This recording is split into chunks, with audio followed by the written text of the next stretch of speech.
从前，在被誉为千年之都的古都郊外，住着一位哲人。他主张世界极其简单，人们随时可以获得幸福。有一位青年无法接受这种观点，于是呢，他去拜访这位哲人，一探究竟。在这位被诸多烦恼缠绕的青年眼里，世界是矛盾丛生的一片混沌，根本无幸福可言。那么，我就重新向您发问了，先生主张世界极其简单，对吧？是的，世界简单的令人难以置信，人生也是一样。您这种主张是基于现实，而并非仅仅是理想论吗？也就是说，您认为横亘在你我人生中的种种问题也是简单的吗？当然。好吧，在开始辩论之前，请允许我先说明一下此次造访的目的。首先，我冒昧造访的首要缘故就是要和先生充分辩论，以见分晓。其次，如果可能的话，我希望能让先生您收回自己的主张。久闻先生大名，据说此地住着一位与众不同的哲人，提倡不容小觑的理想论，也就是人可以改变，世界极其简单，人人能获得幸福。对我来说，先生的这些论调我都无法接受，所以我想用自己的眼睛去确认，哪怕是微小的不当之处，也要给您纠正过来。不知是否打搅您了？没有，欢迎之至。我自己也正期待着倾听像你这样的年轻人的心声，以丰富学问呢。非常感谢。其实我也并非是想要不分青红皂白的否定先生。首先，假定先生的说法成立，我们从这种可能性开始思考。世界是简单的，人生也是如此。假如这种命题中含有几分真理，那也是对于孩子的世界而言。孩子的世界没有劳动或纳税之类的现实义务，他们每天都在父母或社会的呵护下自由自在的生活。未来呢，充满无限希望，自己也似乎无所不能。孩子们的眼睛被遮盖了，不必去面对丑恶的现实。的确，孩子眼中的世界呈现出简单的姿态，但是呢，随着年龄的增长，世界便逐渐露出真面目。人们不得不接受我只不过如此之类的现实。原以为等候在人生路上的一切可能都会变成不可能。幸福的浪漫主义季节转瞬即逝，残酷的现实主义时代终将到来。你的话的确很有趣啊。还不仅如此啊，人一旦长大，就会被复杂的人际关系所困扰，被诸多的责任所牵绊。工作、家庭或者社会责任，一切都是。当然，孩提时代无法理解的歧视、战争或阶级之类的各种社会问题，也会摆在你眼前，不容忽视。这些都没错吧？是啊，请你继续说下去。如果是在宗教盛行的时代，人们也还有救。那时神的旨意就是真理，就是世界，就是一切。只要遵从神的旨意，需要思考的课题也就很少。但现在呢，宗教失去了力量，人们对神的信仰也趋于形式化了。没有任何可以信赖的东西，人人都充满了不安和猜忌，大家都只为自己而活，这就是所谓的现代社会。那么，请先生回答我，在这样的现实面前，您依然要说世界是简单的吗？我的答案依然不变，世界是简单的，人生也是简单的。为什么呀？世界是矛盾横生的一片混沌，这难道不是有目共睹的吗？那并非是世界本身复杂，完全是你把世界看得复杂。我吗？人并不是住在客观的世界里，而是住在自己营造的主观世界里。你所看到的世界不同于我所看到的世界，而且恐怕是不可能与任何人共有的世界。那是怎么回事呢？先生和我不是都生活在同一个时代、同一个国家，看着相同的事物吗？是啊，看上去你很年轻，不知道有没有喝过刚集上来的井水？井水？那是很久以前的事情了。位于乡下的祖母家有一口井，炎炎夏日里，在祖母家喝清凉的井水，可是那时的一大乐趣啊。或许你也知道，井水的温度是恒定的，常年在18度左右，这是一个客观数字，无论谁测都一样。但是呢，夏天喝到的井水感觉凉爽，而冬天饮用时就感觉温润。温度恒定在18度，但夏天和冬天饮用的感觉却大不相同。这是环境变化造成的错觉？不，这并不是错觉。对那时的你来说，井水的冷暖是不容否定的事实。所谓住在主观的世界中，就是这个道理。如何看待这一主观就是全部，并且我们无法摆脱自己的主观。现在，你眼中的世界呈现出复杂怪异的一片混沌，但是呢，如果你自身发生了变化，世界就会恢复其简单姿态。因为问题不在于世界如何，而在于你自己怎样。在于我自己怎样？是的，也许你是在透过墨镜看世界，这样看到的世界理所当然就会变暗。如果真是如此，你需要做的是摘掉墨镜，而不是感叹世界的黑暗。摘掉墨镜之后看到的世界也许会太过耀眼，而使你禁不住闭上眼睛，或许你又会想念墨镜。即便如此，你依然能够摘掉眼镜吗？你能正视这个世界吗？你有这种勇气吗？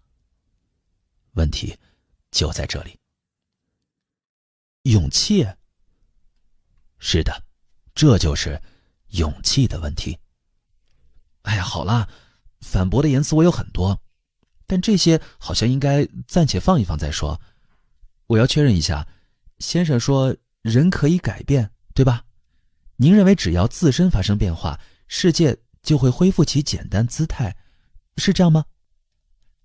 当然，人可以改变。不仅如此，人还可以获得幸福。所有的人都不例外吗？无一例外，而且随时可以。先生，您口气可真大呀，这不是很有趣吗？先生，现在我马上就要驳倒您。我乐意迎战，那咱们就好好辩论一番吧。你的立场是人无法改变，对吧？无法改变，目前我自己就在为不能改变而苦恼。但是呢，同时你自己又期待改变。那是当然，如果可以改变，如果人生可以重新来过，我甘愿跪倒在先生面前。不过也许先生会输给我。好吧，这真是很有意思的事情了。看着你，让我想起了学生时代的自己呢，想起了年轻时为探求真理而去寻访哲人的血气方刚的自己呀。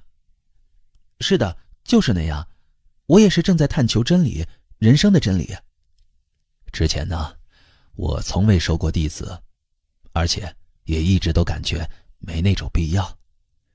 但是自从成了希腊哲学信徒之后，特别是邂逅另一种哲学以来，我感觉自己内心的某个角落一直在等待着像你这样的年轻人出现呢。另一种哲学，那是什么呀？来，请去那边的书房，就要进入漫长的深夜了，给你准备一杯咖啡什么的吧。第1页，我们的不幸是谁的错？一进入书房，青年便弓腰驼背地坐在屋里的一张椅子上。他为什么会如此激烈地反对哲人的主张呢？原因已经不言而喻。青年自幼就缺乏自信，他对自己的出身、学历甚至容貌都抱有强烈的自卑感。也许是因为这样，他往往过于在意他人的目光，而且他无法衷心地去祝福别人的幸福，从而常常陷入自我嫌恶的痛苦境地。对青年而言，哲人的主张只不过是乌托邦式的空想而已。刚才您提到另一种哲学，但我听闻先生的专长好像是希腊哲学吧？是啊，从10几岁开始就一直和希腊哲学为伴，从苏格拉底到柏拉图、亚里士多德等，知识巨人们一直都陪伴着我。现在呢，我也翻译柏拉图的著作，对古希腊的探究也许终生都不会停止。那么另一种哲学又是指什么呢？它是由奥地利出身的精神科医生阿尔弗雷德·阿德勒于20世纪初创立的全新心理学。我们现在一般根据创立者的名字而称其为阿德勒心理学。这倒是让我有些意外，希腊哲学的专家还研究心理学吗？我不清楚其他的心理学是什么情况，但是阿德勒心理学可以说是与希腊哲学一脉相承的思想，是一门很深奥的学问。如果是弗洛伊德或荣格的心理学，我也多少有些心得体会，的确是非常有趣的研究领域。是的，弗洛伊德和荣格也非常有名。阿德勒原本是弗洛伊德主持的维也纳精神分析协会的核心成员，但是呢，两人后来因观点对立而导致关系破裂。于是阿德勒根据自己的理论开创了个体心理学。个体心理学可真是一个奇怪的名字。总之，这个叫阿德勒的人是弗洛伊德的弟子吧？不是弟子。这一点呢，常常被人误解。在这里必须对此做出明确否定。阿德勒和弗洛伊德年龄相仿，是平等的研究者关系。这一点完全不同于把弗洛伊德视若父亲一样仰慕的荣格。而且一提到心理学，人们往往只想到弗洛伊德或荣格的名字，但在世界上，阿德勒是与弗洛伊德、荣格并列的3大巨头之一。是啊，我这方面的知识的确还有所欠缺。你不知道阿德勒也很自然。阿德勒自己就曾说，将来也许没人会想起我的名字，甚至人们会忘记阿德勒派。但是呢，他说即使如此也没有关系，因为他认为阿德勒派本身被遗忘，就意味着他的思想已由一门学问蜕变成了人们的共同感觉。也就是说，它是一门不单纯为了做学问的学问。是的，例如因全球畅销书《人性的弱点和美好的人生》而闻名的戴尔·卡耐基也曾评价阿德勒为终其一生研究人及人的潜力的伟大心理学家，而且其著作中也体现了很多阿德勒的思想。同样，史蒂芬·科维所著的《高效能人士的7个习惯》中的许多内容也与阿德勒的思想非常相近。也就是说呀，阿德勒心理学不是死板的学问，而是要理解人性的真理和目标。但是可以说，领先时代100年的阿德勒思想非常超前，他的观点具有极强的前瞻性。也就是说，不仅仅是希腊哲学，先生的主张也借鉴了阿德勒心理学的观点吗？正是如此。哦，明白了。那我就要再问一下您的基本立场了。您究竟是哲学家还是心理学家呢？我是哲学家，是活在哲学中的人。对我来说，阿德勒心理学是与希腊哲学一样的思想，是一种哲学。好的，那么我们这就开始辩论吧。咱们先来梳理一下辩题。先生说，人可以改变，而且人人都可以获得幸福，对吧？是的，无一例外。关于幸福的议题稍后再说。首先，我要问问您改变一事儿。人的确都期待改变，我是如此。随便问一个路人，恐怕也会得到相同的答案。但是，为什么人家都期待改变呢？答案只有一个，那就是因为大家都无法改变。假若轻易就可以改变，那么人们就不会特意的期待改变了。人即使想要改变，也无法改变。正因为如此，才会不断有人被宣扬可以改变人的新兴宗教或怪异的自我启发课程所蒙骗。难道不是这样吗？那么，我要反过来问问你，为什么你会如此固执地主张人无法改变呢？原因是这样的，我的朋友中有一位多年躲在自己的房间中闭门不出的男子，他呢很希望到外面去，如果可以的话，还想要像正常人一样拥有一份工作。他很想改变目前的自己。作为朋友，我可以担保他是一位非常认真并且对社会有用的男人。但是呢，他非常害怕到房间外面去，只要踏出房间一步，马上就会心悸不已，手脚发抖。这应该是一种神经症，即使想要改变，也无法改变。你认为他无法走出去的原因是什么呢？详细情况我不太清楚，也许是因为与父母关系不和，或者是由于在学校或职场受到欺辱而留下了心灵创伤，亦或是因为太过娇生惯养了吧。总之，我也不方便详细打听他的过去或者家庭状况啊。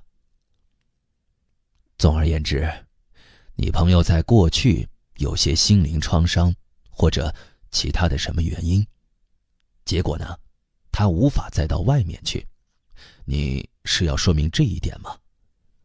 那是当然，在结果之前肯定先有原因啊。我总觉得他有些奇怪。那么，我们假设他无法走出去的原因是他小时候的家庭环境。假设他在父母的虐待下长大，从未体会过人间真情，所以才会惧怕与人交往，以致闭门不出。这种情况可能存在吧？很有可能，那应该就会造成极大的心理创伤。而且你说，一切结果之前都先有原因。总之，你认为现在的我，也就是结果，是由过去的事情，也就是原因所决定。可以这样理解吧？当然。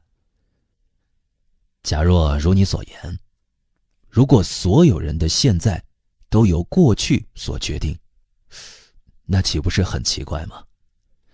同时如果不是所有在父母虐待中长大的人都和你朋友一样闭门不出，那么事情就讲不通了。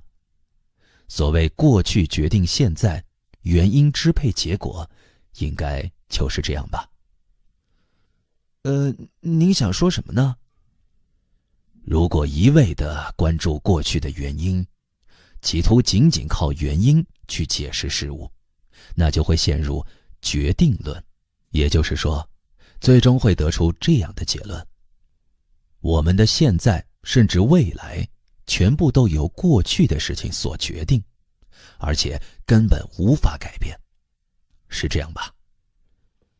那么，您是说与过去没有关系？是的，这就是阿德勒心理学的立场。那么，对立点很快就明确了。但是，如果按照先生所言，我的朋友岂不是成了毫无理由的闭门不出了？因为先生说与过去的事情没有关系吗？对不起，那是绝对不可能的事情。他之所以闭门不出，肯定有一定的原因。若非如此，那根本讲不通啊。是的，那样的确讲不通啊。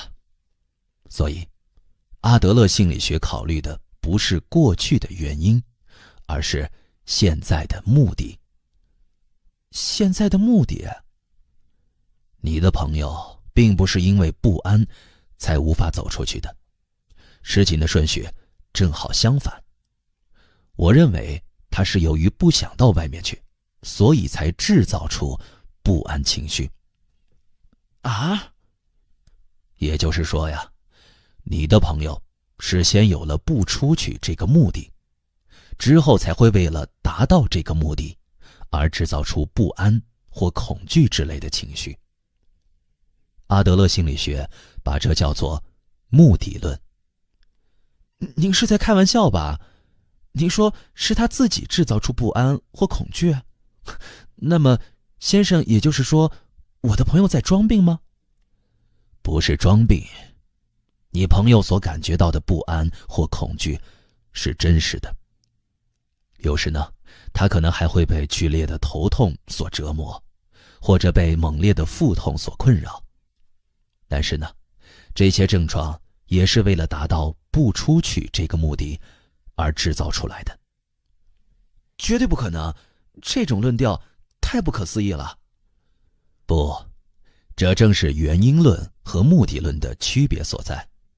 你所说的全都是根据原因论而来的，但是如果我们一直依赖原因论，就会永远的止步不前。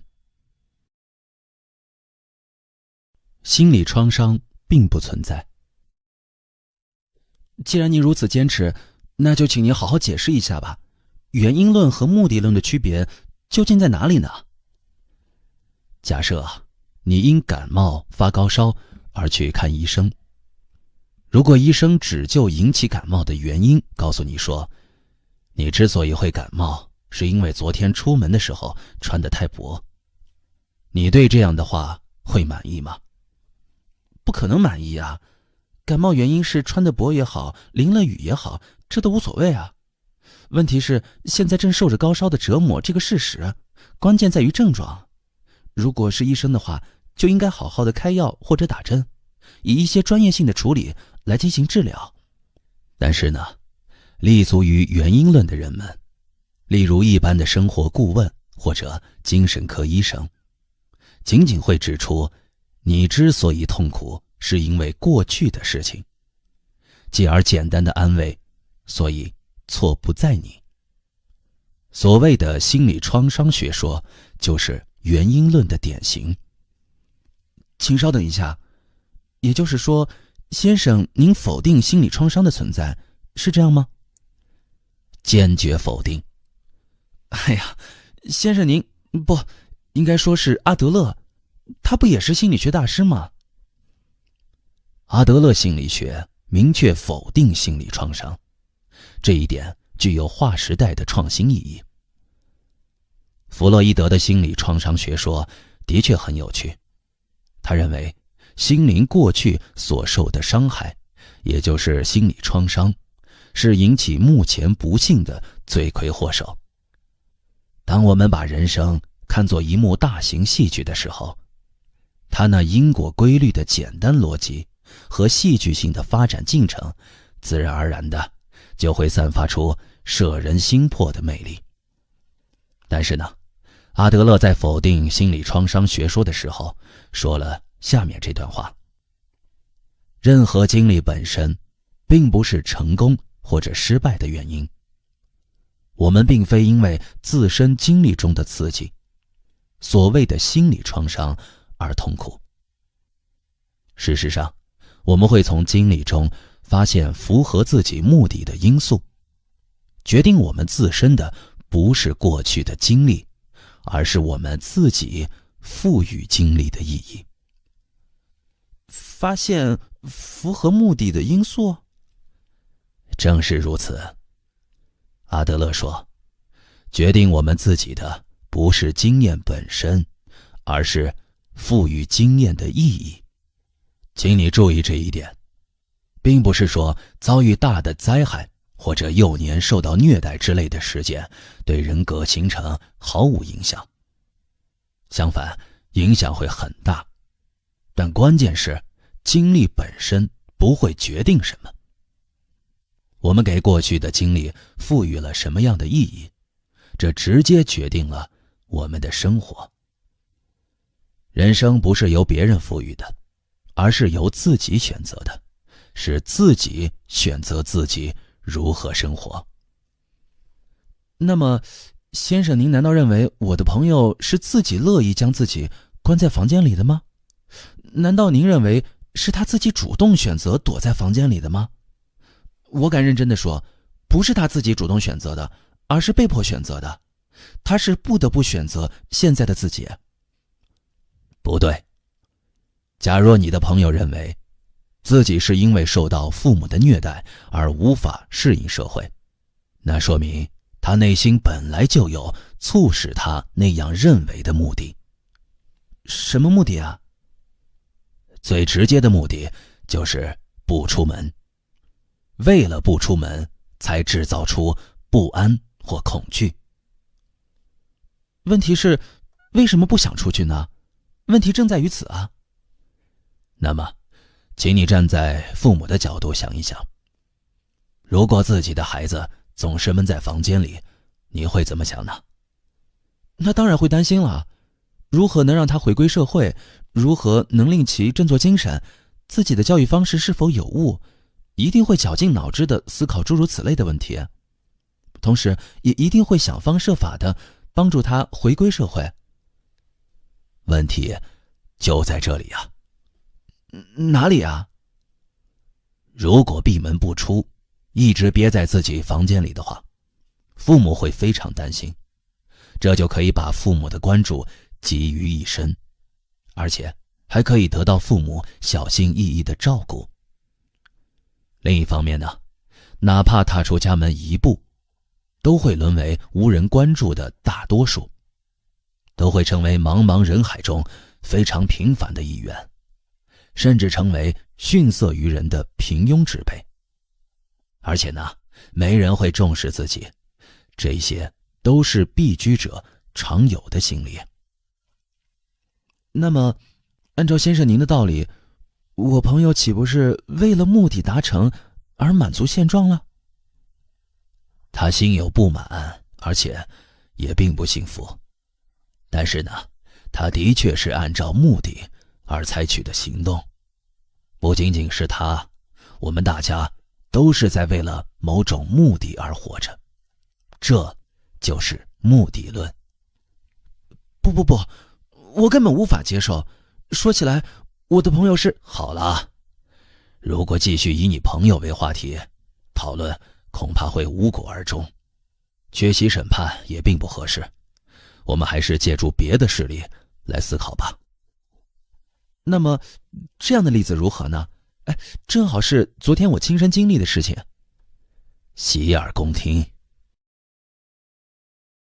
愤怒都是捏造出来的。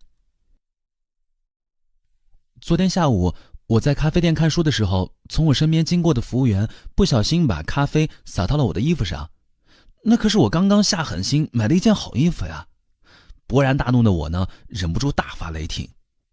平时的我从不在公共场合大声喧哗，唯独昨天，我愤怒的声音几乎传遍了店里的每一个角落。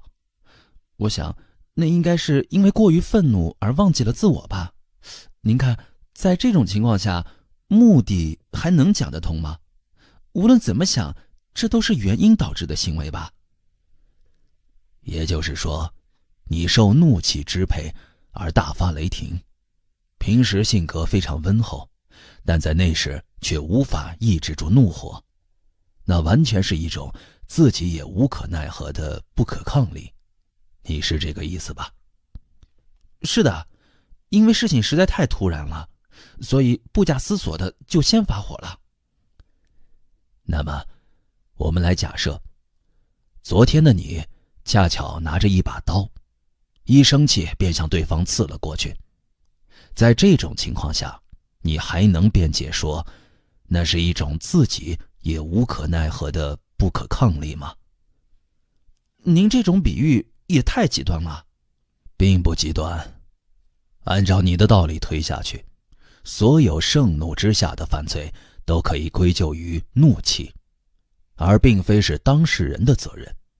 你不是说人无法与感情抗衡吗？那么，先生您打算如何解释我当时的愤怒呢？这很简单，你并不是受怒气支配而大发雷霆，完全是为了大发雷霆而制造怒气。也就是说，为了达到大发雷霆这个目的，而制造出来愤怒的感情。您在说什么呢？你是先产生了要大发雷霆这个目的，也就是说，你想通过大发雷霆来震慑犯错的服务员，进而使他认真听自己的话。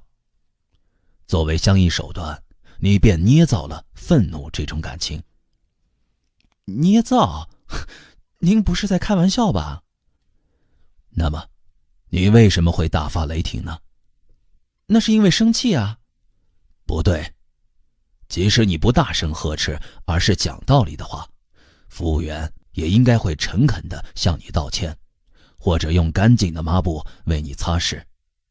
总之呢，他应该也会采取一些应有的措施，甚至还有可能为你洗衣服。而且，你心里多少也预料到了他可能会那样做。尽管如此，你还是大声呵斥了他。你感觉讲道理太麻烦，所以想用更加快捷的方式，使并不抵抗的对方屈服。作为相应的手段，你采用了愤怒这种感情。不会上当的，我绝不会上当。您是说我是为了使对方屈服而假装生气？我可以断言，那种事情连想的时间都没有。我并不是思考之后才发怒，愤怒完全是一种突发式的感情啊。是的，愤怒的确是一瞬间的感情。有这样一个故事啊，说的是有一天母亲和女儿在大声争吵。正在这时候呢，电话铃响了起来。慌忙拿起话筒的母亲的声音中依然带有一丝怒气。她说：“喂。”但是呢，打电话的人是女儿学校的班主任。意识到这一点后，母亲的语气马上变得彬彬有礼了。就这样，母亲用客客气气的语气交谈了大约5分钟之后挂了电话，接着又勃然变色，开始训斥女儿。这是很平常的事情呢。难道你还不明白吗？所谓愤怒，其实只是可放可收的一种手段而已。它既可以在接电话的瞬间巧妙地收起，也可以在挂断电话之后再次释放出来。这位母亲并不是因为怒不可遏而大发雷霆，她只不过是为了用高声震慑住女儿，进而使其听自己的话，才采用了愤怒这种感情。您是说，愤怒是达成目的的一种手段？所谓目的论，就是如此。哎呀，先生，您可真是戴着温和面具的可怕的虚无主义者呀！无论是关于愤怒的话题，还是关于我那位闭门不出的朋友的话题，您所有的见解都充满了对人性的不信任呐。弗洛伊德说错了。我的虚无主义表现在哪里呢？您可以试想一下，总而言之，先生，您否定人类的感情，您认为感情只不过是一种工具，是一种为了达成目的的手段而已。但是，这样真的可以吗？否定感情也就意味着否定人性啊！我们正因为有感情，正因为有喜怒哀乐才是人呢。假如否定了感情，人类将沦为并不完美的机器，这不是虚无主义，又是什么呢？我并不是否定感情的存在，任何人都有感情，这是理所当然的事情。但是，如果你说人是无法抵抗感情的存在，那我就要坚决地否定这种观点了。我们并不是在感情的支配下而采取各种行动，而且在人不受感情支配这个层面上，进而在人不受过去支配这个层面上，阿德勒心理学正是一种与虚无主义截然相反的思想和哲学。不受感情支配，也不受过去支配？假如某个人的过去曾遇到过父母离婚的变故，这就如同18度的井水，是一种客观的事情吧。另一方面呢，对这件事情的冷暖感知是现在的主观感觉。无论过去发生了什么样的事情，现在的状态取决于你赋予既有事件的意义。您是说，问题不在于发生了什么，而在于如何诠释？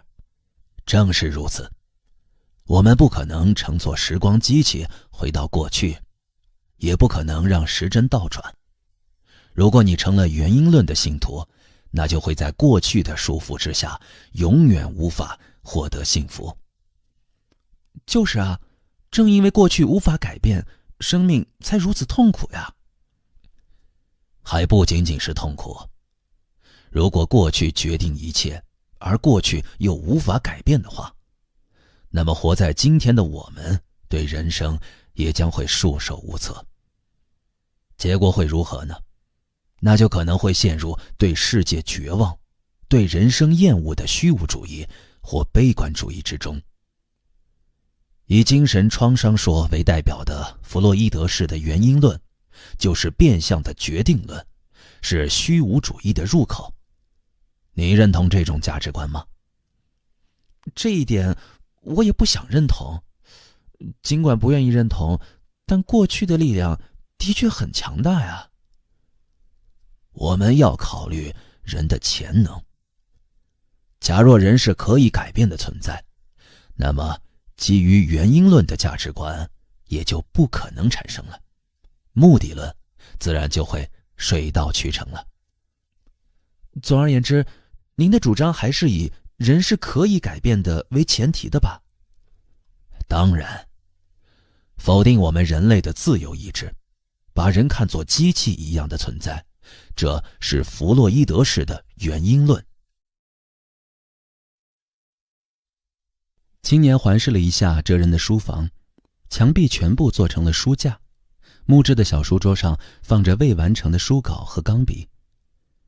人并不受过去的原因所左右，而是朝着自己定下的目标前进，这就是哲人的主张。哲人所倡导的目的论，是一种彻底颠覆正统心理学中的因果论的思想，这对青年来说根本无法接受。那么，该从何处破论呢？青年深吸了一口气。苏格拉底和阿德勒。明白了，那么我再说说另一位朋友的事情吧。我有位朋友 Y 是一位非常开朗的男士，即使和陌生人也能谈得来。他呢，深受大家的喜爱，可以瞬间令周围的人展露笑容，简直是一位向日葵般的人。而我呢，就是一个不善与人交往的人，在与他人攀谈的时候，总觉得很不自然。那么，先生您按照阿德勒的目的论，应该会主张人可以改变吧？是的，我也好，你也好，人人都可以改变。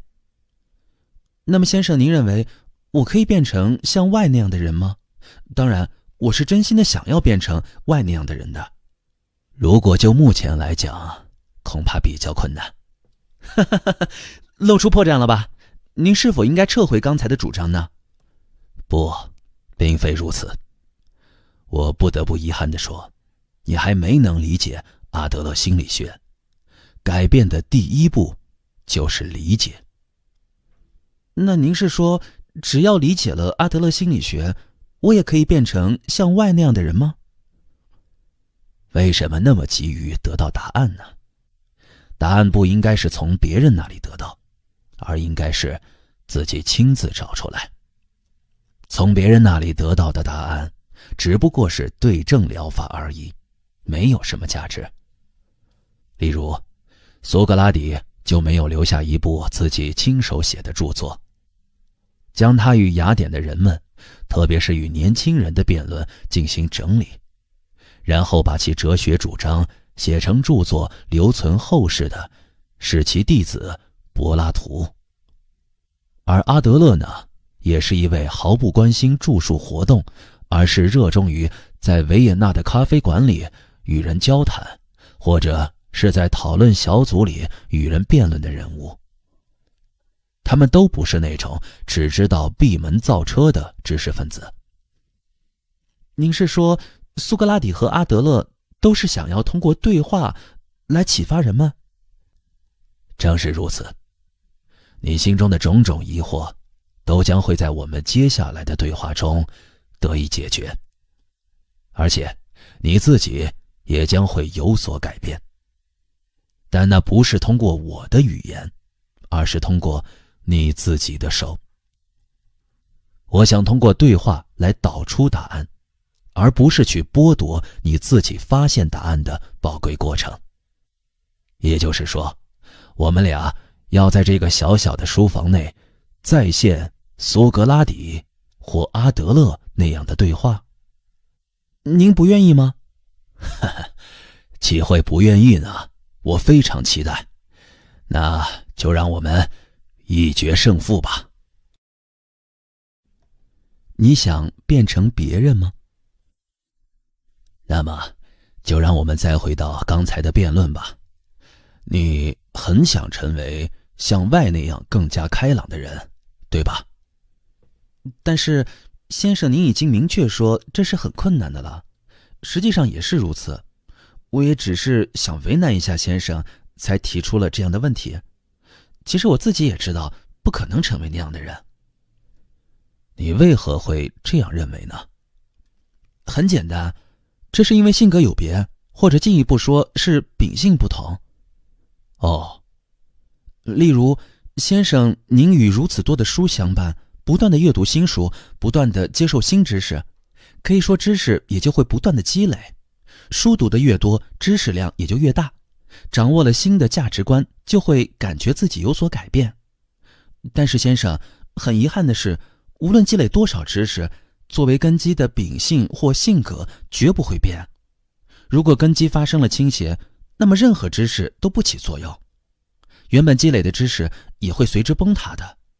等回过神来，已经又变回了原来的自己。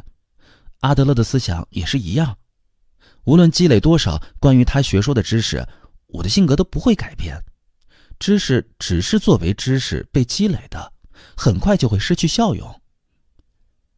那么我来问你，你究竟为什么想要成为外那样的人呢？外也好，其他什么人也好，总之你想变成别人，其目的是什么呢？又是目的的话题吗？刚才已经说过了，我很欣赏外，认为如果能够变成他那样，就会很幸福啊。你认为如果能够像他那样就会幸福，也就是说你现在不幸福，对吗？啊？你现在无法体会到幸福，因为你不会爱你自己，而且为了能够爱自己，你希望变成别人，希望舍弃现在的自我，变成像外一样的人。我这么说没错吧？是的，的确如此。我承认我很讨厌自己，讨厌像现在这样与先生您讨论落伍哲学的自己，也讨厌不得不这样做的自己。没关系，面对喜不喜欢自己这个问题，能够坦然回答喜欢的人几乎没有。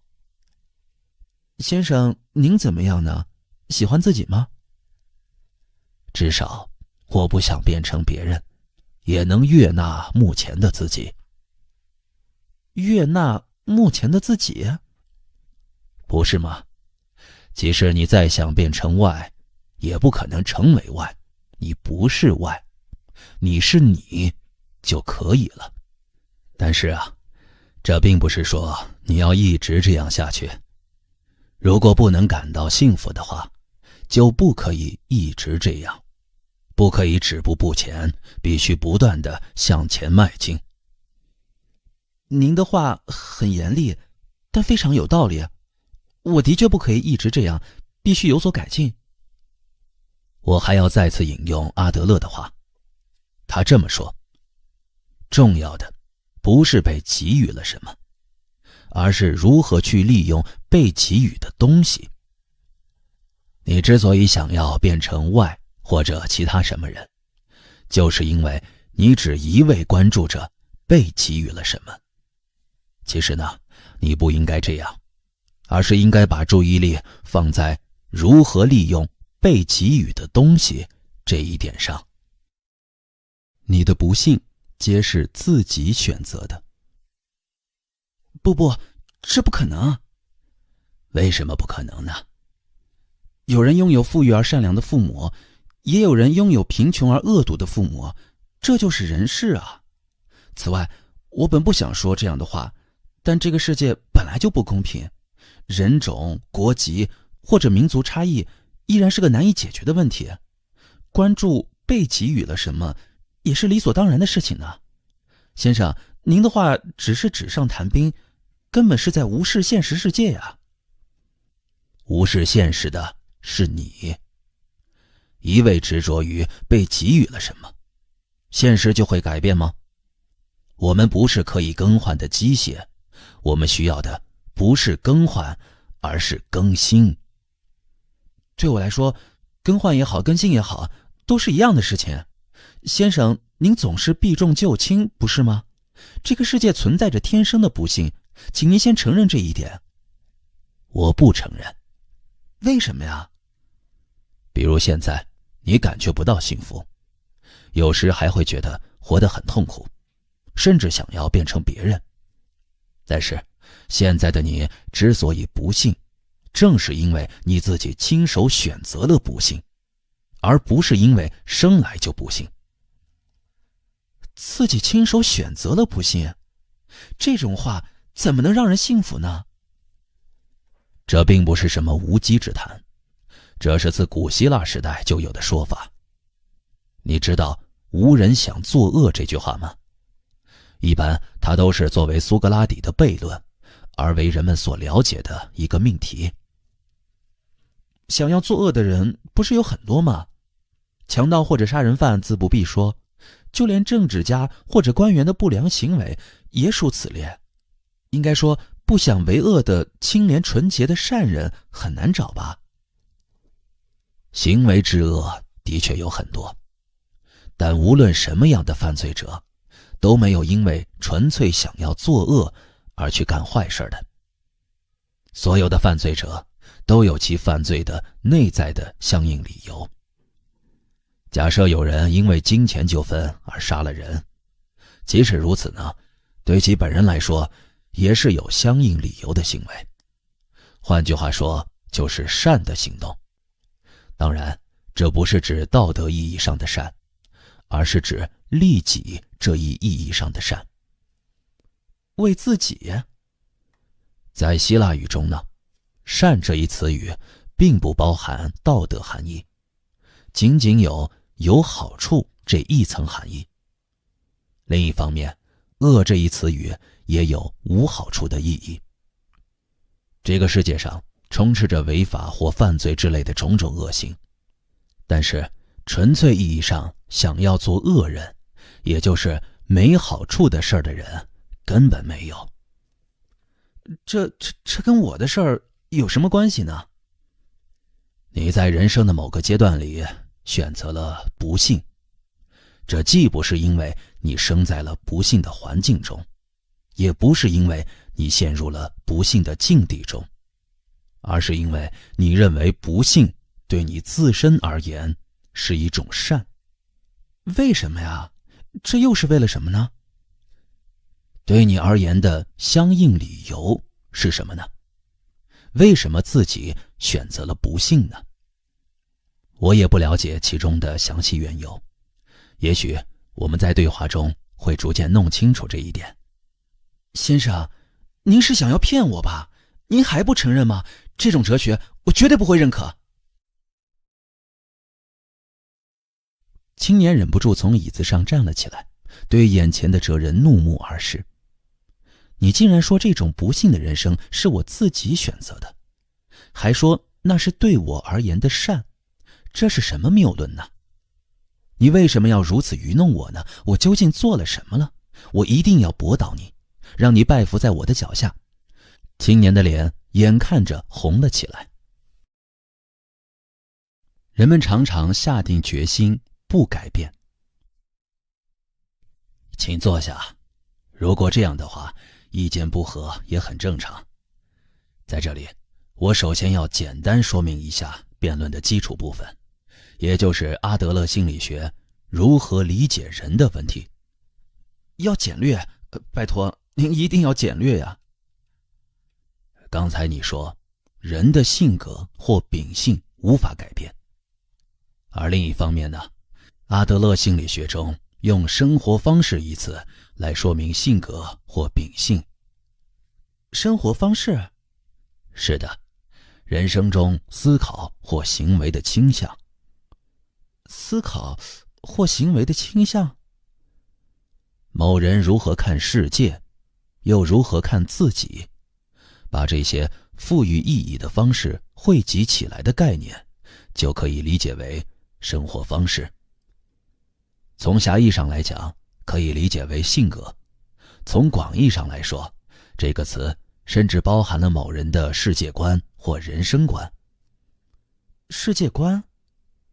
我们假设有一个人正在为我的性格是悲观的而苦恼，我们可以试着把他的话换成我具有悲观的世界观。我认为问题不在于自己的性格，而在于自己所持有的世界观。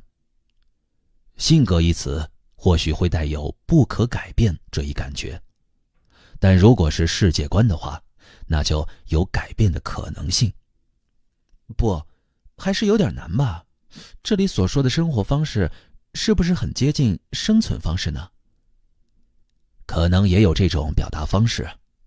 如果说的更准确一些，应该是人生的状态的意思。你一定会认为秉性或性格不会按照自己的意志而改变，但阿德勒心理学认为，生活方式是自己主动选择的结果。自己主动选择的结果？是的，是你自己主动选择了自己的生活方式。也就是说，我不仅选择了不幸，就连这种奇怪的性格，也是自己一手选择的？当然。无论怎么说，您这种论调都太勉强了。当我注意到的时候，我就已经是这种性格了，根本不记得有什么选择行为。先生，您也是一样吧？可以自由选择自己的性格，这不是无稽之谈吗？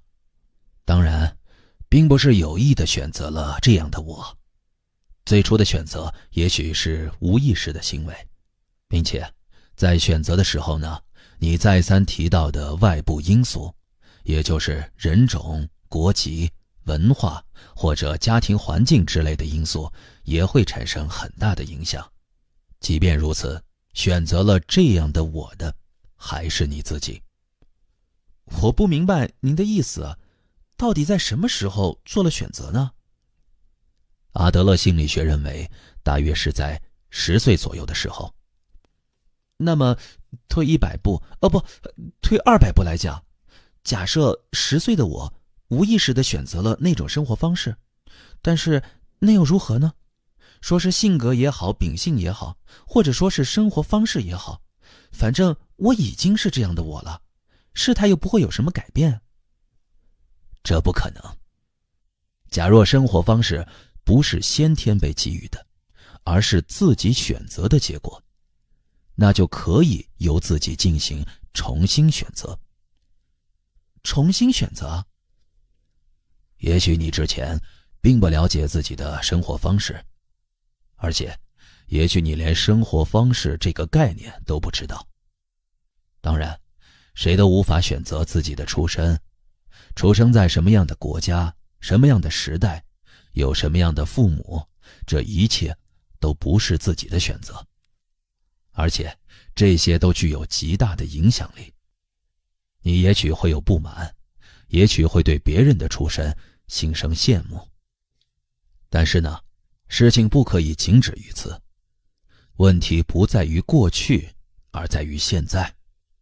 现在你了解了生活方式，如果是这样的话，接下来的行为就是你自己的责任了。无论是继续选择与之前一样的生活方式，还是重新选择新的生活方式，那都在于你自己。那么，如何才能够重新选择呢？并不是一句因为是你自己选择了那种生活方式，所以现在马上重新选择就可以马上改变的吧？不是你不能改变。人无论在何时，也无论处于何种环境中，都可以改变。你之所以无法改变，是因为自己下了不改变的决心。您说什么？人呐，时常在选择着自己的生活方式，即使像现在这样促膝而谈的瞬间，也在进行着选择。你把自己说成不幸的人，还说想要马上改变，甚至说想要变成别人。尽管如此，还是没能改变。这是为什么呢？那是因为你在不断地下着不改变自己生活方式的决心啊。不，这完全讲不通啊！我很想改变，这是千真万确的真心。既然如此，又怎么会下定不改变的决心呢？尽管有些不方便、不自由，但你还是感觉现在的生活方式更好。大概是觉得一直这样不做改变比较轻松吧。如果一直保持现在的我，那么如何应对眼前的事情，以及其结果会怎样等问题，都可以根据经验进行推测，可谓是轻车熟路般的状态。即使遇到点状况，也能够想办法对付过去。另一方面呢，如果选择新的生活方式，那就既不知道新的自己会遇到什么问题，也不知道应该如何应对眼前的事情。未来难以预测，生活就会充满不安，也可能有更加痛苦、更加不幸的生活在等着自己。也就是说，即使人们有各种不满，但还是认为保持现状更加轻松，更能安心啊。您是想说，想要改变，但又害怕改变吗？要想改变生活方式，需要很大的勇气。面对变化产生的不安与不变带来的不满，你一定是选择了后者。现在您又用了勇气这个词啊。是的，阿德勒心理学就是勇气心理学。你之所以不幸，并不是因为过去或者环境，更不是因为能力不足，你只不过是缺乏勇气。可以说是缺乏获得幸福的勇气。你的人生取决于当下。获得幸福的勇气，还需要进一步说明吗？不，请等一等，我好像有点乱了。首先，先生您说世界很简单，它之所以看上去复杂，是因为我的主观作用。人生本来并不复杂，是我把人生弄得复杂化了，故而很难获得幸福。您是这个意思吗？而且您还说应该立足于目的论，而不是弗洛伊德的原因论，不可以从过去中找原因，要否定精神创伤。人不是受过去原因支配的存在，人是为了达成某种目的而采取行动的，这些都是您的主张吧？是的，并且您还说，目的论的一大前提就是人可以改变，而人们时常在选择着自己的生活方式。的确如此。我之所以无法改变，正是因为我自己不断下定不要改变的决心。我缺乏选择新的生活方式的勇气，也就是缺乏获得幸福的勇气。正因为这样，我才会不幸。我以上的理解没有错吧？没错。如此一来，问题就变成了怎样才能改变生活方式这一具体策略，这一点您并未说明呢。的确，你现在首先应该做的是什么呢？那就是要有摒弃现在的生活方式的决心。例如，你刚才说，如果可以变成Y那样的人，就能够幸福。但像这样活在如果怎样怎样之类的假设之中，就根本无法改变。因为如果可以变成Y那样的人，正是你为自己不做改变找的借口。为不做改变的自己找的借口？我有一位年轻朋友，虽然梦想着成为小说家，但却总是写不出作品。他说是因为工作太忙，写小说的时间非常有限，所以呢，才写不出来作品，也从未参加过任何比赛。但真是如此吗？实际上，他是想通过不去比赛这一方式，来保留一种如果做的话我也可以的可能性，即不愿出去被人评价，更不愿去面对因作品拙劣而落选的现实。他只想活在只要有时间我也可以，只要环境具备我也能写，自己有这种才能之类的可能性中。或许再过5年或者10年，他又会开始使用已经不再年轻，或者也已经有了家庭之类的借口。他的心情我非常了解。假若应征落选，也应该去做。那样的话，或许能够有所成长，或许会明白应该选择别的道路。总之呢，可以有所发展。所谓改变现在的生活方式，就是这样。如果一直不去投稿应征，那就不会有所发展。梦也许会破灭呀。但那又怎样呢？应该去做。这一简单的课题摆在面前，但却不断地扯出各种不能做的理由。你难道不认为这是一种很痛苦的生活方式吗？梦想着做小说家的他，正是自己把人生变得复杂，继而难以获得幸福。太严厉了，先生的哲学太严厉了。或许是烈性药。的确是烈性药。但是呢，如果要改变对世界或自己的看法，就必须改变与世界的沟通方式，甚至改变自己的行为方式。请不要忘记必须改变的究竟是什么。你依然是你，只要重新选择生活方式就可以了。虽然可能是很严厉的道理，但也很简单。不是这样的，我所说的严厉不是这个意思。听了先生您的话，会让人产生精神创伤不存在，与环境也没有关系，一切都是自身出了问题，你的不幸全都因为你自己不好之类的想法，感觉就像之前的自己被定了罪一般。不是定罪。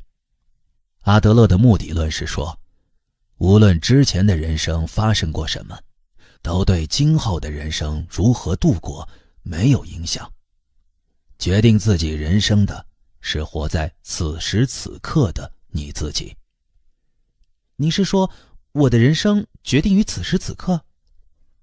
是的，因为根本不在于过去。好吧，先生，我不能完全同意您的主张，我还有很多不能接受和想要反驳的地方，但同时您的话也值得思考，而且我也想要进一步学习阿德勒心理学。今晚我就先回去了，下周什么时候再来打扰您。今天若再继续下去，我的脑袋都要炸了。好的，你也需要一个人思考的时间。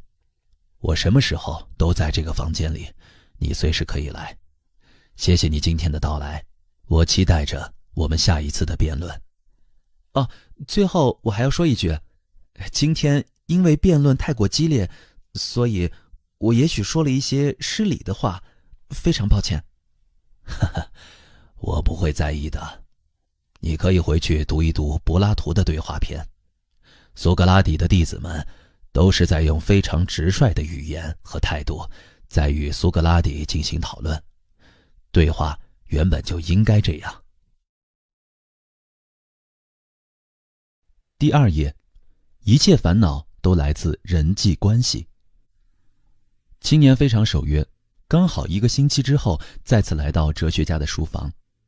其实他自上次回去2、3天之后就迫不及待地想要过来，但深思熟虑之后，青年的疑问变成了确信。也就是说，目的论之类的学说只是一种诡辩，精神创伤确实存在。人既不可能忘记过去，也不可能从过去中解放出来。他今天就要把那位怪异的哲学家驳得体无完肤，一切争论都将在今天结束。为什么讨厌自己？先生，上次之后我冷静地想了很多，但还是不能同意先生的主张。哦，哪里有疑问呢？例如，前几日我承认自己讨厌自己，无论如何都只能看到缺点，实在找不到喜欢自己的理由。但是我也很想能够喜欢自己啊。先生，您什么都用目的来进行解释，那您说说，我讨厌自己究竟是什么目的，有什么利益呢？讨厌自己不会有任何好处吧？的确，你感觉自己没有任何优点，只有缺点。不管事实如何，就是这样感觉，也就是自我评价非常低。问题是，为什么会那么自卑？为什么会那么低估自己呢？那是因为事实上我本来就没有什么优点呢。不对，之所以只看到缺点，是因为你下定了不要喜欢自己的决心。为了达到不要喜欢自己的目的，所以你才只看缺点而不看优点。首先，请你理解这一点。下定不要喜欢自己的决心？是的，因为不去喜欢自己是一种对你而言的善。到底为什么？为了什么呀？这也许就要问你自己了。你究竟认为自己有什么缺点呢？先生也许已经注意到了，首先要说的就是我这性格，对自己没有自信，对一切呢都持悲观态度，还有就是太过固执了，非常注重别人的看法，而且总是活在对别人的怀疑之中，不能活得自然，总觉得像是在演戏。而且如果只是性格倒还好，自己的长相和身材也没有一样让人满意的。如果像这样继续议论缺点的话，心情会怎样呢？您可真是残忍呐，那当然会不愉快了。谁都不愿意和如此乖僻的人交往吧。如果我身边有这么一个自卑而又麻烦的人，我也会不喜欢他。哼，的确啊，结论似乎已经出来了。是什么呀？如果以你为例不好理解的话，那我就举一个别人的例子。我也曾在这个书房里进行过简单的心理辅导，那已经是多年前的事情了。那时来了一位女学生，是的，她当时就坐在你现在坐的这把椅子上。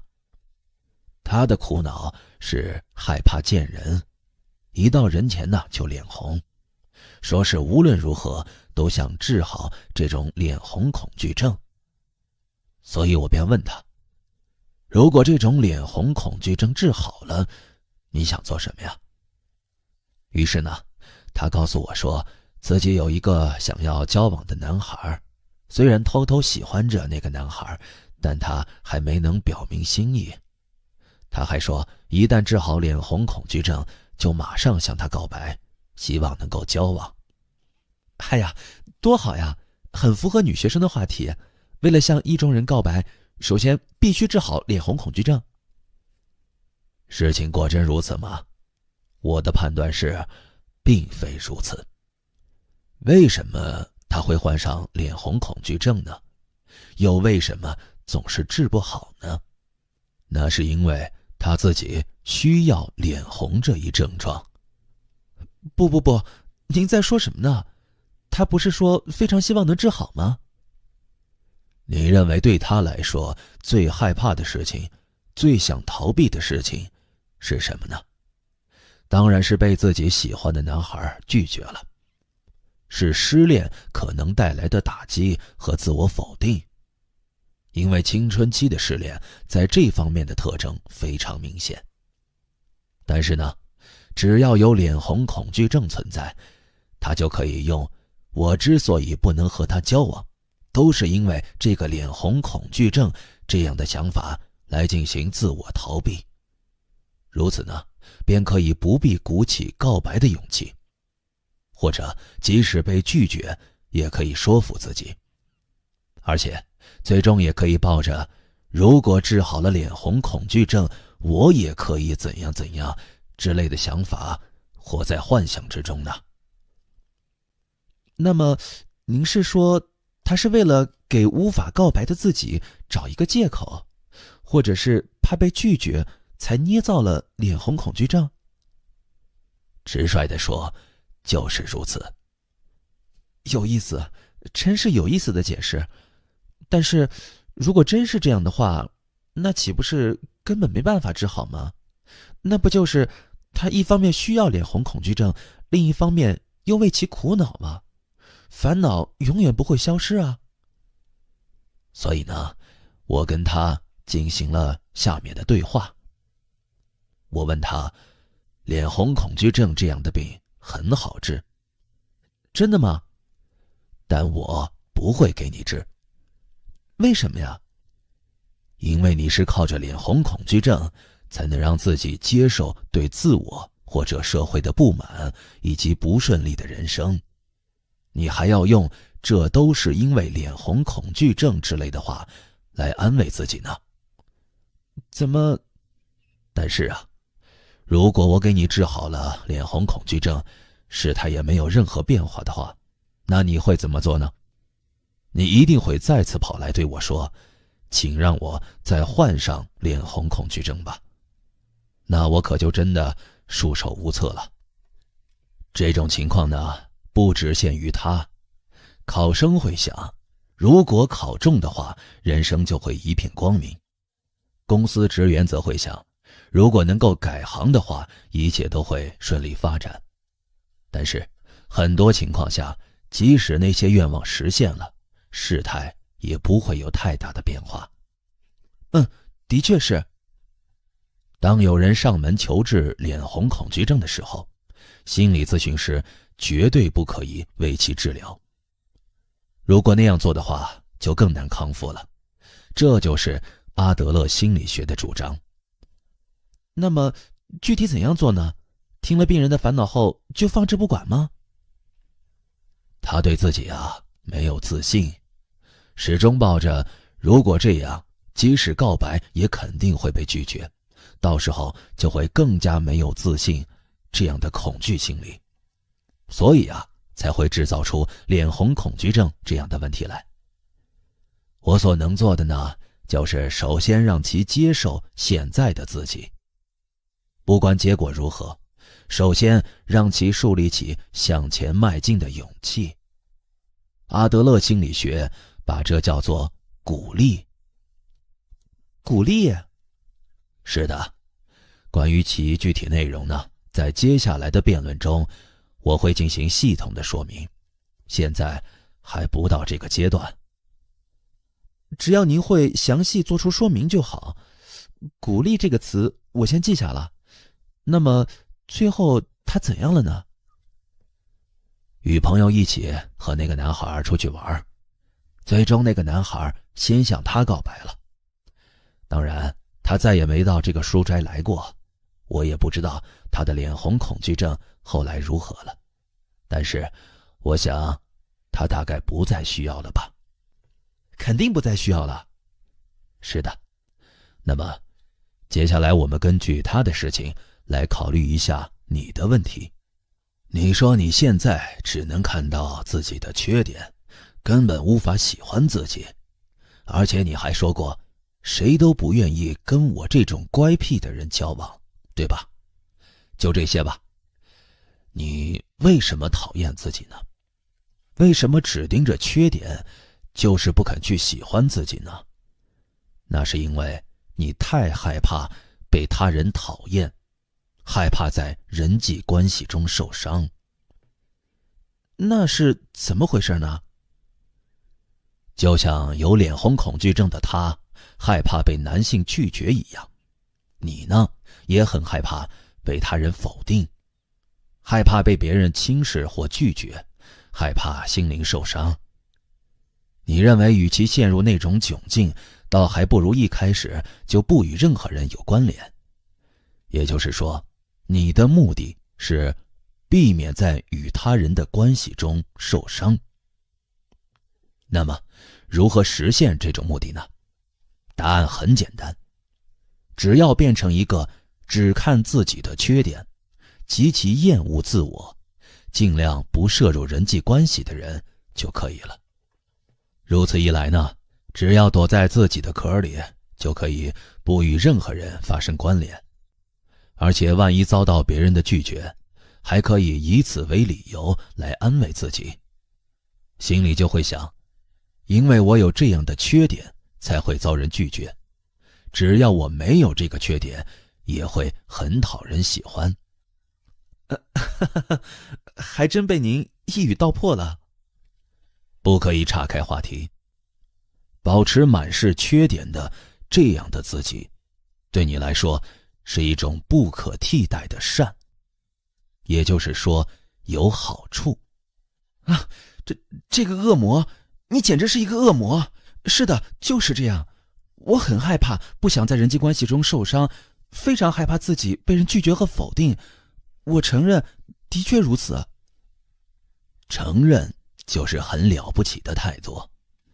但是呢，请你不要忘记，在人际关系中根本不可能不受伤。只要涉入人际关系，就会或大或小的受伤，也会伤害别人。阿德勒曾说，要想消除烦恼，只有一个人在宇宙中生存。但是那种事情啊，根本无法做到。一切烦恼都是人际关系的烦恼。请等一下，这句话我必须问清楚。要想消除烦恼，只有一个人在宇宙中生存，是什么意思呀？如果只有一个人生活的话，势必会被强烈的孤独感所困扰吧？之所以感觉孤独呢，并不是因为只有你自己一个人，感觉自己被周围的他人、社会和共同体所疏远，才会孤独的。我们要想体会孤独，也需要有他人的存在。也就是说，人只有在社会关系中，才会成为个人。如果真的成为一个人，也就是只有一个人活在宇宙中的话，那就既不是个人，也感觉不到孤独了吗？那样的话，恐怕连孤独这个概念都不会存在了。既不需要语言，也不需要逻辑和常识。但是呢，这种事情根本不可能发生。即使是在无人岛上生活，也会想到遥远的海对岸的某人。即使在一个人的夜晚，也会侧耳静听某人睡眠中的呼吸声。只要在某个地方存在着那个某人，孤独就会袭来了。但是刚才的话如果换种说法，也就成了，如果能够一个人生存在宇宙中的话，烦恼就会消失，是这样吗？按道理来讲，是这样的。因为阿德勒甚至断言，人的烦恼皆源于人际关系。您究竟在说什么呀？我再重复一遍，人的烦恼皆源于人际关系。这是阿德勒心理学的一个基本概念。如果这个世界没有人际关系，如果这个宇宙中没有他人，只有自己，那么一切烦恼也都将消失。不可能，这只不过是学者的诡辩而已。当然，我们不可能让人际关系消失。人在本质上必须以他人的存在为前提，根本不可能做到与他人完全隔离。正如你所说的，如果能够一个人生存在宇宙中，这一前提根本不可能成立。我说的不是这个问题，人际关系的确是一个很大的问题，这一点我也认可。但是一切烦恼皆源于人际关系，这种论调也太极端了。独立于人际关系之外的烦恼，个体内心的苦闷，自我难解的苦恼等，难道您要否定这一切烦恼吗？仅止于个人的烦恼，即所谓的内部烦恼，根本不存在。任何烦恼中都会有他人的因素。先生，您还是哲学家吗？人还有比人际关系更加高尚、更加重大的烦恼。幸福是什么？自由是什么？而人生的意义又是什么？这些不都是自古希腊时代以来哲学家们一直追问的主题吗？而您刚才说人际关系就是一切烦恼之源，这是多么庸俗的答案呐！哲学家们听了一定会惊讶不已的。看来我的确需要说明的再具体一些。是的，请您说明一下。如果先生说自己是哲学家的话，那就必须把这一点解释清楚。哲人如是说，你由于太害怕人际关系，所以才会变得讨厌自己。你是在通过自我厌弃来逃避人际关系。这种话大大动摇了青年，这是让他不得不承认的一针见血的话。但是在他看来，人的一切烦恼皆源于人际关系，这种主张还是得坚决否定。阿德勒是在将人所拥有的问题缩小化，青年认为自己并不是苦恼于这种世俗性的烦恼，自卑感来自主观的臆造。那么，关于人际关系，我们换个角度来谈。你知道自卑感这个词吗？这可真是个无聊的问题。从我前面的话中，您也应该明白，我是一个极其自卑的人呢。那你具体有什么样的自卑感呢？例如，在报纸上看到同龄人活跃的姿态时，我就会感到极其自卑。生活在同一时代的人那么活跃，而自己究竟在做什么呢？或者是看到朋友过得幸福，不是想要祝福，而是心生嫉妒或者非常焦躁。当然，我也不喜欢自己这张满是粉刺的脸，对于学历呀、职业呀，以及年收入等社会境况也抱有强烈的自卑感。哎呀，总之就是哪里都很自卑。明白了。顺便说一下，在咱们讨论的这种语境中，第一个使用自卑感这个词的人是阿德勒。哦，这我倒还真不知道。在阿德勒所使用的德语中，劣等感的意思就是价值更少的感觉。也就是说，劣等感是一个关于自我价值判断的词语。价值判断是一种自己没有价值或者只有一点价值之类的感觉。哦，如果是那种感觉的话，我非常明白。我就是那样，我几乎每天都自责地想，自己或许连活着的价值都没有。那么，我也说一下我自身的自卑感吧。你刚见我的时候有什么印象呢？我是指在身体特征方面。这个嘛，你不必有顾虑，请直率地说出来。说实话，您的身材比我想象中小。谢谢。我的身高呢是155厘米，据说阿德勒也是跟我差不多的身高。我曾经呢一直苦恼于自己的身高。我心中一直在想，如果我拥有正常的身高，如果再长高20厘米，不，哪怕是再长高10厘米，一切就会不同，就会拥有更愉快的人生。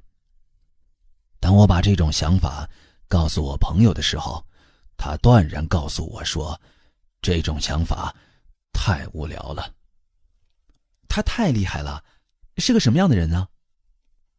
他接着说，长高干什么呢？你可有让人感觉轻松的本事啊。的确啊，高大强壮的男性本身就会给人一种震慑感，而另一方面呢，矮小的我却能让对方放下警惕心理。看来个子矮小，无论是对周围人来说，还是对自己来说，都有好处呢。这就是价值的转换。现在的我已经不会再为自己的身高而烦恼了。但是那……请你先听我说完。这里的关键点是，我155厘米的身高，并不是劣等性。不是劣等性？事实上啊，问题不在于有所欠缺。155厘米的身高，只是一个低于平均数的客观测量数字而已。乍看之下呢，也许会被认为是劣等性。但是，问题在于我如何看待这种身高，以及赋予它什么样的价值。什么意思呀？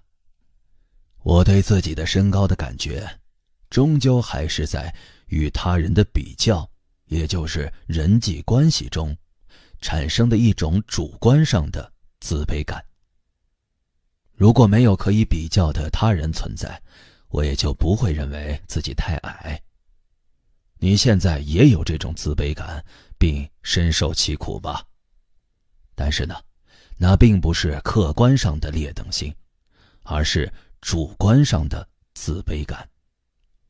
即使像身高这样的问题，也可以进行主观性的还原。也就是说，困扰我们的自卑感不是客观性的事实，而是主观性的解释。正是如此。我从朋友“你有让人感觉轻松的能力”这句话中得到了启发，于是就产生了这样的想法：如果从让人感觉轻松，或者不让人感觉太有威慑力之类的角度来看，自己的身高也还可以成为一种优点。当然，这是一种主观性的解释，说得更确切一些，就是一种主观臆想。但是呢，主观有一个优点，那就是可以用自己的手去选择。把自己的身高看成是优点还是缺点，就全凭你自己主观决定。正因为如此，我才可以自由选择。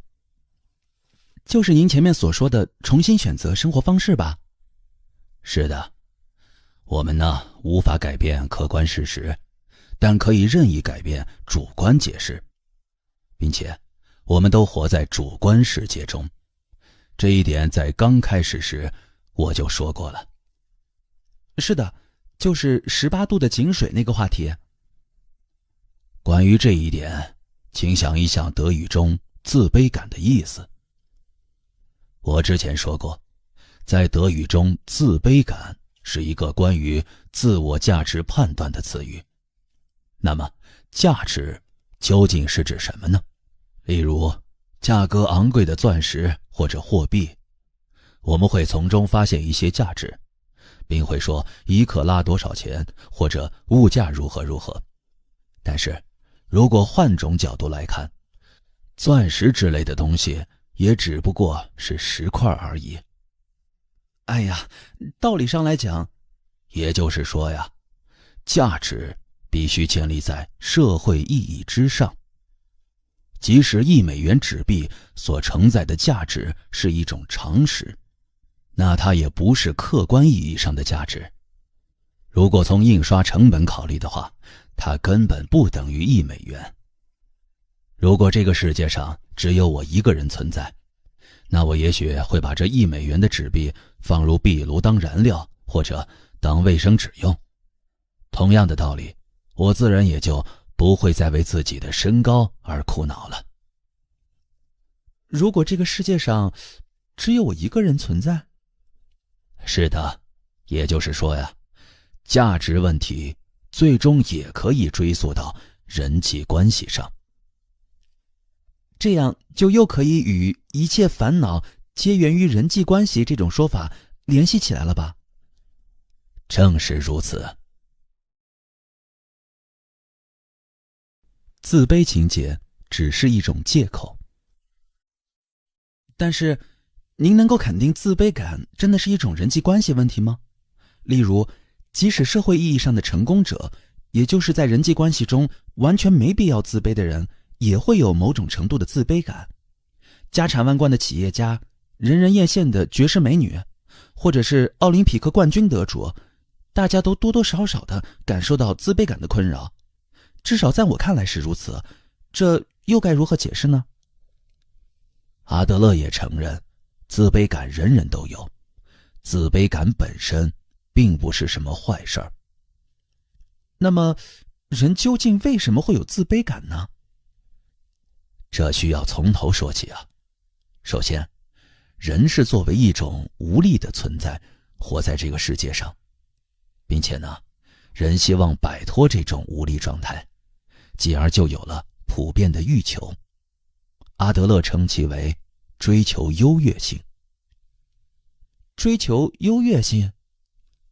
在这里，你可以简单将其理解为希望进步或者追求理想状态。例如，蹒跚学步的孩子学会独自站立，他们学会语言，可以与周围的人自由沟通。我们都有想要摆脱无力状态，追求进步的普遍欲求。人类史上的科学进步也是追求优越性的结果。确实如此。那么，与此相对应的就是自卑感。人都处于追求卓越性这一希望进步的状态之中，树立某些理想或目标，并努力为之奋斗。同时呢，对于无法达成理想的自己，就会产生一种自卑感。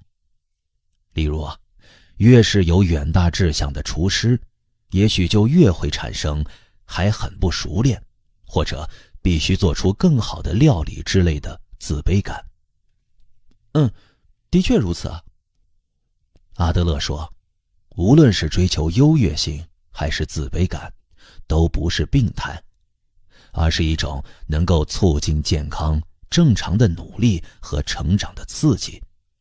只要处理得当，自卑感也可以成为努力和成长的催化剂。也就是说，我们应该正确利用自卑感。是的，我们应该摒弃自卑感，进一步向前。不满足于现状，不断进步，要更加幸福。如果是这样的自卑感，那就没有任何问题。但是呢，有些人无法认清情况可以通过现实的努力而改变这一事实，根本没有向前迈进的勇气。他们什么都不做，就断定自己不行，或是现实无法改变。哎呀，是啊，自卑感越强，人就会变得越消极，最终肯定会认为自己一无是处。自卑感不就是这样吗？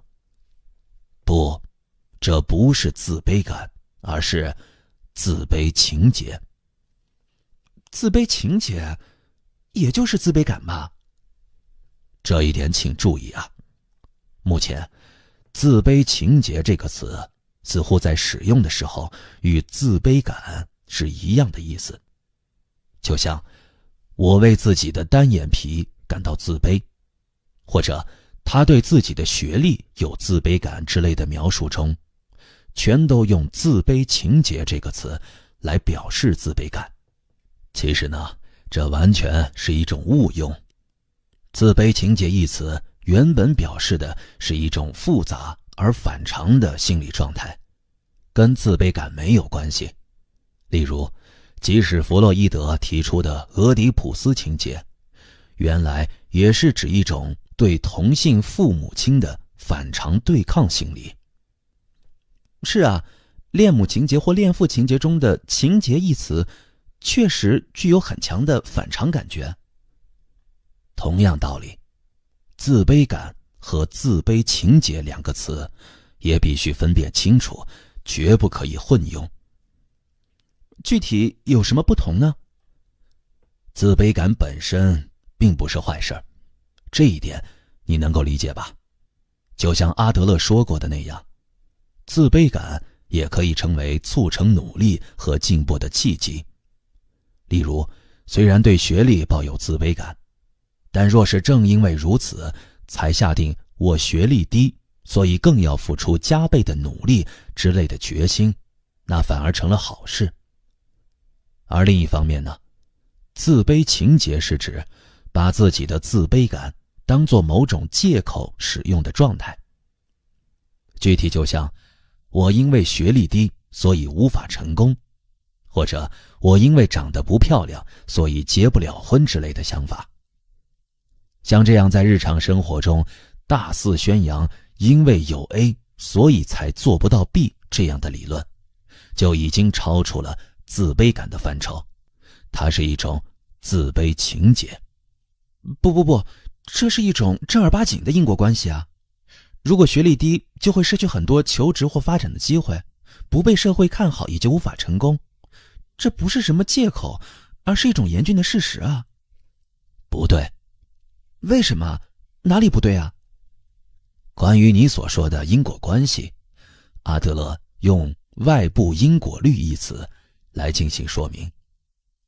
意思就是将原本没有任何因果关系的事情解释成似乎有重大因果关系一样。例如，前几天就有人说自己之所以始终无法结婚，就是因为幼时父母离婚的缘故。从弗洛伊德的原因论来看，父母离婚对其造成了极大的精神创伤，与自己的婚姻观有着很大的因果关系。但是阿德勒从目的论的角度出发，把这种论调称为外部因果律。但是现实问题是，拥有高学历的人更容易在社会上获得成功啊。先生，你应该也有这种社会常识吧？问题在于你如何去面对这种社会现实。如果抱着我因为学历低所以无法成功之类的想法，那就不是不能成功，而是不想成功了。不想成功，这是什么道理啊？简单的说，就是害怕向前迈进，或者是不想真正的努力，不愿意为了改变自我而牺牲目前所享受的乐趣，比如玩乐或休闲时间，也就是拿不出改变生活方式的勇气。即使有些不满或者不自由，也还是更愿意维持现状。越自负的人越自卑。也许是那样，不过，而且对自己的学历有着自卑情结，认为我因为学历低，所以才无法成功。反过来说，这也就意味着只要有高学历，我也可以获得巨大的成功。的确如此啊。这就是自卑情结的另一个侧面。那些用语言或态度表明自己的自卑情结的人，和声称因为有 A 所以才不能做到 B 的人，他们的言外之意就是只要没有 A， 我也会是有能力有价值的人。也就是说，要不是因为这一点，我也能行。是的。关于自卑感呢，阿德勒提出没有人能够长期忍受自卑感。也就是说，自卑感虽然人人都有，但它沉重的没人能够一直忍受这种状态。啊，这好像有点乱呢。请你慢慢去理解。拥有自卑感，即感觉目前的我有所欠缺的状态。如此一来，问题就在于如何去弥补欠缺的部分，对吧？正是如此。如何去弥补自己欠缺的部分呢？最健全的姿态应该是想要通过努力和成长去弥补欠缺部分，例如刻苦学习、勤奋练习、努力工作等。但是没有这种勇气的人就会陷入自卑情节。拿刚才的例子来讲，就会产生我因为学历低，所以无法成功之类的想法，并且还会进一步通过如果有高学历，自己也很容易成功之类的话来暗示自己的能力。意思就是，现在只不过是被学历低这个因素所埋没，真正的我其实非常优秀。不，第二种说法已经不属于自卑感了，那应该是自吹自擂吧？正是如此。自卑情节有时会发展成另一种特殊的心理状态。那是什么呢？这也许是你没听说过的词语，是优越情节。优越情节？虽然苦于强烈的自卑感，但却没有勇气通过努力或成长之类的健全手段去进行改变。即便如此呢，又没法忍受因为有 A 所以才做不到 B 之类的自卑情节，无法接受无能的自己。如此一来，人就会想要用更简便的方法来进行补偿啊。怎么做呢？表现得好像自己很优秀，继而沉浸在一种虚假的优越感之中。虚假的优越感？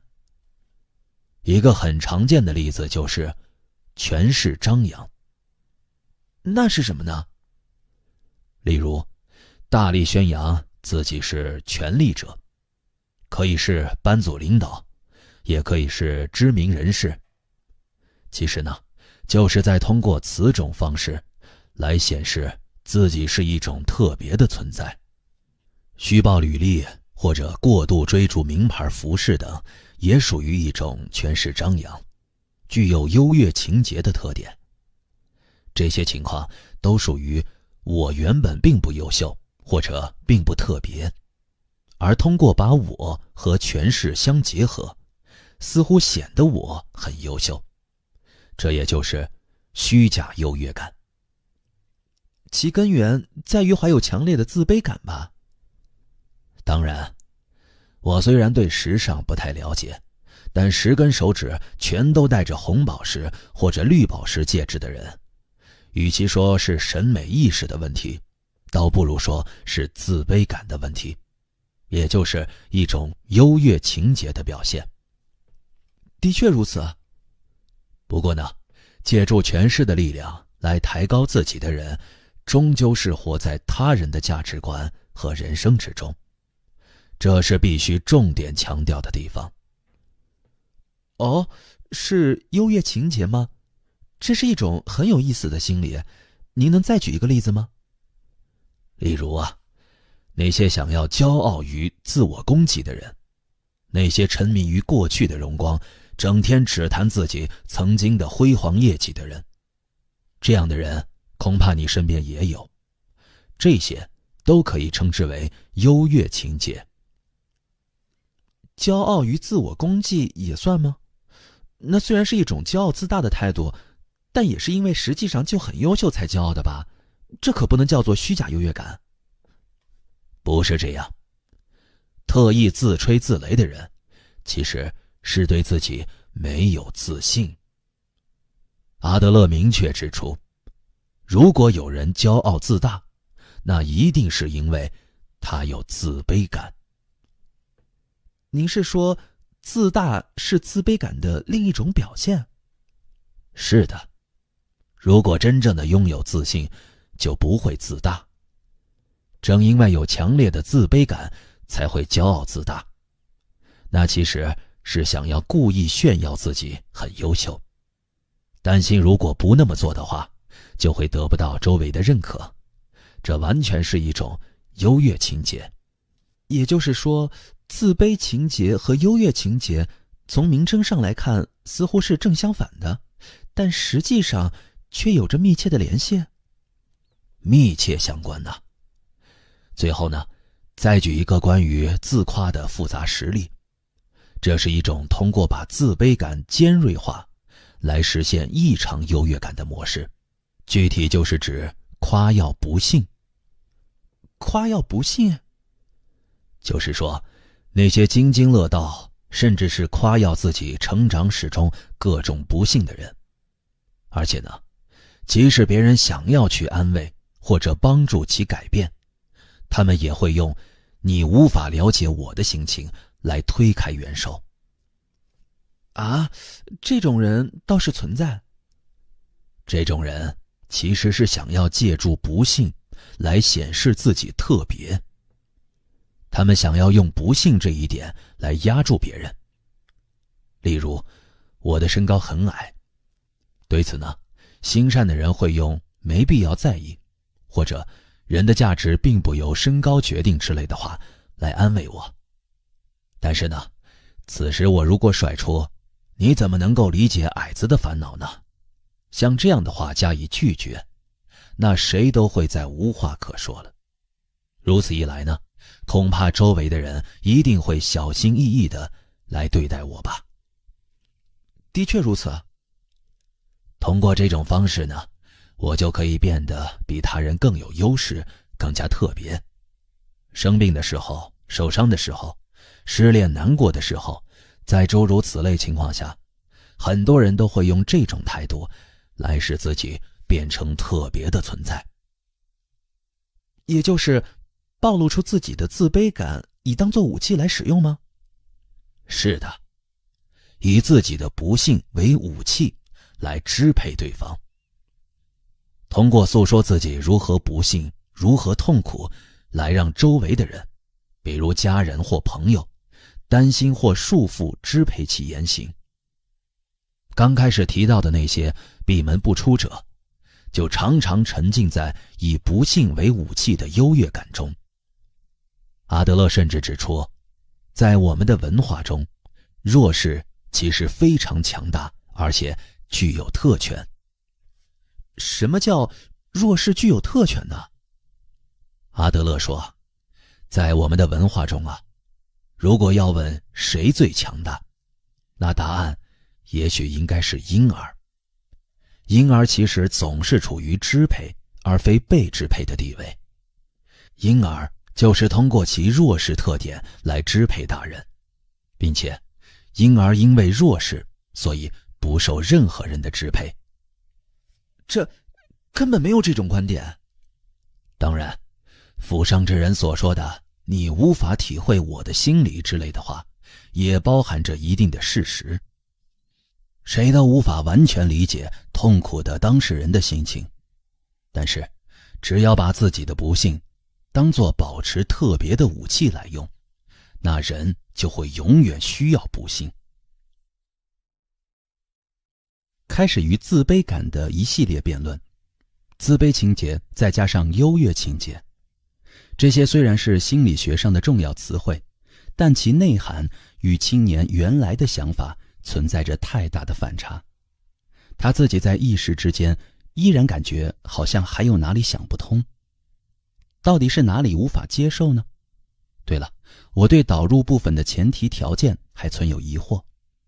这样想着，青年不紧不慢地开口说话了。人生不是与他人的比赛，但是我依然不太明白。你尽管问。阿德勒也认为希望进步的追求优越性属于普遍欲求吧。另一方面，他又提醒人们不可以陷入过剩的自卑感或优越感之中。如果是直接否定追求优越性的话，倒还容易理解，但他又认可这一点，那么我们到底应该怎么做呢？请你这样想，一提到追求优越性，往往容易被认为是尽力超越他人，甚至是通过排挤他人以取得晋升之类的追求，往往给人一种踩着别人往上升的印象。当然，阿德勒也并不是肯定这种态度。在同一个平面上，既有人走在前面，又有人走在后面。请想象一下这种情形，虽然行进距离或速度各不相同，但大家都平等地走在一个平面上。所谓追求优越性，是指自己不断朝前迈进，而不是比别人高出一等的意思。您是说，人生不是竞争？是的，不与任何人竞争，只要自己不断前进即可。当然，也没有必要把自己和别人相比较。哎呀，这不可能吧？我们无论如何都避免不了把自己与别人相比较啊！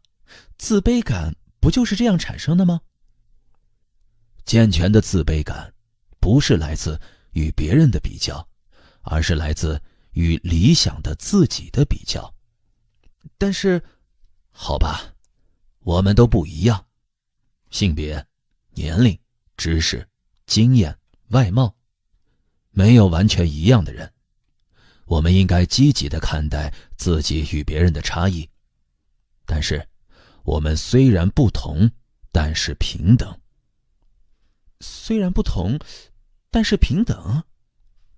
是的，人都各有差异，这种差异不关乎善恶或优劣，因为不管存在着什么样的差异，我们都是平等的人。人无高低之分，从理想论的角度来看，也许如此。但是先生，我们应该看看真正的现实啊。例如，作为成人的我，与连4则运算都不会的孩子之间，也可以说是真正平等吗？就知识、经验或者责任来讲，也许存在着差异。也许孩子不能很好的系鞋带，不能解开复杂的方程式，或者是在发生问题的时候，不能像成人那样去负责任。但是呢，人的价值并不能用这些来决定。我的回答仍然一样，所有的人都是虽然不同，但是平等的。那么，先生，您是说要把孩子当成一个成人来对待吗？不，既不当作成人来对待，也不当作孩子来对待，而是当作人来对待。把孩子当作与自己一样的一个人来真诚对待。那么，我换个问题，所有人都平等，走在同一个平面上，虽说如此，但依然存在差异吧？走在前面的人比较优秀，追在后面的人呢，则相对逊色，最终不还是归到优劣的问题上吗？不是，无论是走在前面还是走在后面，都没有关系。我们都走在一个并不存在纵轴的水平面上，我们不断向前迈进，并不是为了与谁竞争，价值在于不断超越自我。先生，您能摆脱一切竞争吗？当然，我不追求地位或荣誉。作为一名在野哲人，过着与世无争的人生。退出竞争，不也就是认输吗？是从胜负竞争中全身而退。当一个人想要做自己的时候，竞争势必会成为障碍。不，那是厌倦人生的老人的逻辑啊！像我这样的年轻人，必须在剑拔弩张的竞争中去提高自己。正因为有竞争对手的激励，才能够不断地创造更好的自己。用竞争来考虑人际关系，有什么不好呢？如果那个竞争对手对你来说是可以称得上伙伴的存在，那也许会有利于自我研究。但在多数情况下，竞争对手并不能成为伙伴。怎么回事啊？在意你长相的只有你自己。接下来呢，咱们梳理一下我们的辩论。最初啊，你对阿德勒所主张的一切烦恼皆源于人际关系这一概念表示不满，对吧？围绕着自卑感的争论就由此而起了。是的，是的，关于自卑感这个话题的讨论太过激烈，以至于差点把那一点给忘记了。最初为什么会谈到自卑感这个话题呢？这与竞争有关。请你记住，如果在人际关系中存在竞争，那人就不可能摆脱人际关系带来的烦恼，也就不可能摆脱不幸。为什么呀？因为有竞争的地方，就会有胜者和败者。有胜者和败者不是很好吗？请从你自己的角度来具体考虑一下。假设你对周围的人都抱有竞争意识，但是呢，竞争就会有胜者和败者，因为他们之间的关系，所以必然会意识到胜负，会产生 A 君上了名牌大学， B 君进了那家大企业， C 君找了一位那么漂亮的女朋友，而自己却是这样之类的想法。可真具体啊。如果意识到竞争或胜负，那么势必就会产生自卑感，因为常常拿自己和别人相比，就会产生优于这个输于那个之类的想法，而自卑情节或优越情节就会随之而生。那么对此时的你来说，他人又会是什么样的存在呢？啊，是竞争对手吗？不是单纯的竞争对手，不知不觉就会把他人乃至整个世界都看成敌人。敌人，也就是会认为人人都是随时会愚弄、嘲讽、攻击甚至陷害自己，绝不可掉以轻心的敌人，而世界则是一个恐怖的地方。您是说与不可掉以轻心的敌人之间的竞争吗？竞争的可怕之处啊，就在于此。即便不是败者，即便一直立于不败之地，处于竞争之中的人也会一刻不得安心，不想成为败者。而为了不成为败者，就必须一直获胜，不能相信他人。之所以有很多人虽然取得了社会性的成功，但却感觉不到幸福，就是因为他们活在竞争之中，因为他们眼中的世界是敌人遍布的危险所在。虽然或许如此，但实际上，别人真的会那么关注你吗？会24小时监视着你，虎视眈眈地寻找攻击你的机会吗？恐怕并非如此呀。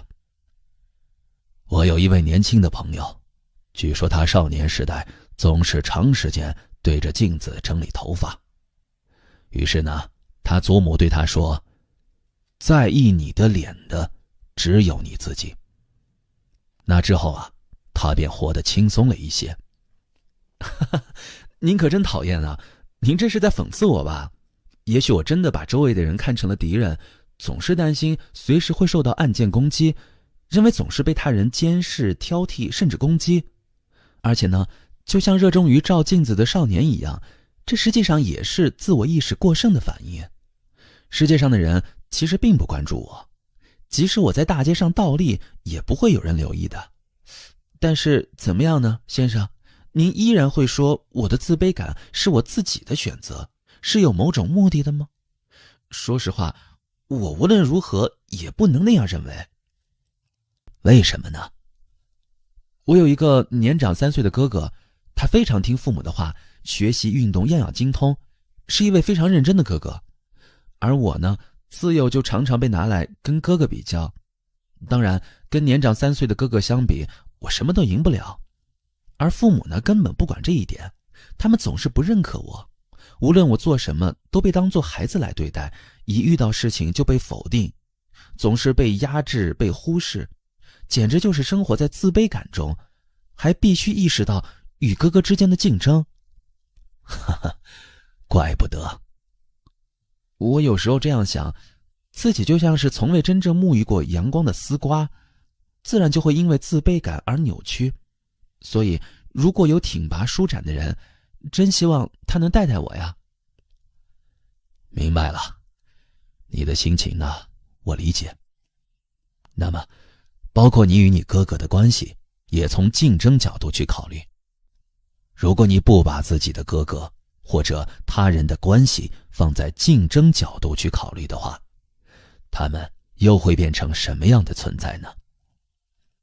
那也许哥哥就是哥哥，他人就是他人吧。不，应该会成为更加积极的伙伴。伙伴？你刚刚也说过吧，无法真心祝福过得幸福的他人，那就是因为站在竞争的角度来考虑人际关系，把他人的幸福看作我的失败，所以才无法给予祝福。但是呢，一旦从竞争的怪圈中解放出来，就再没有必要战胜任何人了，也就能够摆脱或许会输的恐惧心理了，变得能够真心祝福他人的幸福，并能够为他人的幸福做出积极的贡献。当某人陷入困难的时候，你随时愿意伸出援手，那他对你来说就是可以称为伙伴的存在。关键呢，在于下面这一点，如果能够体会到人人都是我的伙伴，那么对世界的看法也会截然不同，不再把世界当成危险的存在，也不再活在不必要的猜忌之中。你眼中的世界就会成为一个安全舒适的地方，人际关系的烦恼也会大大减少。那可真是幸福的人呐！但是那是向日葵，对，是向日葵，是沐浴着温暖阳光，吸收着充足水分长起来的向日葵的理论。生长在昏暗背阴处的丝瓜根本不可能那样。你又要回到原因论上去了吧？是的，的确如此。由严厉父母养大的青年，自幼便一直被拿来与哥哥进行比较，并受到不公正的待遇，任何意见都不被采纳，还被骂作是差劲的弟弟。在学校也交不到朋友，休息时间也一直闷在图书室里，只有图书室是自己的安身之所。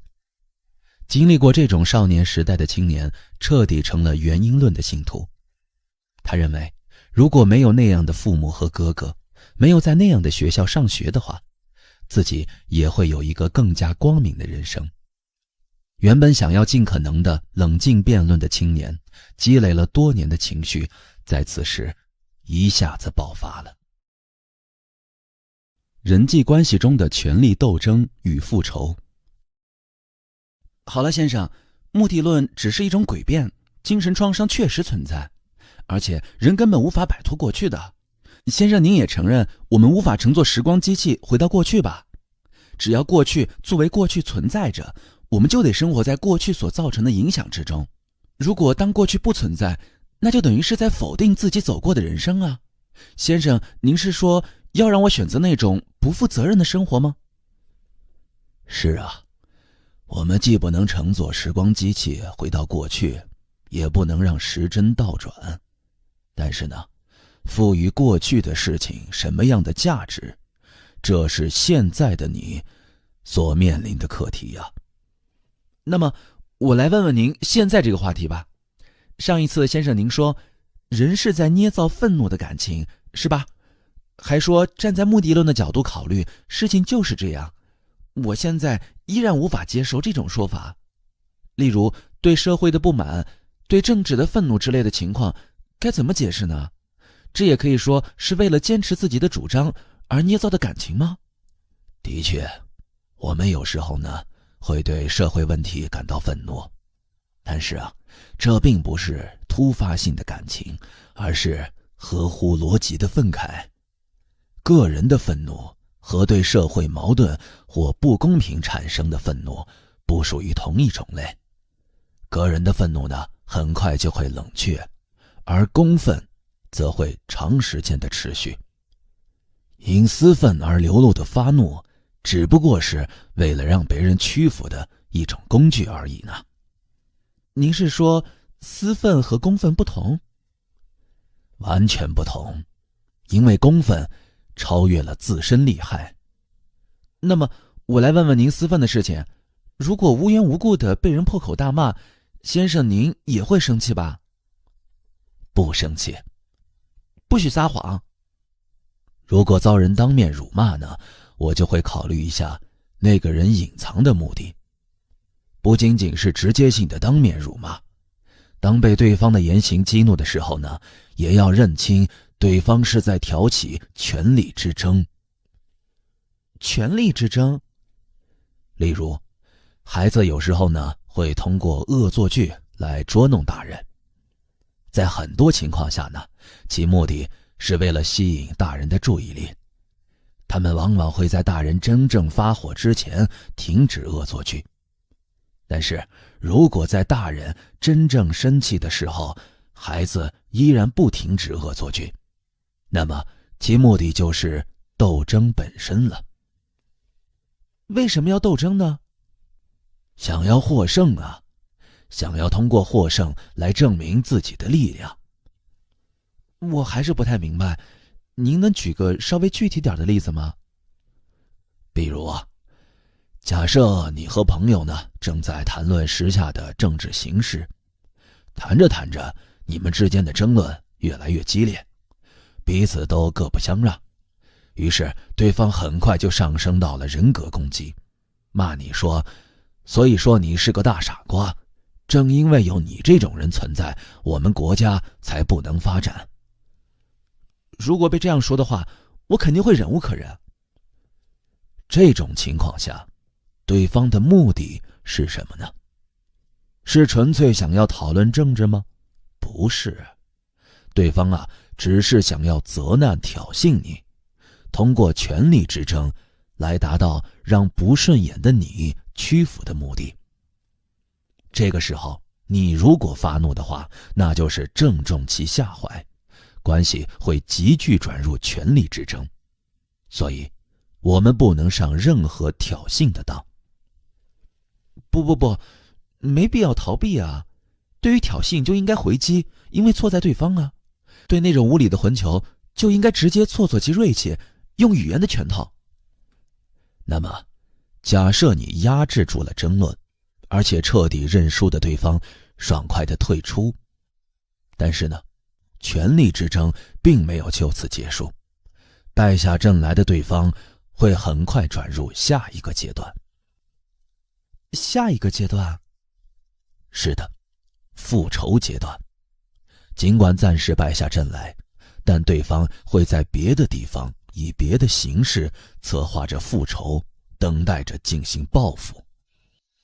比如说呢，遭受过父母虐待的孩子，有些会误入歧途逃学，甚至会出现割腕等自残行为。如果按照弗洛伊德的原因论，肯定会从简单的因果律角度归结为，因为父母用这样的方法教育，所以孩子才变成这样。就像因为不给植物浇水，所以它们才会干枯一样。这的确是简单易懂的解释。但是呢，阿德勒式的目的论不会忽视孩子隐藏的目的，也就是报复父母。如果自己出现不良行为，逃学，甚至是割腕，那么父母就会烦恼不已，父母还会惊慌失措，痛不欲生。孩子正是因为知道这一点，所以才会出现问题行为。孩子并不是受过去原因，也就是家庭环境的影响，而是为了达到现在的目的，也就是报复父母。是为了让父母烦恼才有问题行为吗？是的。例如，看到割腕的孩子，很多人会不可思议地想，为什么要做那种事情呢？但是啊，请想想孩子的割腕行为会对周围的人，比如说父母，带来什么影响呢？如此一来，行为背后的目的就不言而喻了。目的是为了复仇吧？是的，而且啊，人际关系一旦发展到复仇阶段，那么当事人之间几乎就不可能调和了。为了避免这一点，在受到争权挑衅时，绝对不可以上当啊！承认错误不代表你失败了。那么，如果当面受到了人格攻击的话，该怎么办呢？要一味的忍耐吗？不，忍耐这种想法本身就表明你依然拘泥于权力之争，而是要对对方的行为不做任何反应。我们能做的就只有这一点。不上挑衅之当这种事情，有那么容易做到吗？原本您是怎么说到要控制怒气的呢？所谓控制怒气，是否就是忍耐呢？不是的，我们应该学习不使用怒气这种感情的方法，因为怒气终归是为了达成目的的一种手段和工具。哦，这太难了。首先呢，希望你能够理解这样一个事实，那就是发怒是交流的一种形态，而且不使用发怒这种方式也可以交流。我们即使不使用怒气，也可以进行沟通以及取得别人的认同。如果能够从经验中明白这一点，那自然就不会再有怒气产生了。但是，即使对方明显找茬挑衅，恶意说一些侮辱性的语言，也不能发怒吗？你似乎还没有真正理解呀。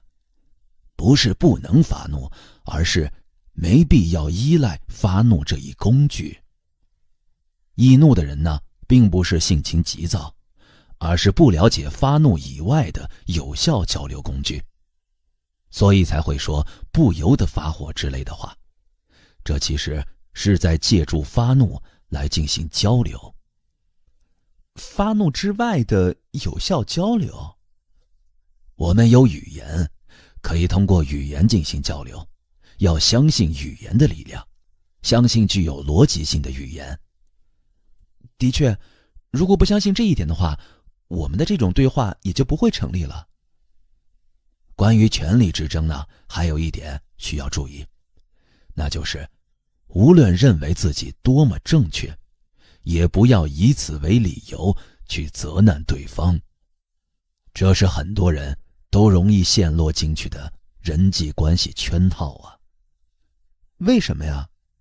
人在人际关系中，一旦确信我是正确的，那就已经步入了权力之争。仅仅是认为自己正确就会那样吗？不，这也太夸张了吧。我是正确的，也就是说，对方是错误的。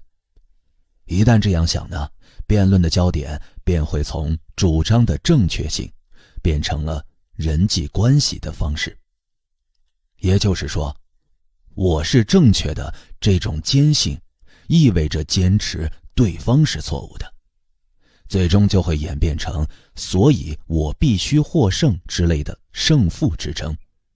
这就是完完全全的权力之争吧。确实，原本主张的对错与胜负毫无关系。如果你认为自己正确的话，那么无论对方持什么意见都应该无所谓。但是呢，很多人都会陷入权力之争，试图让对方屈服。正因为如此，才会认为承认自己的错误就等于承认失败。的确有这么一方面。因为不想失败呢，所以就不愿意承认自己的错误，结果就会选择错误的道路。承认错误、赔礼道歉、退出权力之争，这些都不是失败。追求优越性，并不是通过与他人的竞争来完成的。也就是说，如果过度拘泥于胜负，就无法做出正确的选择吗？是的，眼睛模糊了，只能看到眼前的胜负，就会走错道路的。我们只有摘掉竞争或胜负之争的眼镜，才能够改变完善自己。人生的3大课题：交友课题、工作课题以及爱的课题。但还是有问题啊，就是一切烦恼皆源于人际关系那句话。的确，自卑感是人际关系的烦恼，而且我也非常明白自卑感给我们造成的影响。对人生不是竞争这一点，从道理上呢也承认。我无法把他人看成伙伴，总是在心里的某个角落把别人想成是敌人，这一点也的确如此啊。但不可思议的是，为什么阿德勒那么重视人际关系，甚至都用一切这样的词来形容呢？人际关系呢，是一个怎么考虑都不为过的重要问题。上次我就说过，你所缺乏的是获得幸福的勇气，这样的话，你还记得吧？即使想忘也忘不了呀。那么，你为什么把别人看成是敌人，而不能认为是伙伴呢？那是因为勇气受挫的你在逃避人生的课题。人生的课题？是的，这非常重要。阿德勒心理学关于人的行为方面和心理方面都提出了相当明确的目标。那是什么样的目标呢？首先呢，行为方面的目标有自立和与社会和谐共处这2点。而且支撑这种行为的心理方面的目标是我有能力以及人人都是我的伙伴这2种意识。请您等等，我得做一下笔记。行为方面的目标有以下2点：一、自立；二、与社会和谐共处。而且支撑这种行为的心理方面的目标也有以下2点：一、我有能力的意识；二、人人都是我的伙伴的意识。哎呀，我能明白其重要性。作为个体自立，同时能够与他人及社会和谐共处，这好像与我们之前的辩论内容也紧密相关。而且这些目标可以通过阿德勒所说的直面人生课题来实现呢。那么人生课题又指什么呢？请从孩提时代开始考虑人生这个词儿。孩提时代呢，我们在父母的守护下生活，即使不怎么劳动也可以生存下去。但是很快就到了自立之时，不能继续依赖父母，而必须争取精神性的自立，这一点自不必说。即使在社会意义上也要自立，必须从事某些工作。当然，这里不是指在企业上班之类狭义上的工作。此外呢，在成长过程中会遇到各种各样的朋友关系，当然也会与某人结成恋爱关系，甚至还有可能发展到结婚。如果是那样的话，就又会产生夫妻关系。一旦有了孩子，还会出现亲子关系。阿德勒把这些过程中产生的人际关系分为工作课题、交友课题和爱的课题这3类，又统称为人生课题。这里的课题是指作为社会人的义务吗？也就是类似于劳动或纳税之类的事情？不，请你把它理解为单纯的人际关系。人际关系有距离和深度。为了强调这一点，阿德勒也曾使用3大羁绊这样的表达方式。人际关系的距离和深度。一个个体在想要作为社会性的存在生存下去的时候，就会遇到不得不面对的人际关系，这就是人生课题。在不得不面对这一意义上，确实可以说是义务。哦，具体来讲呢？首先呢，我们从工作课题来考虑。无论什么种类的工作，都没有一个人可以独立完成的。例如，我平时呢都在这个书房中写书稿，写作这项工作的确是无人能够代替，必须自己完成的作业。但即使如此，只有了编辑的存在，以及装订人员、印刷人员和经销或书店人员的协助，这项工作才能够成立。原则上来说呢，根本不可能存在不需要与他人合作完成的工作。广义上来说，也许如此。不过呢，如果从距离和深度这一观点来考虑的话，工作上的人际关系可以说门槛最低。工作上的人际关系，因为有着成果这一简单易懂的共通目标，即使有些不投缘也可以合作，或者说必须合作。而且因工作这一点结成的关系，在下班或者转行后就又可以变回他人关系。的确如此。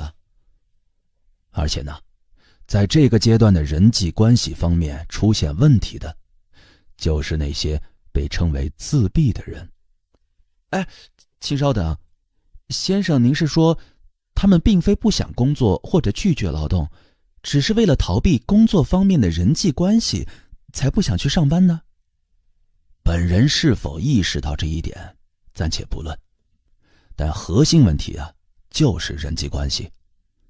例如，为了求职而发出简历，面试了却没被任何公司录取，自尊心受到极大伤害，思来想去便开始怀疑工作的意义。或者在工作中遭遇重大失败，由于自己的失误致使公司遭受巨额损失，眼前一片黑暗，于是开始讨厌再去公司上班。这些情况都不是讨厌工作本身，而是讨厌因为工作而受到他人的批评和指责，讨厌被贴上你没有能力或者你不适合这个工作之类的无能标签，更讨厌无可替代的我的尊严受到伤害。也就是说，一切都是人际关系的问题。浪漫的红线和坚固的锁链。我一会儿再反驳您。接下来，所谓交友课题又是指什么呢？这是指脱离了工作的更广泛意义上的朋友关系。正因为没有了工作关系那样的强制力，所以也就更加难以开始和发展。是啊，如果有学校或者职场之类的场合，也还可以构建关系，但也只是限于那种场合的表面关系。但是如果进一步发展成朋友关系，或者在学校和职场之外的地方交到朋友，这实在是非常困难。你有可以称得上是知己的朋友吗？有朋友，但是要说能称得上知己的，我曾经也是这样。高中时代的我呢，根本不想交朋友，每天都独自学习希腊语或德语，默默地研读哲学书。对此非常不安的母亲曾去找过班主任老师谈话，当时老师好像说不必担心，他是不需要朋友的人。老师的话呢，给了母亲和我极大的勇气。不需要朋友的人，那么先生您在高中时代一个朋友也没有吗？不，只有一个朋友。他说没有任何应该在大学里学习的东西，结果呢就没有上大学。听说他在山上隐居几年之后，目前在东南亚从事新闻报道工作。我们已经几十年没见过面了，不过呢，我感觉我们现在再次见到，也能够像那个时候一样交往。很多人认为朋友越多越好，但果真如此吗？朋友或熟人的数量没有任何价值，这是与爱之主题有关的话题。我们应该考虑的是关系的距离和深度。我以后也可以交到好朋友吗？当然可以，只要你变了，周围也会改变，必须要有所改变。阿德勒心理学不是改变他人的心理学，而是追求自我改变的心理学。不能等着别人发生变化，也不要等着状况有所改变，而是由你自己勇敢迈出第一步。事实上啊，你这样到我的房间来拜访，而我呢，就可以得到一位你这样的年轻朋友。先生，您是说我是您的朋友？是的，不是这样吗？我们在这里的对话不是咨询辅导，我们也不是工作关系。对我来说，你就是一位无可替代的朋友。难道你不这么认为吗？您是说无可替代的朋友吗？不，现在我还不想考虑这一点。咱们继续吧。最后的爱的课题是指什么呢？这一点呢，可以分成2个阶段，一个就是所谓的恋爱关系，而另一个就是与家人的关系，特别是亲子关系。在工作、交友和爱这3大课题中，爱之课题恐怕是最难的课题了。例如，当由朋友关系发展成恋爱关系的时候，一些在朋友之间被允许的言行就不再被允许了。具体说来，例如不可以跟异性朋友一起玩，有时候甚至仅仅因为跟异性朋友打电话，恋人就会吃醋。像这样，距离近了，关系也深了。是啊，这也是没办法的事情。但是呢，阿德勒不同意束缚对方这一点。如果对方过得幸福，那就能够真诚地去祝福，这就是爱。相互束缚的关系很快就会破裂。不，这种论调有不忠之嫌呢。如果对方非常幸福的乱搞胡混，难道也要对其这种姿态给予祝福吗？并不是积极的去肯定花心。请你这样想，如果在一起感到苦闷或者紧张，那即使是恋爱关系也不能称之为爱。当人能够感觉到与这个人在一起可以无拘无束的时候，才能够体会到爱。既没有自卑感，也不必炫耀优越性，能够保持一种平静而自然的状态。真正的爱应该是这样的。另一方面呢，束缚是想要支配对方的表现，也是一种基于不信任感的想法。与一个不信任自己的人处在同一个空间里，那就根本不可能保持一种自然状态。阿德勒说，如果想要和谐的生活在一起，那就必须把对方当成平等的人。确实。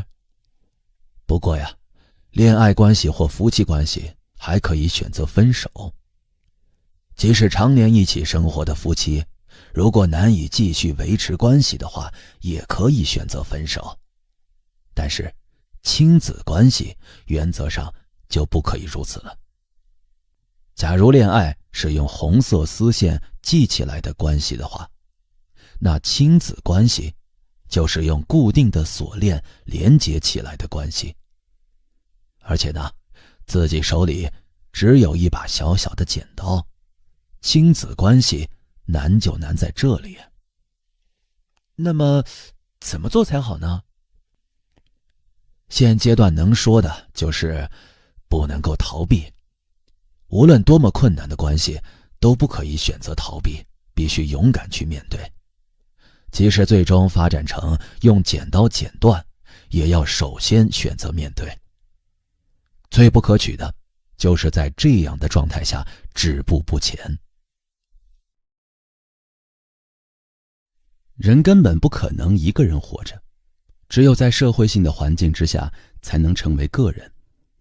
因此呢，阿德勒心理学把作为个人的自立和在社会中的和谐作为重大目标。那么如何才能实现这些目标呢？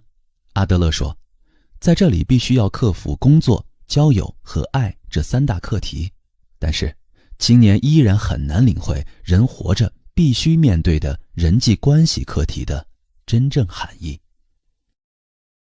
人生谎言教我们学会逃避。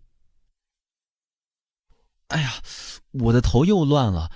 先生也说过吧，我之所以把别人看成是敌人而不能看成是伙伴，是因为在逃避人生的课题。那究竟是什么意思呢？假设你讨厌 A 这个人，说是因为 A 身上有让人无法容忍的缺点。是啊，如果是讨厌的人，那还真不少。但是呢，那并不是因为无法容忍 A 的缺点才讨厌他，而是你先有要讨厌 A 这个目的，之后才找出了符合这个目的的缺点。怎么可能呢？那我这么做又是为了什么呢？为了逃避与 A 之间的人际关系。哎呀，这绝对不可能。即使再怎么想，顺序也是反的呀。是因为他做了惹人讨厌的事儿，所以大家才会讨厌他，否则也没有理由讨厌他呀。不是这样的。如果想一想与处于恋爱关系的人分手时候的情况，就会容易理解了。在恋爱或夫妻关系中呢，过了某个时期之后，有时候对方的任何言行都会让你生气。吃饭的方式让你不满意，在房间里的散漫姿态令你生厌，甚至就连对方睡眠时的呼吸声都让你生气，尽管几个月前还不是这样。是的，这个能够想象得到。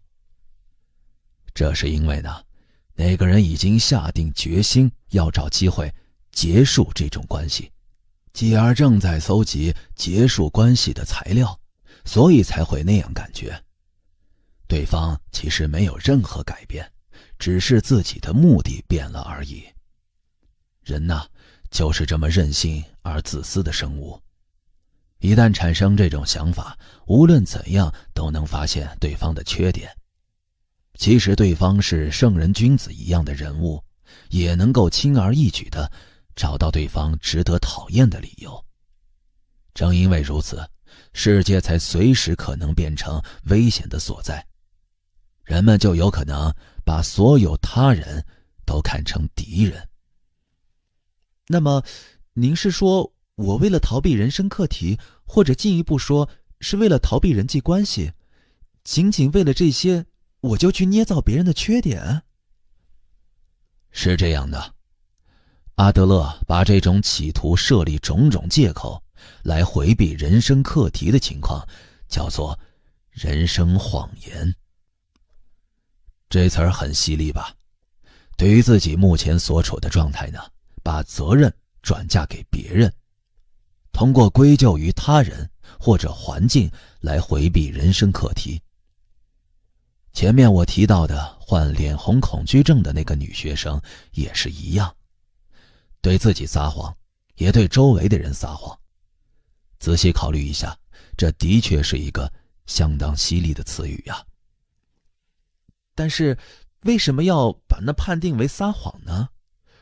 我周围都是什么样的人，之前又经历过怎样的人生，先生您根本一无所知吧？是的，我对你的过去呢一无所知，有关你父母和你哥哥的事情我也一无所知。不过我只知道一点。是什么？那就是决定你的生活方式、人生状态的不是任何其他人，而是你自己这一事实。啊？假若你的生活方式是由他人或者环境所决定的，那还有可能转嫁责任。但是我们是自己选择自己的生活方式，责任之所在就非常明确了。您是打算要谴责我吧？说我是一个骗子，一个懦夫，说全都是我的责任。请你不要用怒气来回避这个问题，这是非常关键的。阿德勒并不打算用善恶来区分人生课题或者人生谎言。我们现在应该谈的既不是善恶问题，也不是道德问题，而是勇气问题。又是勇气吗？是的，即使你逃避人生课题，依赖人生谎言，那也不是因为你沾染了恶。这不是一个应该从道德方面来谴责的问题，它只是勇气的问题。阿德勒心理学是勇气的心理学。最终还是勇气的问题吗？如此说来，先生您上次也说过，阿德勒心理学是勇气心理学。如果再加上一点的话，那就是阿德勒心理学不是拥有的心理学，而是使用的心理学。也就是不在于被给予了什么，而在于如何去使用被给予的东西，那句话吗？是的，你记得很清楚吗？弗洛伊德式的原因论是拥有的心理学，继而就会转入决定论。另一方面呢，阿德勒心理学是使用的心理学，起决定作用的是你自己。阿德勒心理学是勇气的心理学，同时也是使用的心理学。我们人类啊，并不是会受原因论所说的精神创伤所摆弄的脆弱存在。从目的论的角度来讲呢，我们是用自己的手来选择自己的人生和生活方式，我们有这种力量。但说实话，我没有信心能够克服自卑情节，即便那是一种人生谎言，我今后恐怕也无法摆脱这种自卑情节。为什么会那样想呢？也许先生您的话是正确的，不，我所缺乏的肯定就是勇气。我也承认人生谎言，我害怕与人打交道，不想在人际关系中受伤，所以就想回避人生课题。正因为如此，才摆出了这样那样的借口。是的，就是这样。但是先生的话终归只是精神论吧，只不过是说些你就是缺乏勇气，要拿出勇气来之类的激励的话。这就跟只会拍着别人的肩膀劝告说拿出勇气来之类的愚蠢指导者一样。可是我就是因为振作不起来才烦恼的呀。总而言之，你就是希望听到具体对策，对吧？正是，我是人不是机器，不可能一听到拿出勇气之类的指令后就马上像加油一样去补充勇气的。我知道了，但是今晚也已经很晚了，所以下次我再告诉你吧。您不是在逃避吧？当然不是，也许下一次还要讨论一下自由这个话题。不是勇气吗？是的，是关于谈论勇气的时候所不可不提的有关自由的讨论。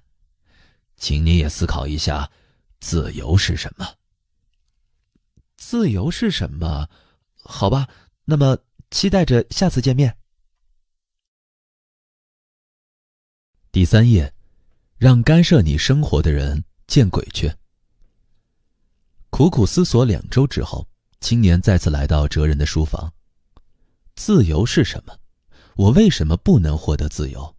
真正束缚我的究竟是什么？青年被布置的作业实在是太沉重，根本无法找出合适的答案。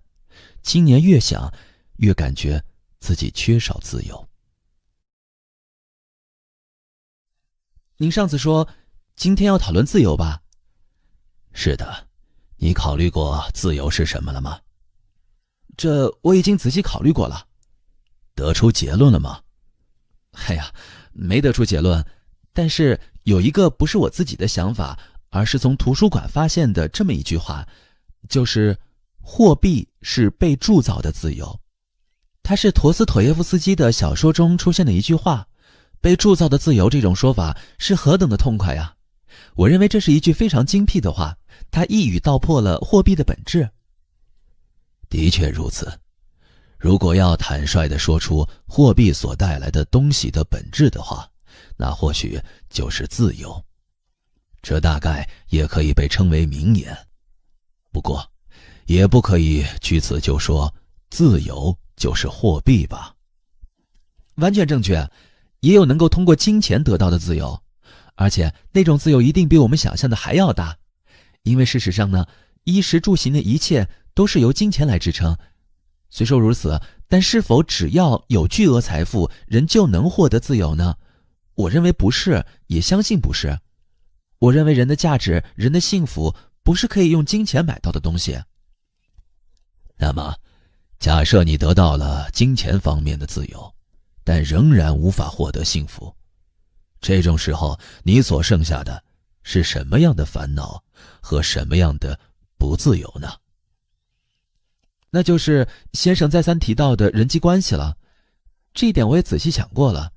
例如，尽管拥有巨额财富，但却找不到爱的人，没有能够称得上是知己的朋友，甚至被大家所厌恶，这都是极大的不幸。另一个一直萦绕在我脑海里的就是羁绊这个词语。我们其实都挣扎般的活在各种各样的羁绊之中，不得不和讨厌的人交往，不得不忍受讨厌的上司的嘴脸等。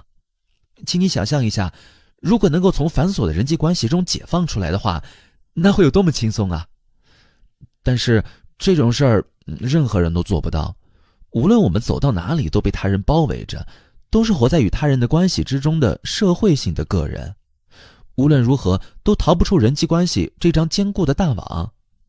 阿德勒所说的“一切烦恼皆源于人际关系”这句话，真可谓是真知灼见呐！一切的事情最终都会归结到这一点上。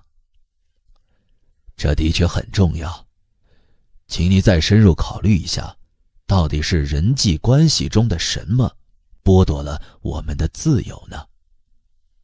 就是这一点，就是先生您上次说的是把别人当成敌人还是伙伴这一点。您说如果能够把别人看成伙伴，那么对世界的看法也会随之改变。这种说法我完全可以接受，我上次回去的时候也已经完全认可了这一看法。但是再仔细一想，觉得人际关系中还有些无法仅仅用这一道理来解释的要素。比如呢？最简单易懂的就是父母的存在。对于我来说，无论怎么想，父母都不是敌人呢。特别是在孩童时代，他们作为最大的庇护者，养育和守护了我。关于这一点，我真心实意的满怀感激。不过呢，我父母是非常严厉的人。上一次我也说过，父母常常拿我和哥哥比，并且毫不认可我。同时呢，对于我的人生，他们也总是指手画脚，比如常常说些要好好学习，不要跟那样的朋友来往，至少得上个大学，或者必须选择这样的工作之类的话。这种要求是一种极大的压力，也是一种羁绊。那最后你是怎么做的呢？在上大学之前，我一直认为不能无视父母的意愿，所以总是既烦恼又反感。但事实上，我在不知不觉间就把自己的希望和父母的希望重合在了一起。虽然工作是按照自己的意愿选的。这么一说才想起来，我还没有问过你的职业是什么呢？我现在是大学图书馆的管理员，而我的父母则希望我像哥哥一样继承父亲的印刷工厂。因此，自从我就职以来，与父母的关系就多少有些不愉快。如果对方不是自己的父母，而是敌人一样的存在，那我就根本不会苦恼吧。因为无论对方怎么干涉，只要无视就可以了。但对我来说，父母不是敌人，是不是伙伴暂且不论，但至少不是应该称为敌人的存在。因为关系实在是太亲近了，所以根本不能无视其意愿呀。当你按照父母的意愿选择大学的时候，你对父母是一种什么样的感情呢？很复杂，虽然也有怨气，但另一方面又有一种安心感。心里想，如果是这个学校的话，应该能够得到父母的认可吧。那么，能够得到认可，又是指什么呢？请您不要兜着圈子的做诱导询问啊，先生，您应该也知道，就是所谓的认可欲求，人际关系的烦恼都集中在这一点上。我们在活着时，常需要得到他人的认可，正因为对方不是令人讨厌的敌人，所以才想要得到那个人的认可。对，我就是想要得到父母的认可。明白了。关于现在这个话题呢，我要先说一下阿德勒心理学的一个大前提。阿德勒心理学否定寻求他人的认可。否定认可欲求？根本没必要被别人认可，也不要去寻求认可，这一点必须事先强调一下。您在说什么呢？认可欲求不正是推动我们人类进步的普遍欲求吗？要不要活在别人的期待中？得到别人的认可的确很让人高兴，但是呢，要说是否真的需要被人认可，那绝对不是。人原本为什么要寻求认可呢？说的再直接一些，人为什么想要得到别人的表扬呢？答案很简单呀，只有得到了别人的认可，我们才能体会到自己有价值。通过别人的认可，我们能够消除自卑感，可以增加自信心。对，这就是价值的问题。先生，您上次不也说过吗？自卑感就是价值判断的问题。我正是因为得不到父母的认可，所以才一直活在自卑之中啊。那么，我们用一个身边的例子来考虑一下。比如，假设你在工作单位捡了垃圾，但是呢，周围的人根本没人注意到这一点，或者即使注意到了，也没有人说一句感谢或表扬的话。那么，你以后还会继续捡垃圾吗？这真是一个困难的问题啊！如果没有得到任何人的感谢，那也许以后就不会再继续做了吧？为什么呢？捡垃圾是为了大家，为了大家流汗受累，却连一句感谢的话都得不到。如果这样的话，也许就不想再做下去了吧？认可欲求的危险啊，就在这里。人究竟为什么要寻求别人的认可呢？其实，很多情况下都是因为受赏罚教育的影响。赏罚教育？如果做了恰当的事情，就能够得到表扬，而如果做了不恰当的事情，就会受到惩罚。阿德勒严厉批判这种赏罚式的教育。在赏罚式教育之下，会产生这样一种错误的生活方式，那就是如果没人表扬，我就不去做好事；或者是如果没人惩罚，我也做坏事。是先有了希望获得表扬这个目的，所以才去捡垃圾，并且呢，如果不能够得到任何人的表扬，那就会很愤慨，或者是下定决心再也不做这样的事情。很明显，这是一种不正常的想法。不对，请您不要把话题缩小，我不是在讨论教育，希望得到喜欢的人的认可，希望被身边的人接纳，这都是非常自然的欲求啊。你犯了一个大大的错误啊！其实，我们并不是为了满足别人的期待而活着。你说什么？你不是为了满足别人的期待而活着，我也不是为了满足别人的期待而活着。我们没必要去满足别人的期待。不，这是非常自私的论调啊！您是说要只为自己着想，自以为是的活着吗？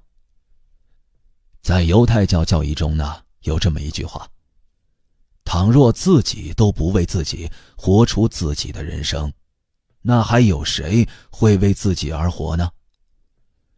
你就活在自己的人生中，要说为谁活着，那当然是为你自己。假如你不为自己而活的话，那谁会为你而活呢？我们最终还是为自己活着，没理由不可以这样想啊。先生，您还是中了虚无主义之毒啊！您是说人们都可以为自己活着？这是多么卑劣的想法呀！这并不是虚无主义，而且正相反。如果一味寻求别人的认可，在意别人的评价，那最终就会活在别人的人生中。什么意思啊？过于希望得到别人的认可，就会按照别人的期待去生活，也就是舍弃真正的自我，活在别人的人生之中。而且呢，请你记住啊，假如说你不是为了满足他人的期待而活，那他人也不是为了满足你的期待而活。当别人的行为不符合自己的想法的时候，也不可以发怒，这也是理所当然的事儿。不对，这简直是一种彻底颠覆我们的社会的论调啊！我们都有认可欲求，但是为了得到别人的认可，首先自己得先认可别人。正因为我们认可了他人，认可了不同的价值观，我们才能够得到别人的认可。通过这种相互认可，我们才建立起了社会啊！先生，您的主张诱导人孤立甚至对立，是一种令人唾弃的危险思想，是足以挑起不信任感和猜忌心的恶魔式的教唆呀！你用的词可真有意思，没必要那么激动。咱们一起来想想吧。得不到认可呢，就非常痛苦。如果得不到别人和父母的认可，就没有自信。那么这样的人生能称得上健全吗？例如有人会想，因为神在看着，所以要积累善行。但这是与因为没有神，所以可以无恶不作之类的虚无主义相对的一种思想。即使神并不存在，即使无法得到神的认可，我们也必须要活出自己的人生。而且呢，正是为了克服无神世界的虚无主义，才更有必要否定他人的认可呀。这和神的事情根本没关系啊！请您更加认真、更加直接地考虑一下活在俗世中的人们的心啊。例如，希望获得社会性认可的认可欲求，又会怎样呢？为什么人想要在工作中出人头地呢？为什么人要追求地位和名誉呢？这是一种希望被社会整体认可的认可欲求吧。那么，得到了认可，就真的会幸福吗？获得了一定社会地位的人，就能体会到幸福吗？这个嘛，想要取得别人认可的时候，几乎所有人都会采取满足别人的期待这一手段。这其实都是受如果做了恰当的事情就能够得到表扬这种赏罚教育的影响。但是如果工作的主要目标变成了满足别人的期待，那工作就会变得相当痛苦吧。因为那样就会一味在意别人的视线，害怕别人的评价，根本无法做真正的自己。也许你会感到意外，但事实上呢，来接受心理咨询辅导的人几乎没有任性者，反而很多人是苦恼于要满足别人的期待，满足父母或老师的期待，无法按照自己的想法去生活呀。那么您是说要我做一个任性自私的人吗？并不是旁若无人的任意横行。要理解这一点，需要先了解阿德勒心理学中的课题分离这一主张。课题分离？这可是个新词儿啊！那我就听您吧。青年的焦躁情绪达到了顶点。要否定认可欲求，不要满足别人的期待，要为自己活着，这位哲学家究竟在说什么呢？认可欲求不正是人与他人交往形成社会的最大动机吗？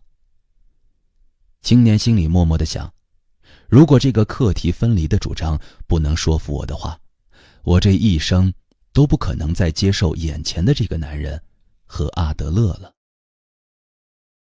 把自己和别人的人生课题分开来。例如，有一个不爱学习的孩子，不听课，不写作业，甚至连教科书都忘在学校。那么，如果你是父母的话，你会怎么做呢？当然是想尽一切办法让其学习啊，上辅导班，请家庭教师，有时候甚至还可能会扯耳朵。这就是父母的责任和义务吧。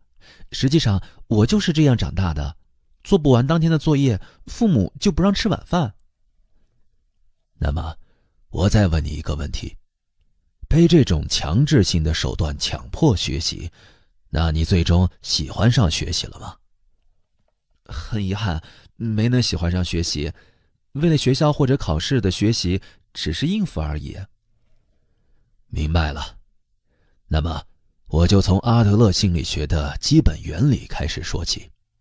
例如，当眼前有学习这个课题时候，阿德勒心理学会首先考虑这是谁的课题。谁的课题？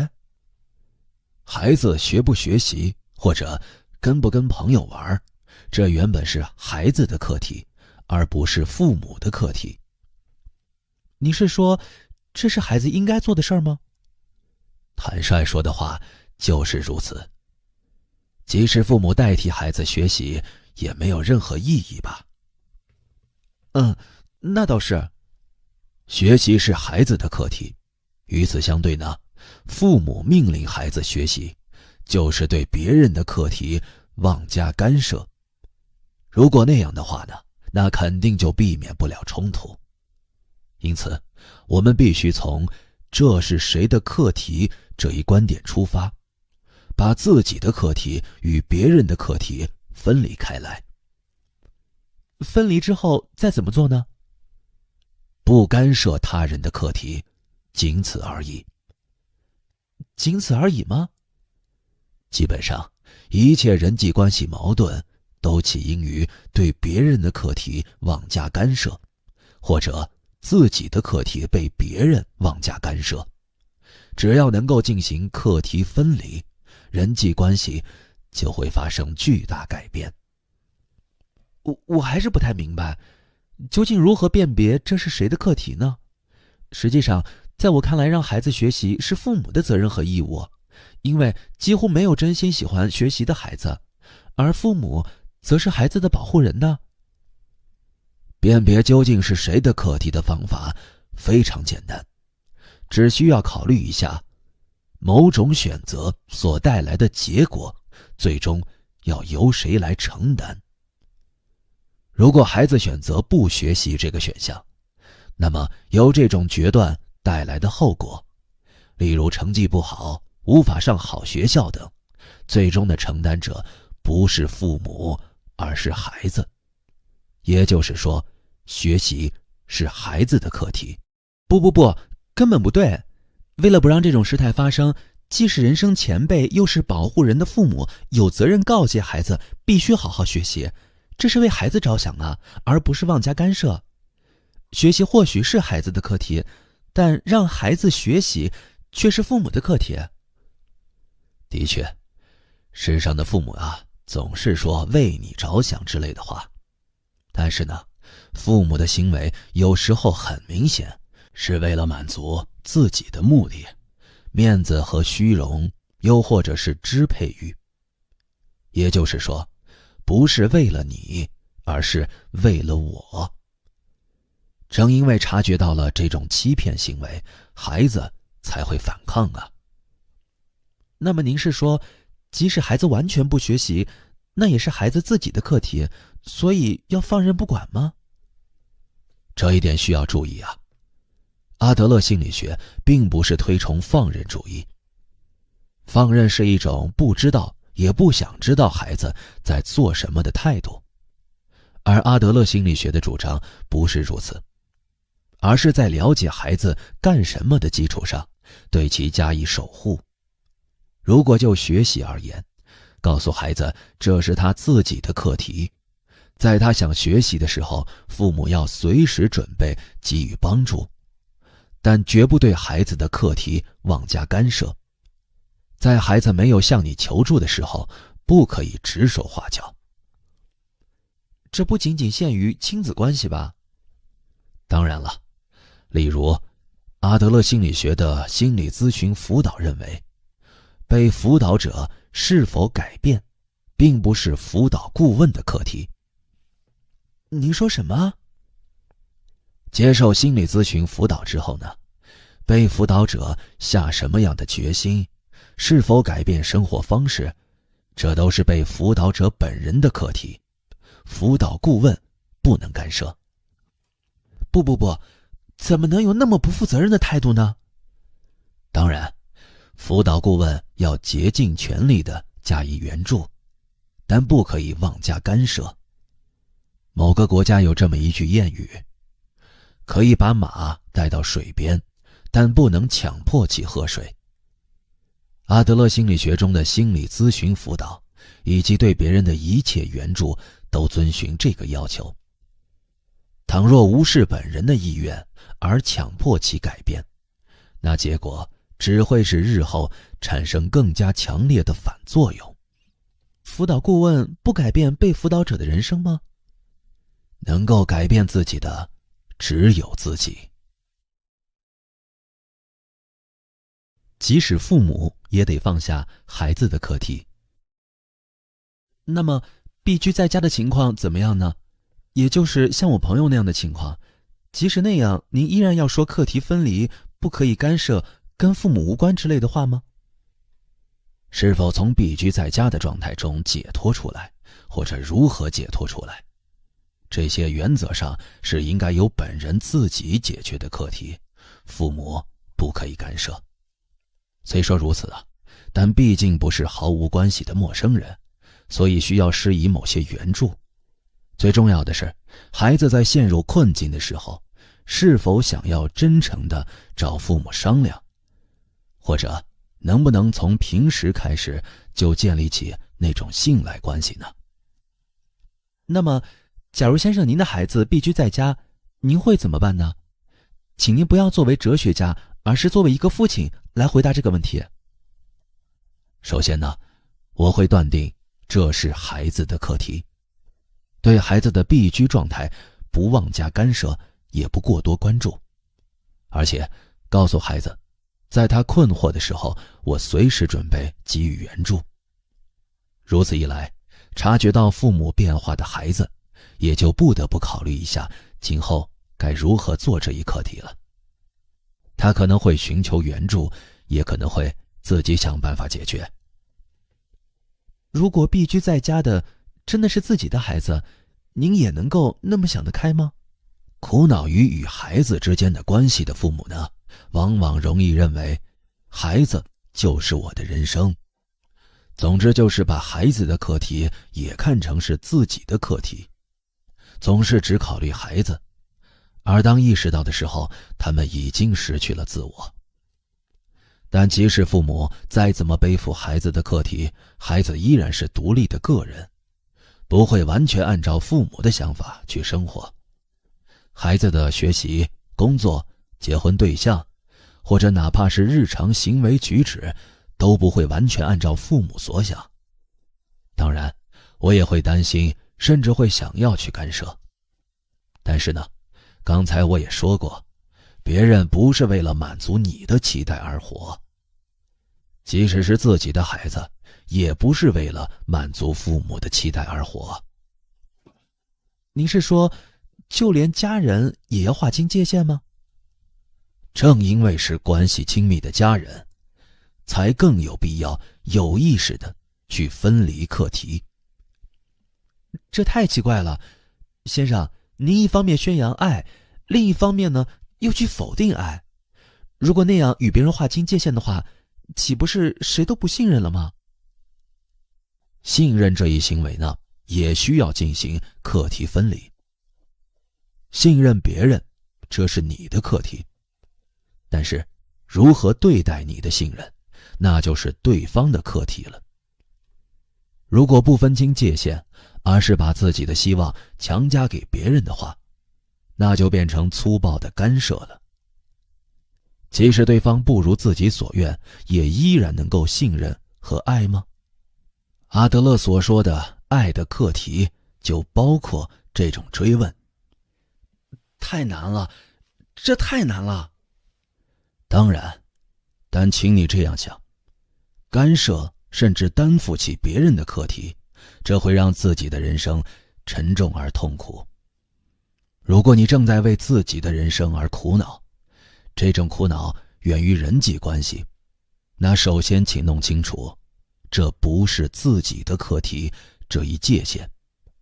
然后呢，请丢开别人的课题，这是减轻人生负担，使其变得简单的第一步。放下别人的课题，烦恼轻轻飞走。我还是不能理解。那么，假设你父母反对你所选的工作，实际上他们也反对吧？是的，虽然没有正面的激烈反对过，但话里话外常常带着嫌弃的意思。那么，假设他们进行了更加直接、更加激烈的反对，父亲呢大发雷霆，母亲痛哭流涕，总之都想方设法的反对，甚至威胁说绝对不会承认图书管理员儿子。如果不和哥哥一起继承家族事业，就与你断绝亲子关系。但是呢，如何克服这种不认可的感情，那并不是你的课题，而是你父母的课题，你根本不需要在意。不，请等一下，先生，您是说无论让父母多么伤心都没有关系吗？没有关系。不是开玩笑吧？哪里有推崇不孝顺的哲学啊？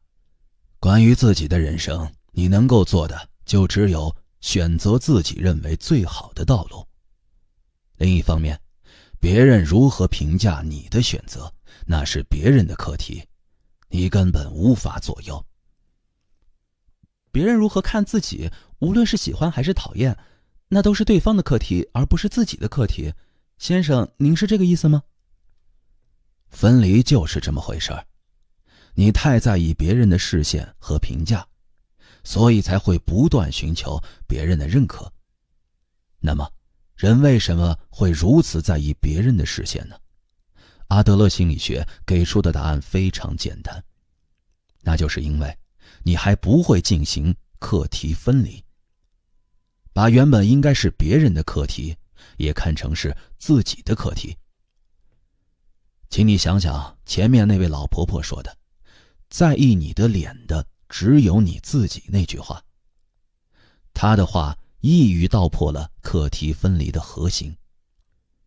看到你的脸的别人怎么想，那是别人的课题，你根本无法左右。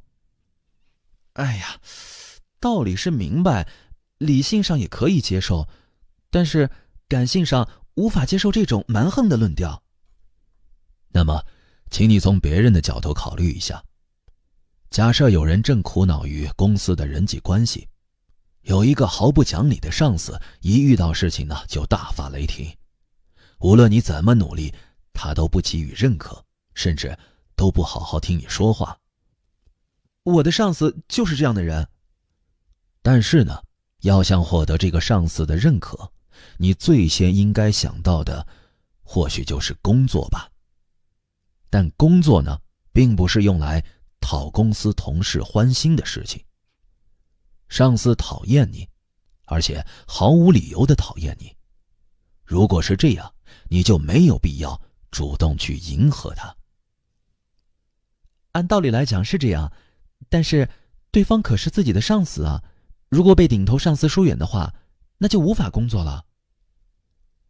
这也是阿德勒所提到的人生的谎言。因为被上司疏远，所以无法工作。我工作干不好，全是因为那个上司。说这种话的人，其实是搬出来上司来做干不好工作的借口。就像患上脸红恐惧症的那个女学生一样，你也需要一个讨厌的上司的存在，以便在心里想，只要没有这个上司，我就可以更好的工作。哎呀，先生，您并不了解我和上司的关系，请不要妄加猜测。这就是与阿德勒心理学的根本原则紧密相关的讨论。如果生气的话呢，就根本无法冷静思考，认为因为有那样一个上司，所以无法好好工作，这完全是原因论。请不要这样想，而是要反过来这样看。因为不想工作，所以才制造出一个讨厌的上司。或者认为，因为不愿意接受无能的自己，所以才制造出一个无能的上司。这就成了目的论式的想法。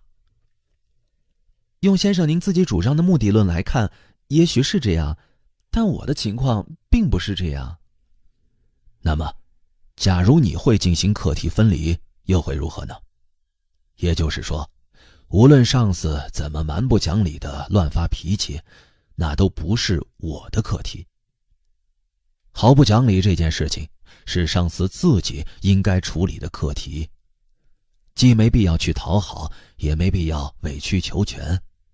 我应该做的就是诚实面对自己的人生，正确处理自己的课题。如果你能够这样去理解，事情就会截然不同了。但是，那我们呢，都苦恼于人际关系，但也许是你与父母或哥哥之间的关系，又或许是工作上的人际关系。而且上一次你也说过吧，希望获得更加具体的方法。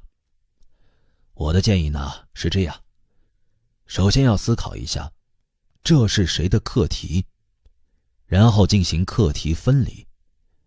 哪些是自己的课题，哪些是别人的课题，要冷静地划清界限。而且呢，不去干涉别人的课题，也不让别人干涉自己的课题。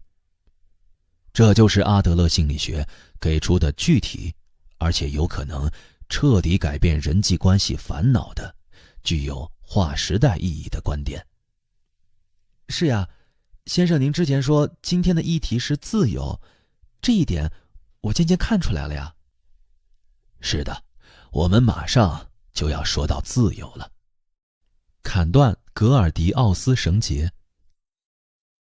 的确，如果能够理解并实践课题分离原则的话，人际关系会一下子变得自由。但是我还是不能接受。哦，你请讲。课题分离作为道理来讲完全正确，别人怎么看我，怎么评价我，这是别人的课题，我无法左右。我只需要诚实面对自己的人生，做自己应该做的事儿，这简直可以称为人生的真理啊！但请你想一想，这种在自己和别人之间严格划清界限的生存方式，在伦理上或者道德上能讲得通吗？别人因担心自己而伸出的手，也粗暴地推开，并说不要干涉我，这不是践踏别人的好意吗？你知道亚历山大大帝这个人物吗？亚历山大大帝？是的，在世界史课上学过。是活跃于公元前4世纪的马其顿国王。他在远征波斯领地吕底亚的时候，神殿里呢供奉着一辆战车。战车是曾经的国王格尔迪奥斯捆在神殿支柱上的。当地流传着这样一个传说：解开这个绳结的人就会成为亚细亚之王。这是一个很多技艺高超的挑战者都没有解开的绳结。那么，你认为面对那个绳结的亚历山大大帝会怎么做呢？是非常巧妙地解开了绳结，不久变成了亚细亚之王。不，并非如此。亚历山大大帝一看绳结非常牢固，于是呢，便立即取出短剑，将其一刀两断。什么？据传呢，当时他接着说道：“命运不是靠传说决定，而是要靠自己的剑开拓出来。我不需要传说的力量，而要靠自己的剑去开创命运。”正如你所了解的那样，后来他成了统治自中东至西亚全域的帝王，而格尔迪奥斯绳结也成了一段有名的译文。像这样盘宗错节的绳结，也就是人际关系中的羁绊，已经无法用普通方法解开了，必须用全新的手段将其切断。我在说明课题分离的时候，总是会想起格尔迪奥斯绳结啊。但是并不是谁都能够成为亚历山大大帝啊，正因为他切断绳结的事情无人能做，所以才会至今仍然作为英雄式的传说被流传吧。课题的分离也是一样，即使明白挥剑斩断即可，但还是做不到。因为如果完成了课题分离，那最终就连人与人之间的联系也会被切断，如此一来，人就会陷入孤立。先生您所说的课题分离完全无视人的感情，又如何能够靠它来构筑良好的人际关系呢？可以构筑。课题分离并不是人际关系的最终目标，而是入口。入口？例如，读书的时候，如果离得太近，就会什么都看不见。同样，要想构筑良好的人际关系，也需要保持一定的距离。如果距离太近，贴在一起，那就无法与对方正面对话。虽说如此，但距离呢，也不可以太远。父母如果一味训斥孩子，心就会疏远。如果这样的话，孩子甚至都不愿意与父母商量，父母呢，也不能提供适当的援助。伸伸手即可触及，但又不踏入对方领域，保持这种适度距离非常重要。即使亲子关系也需要保持距离吗？当然。你刚才说课题分离是肆意践踏对方好意，这其实是一种受回报思想束缚的想法。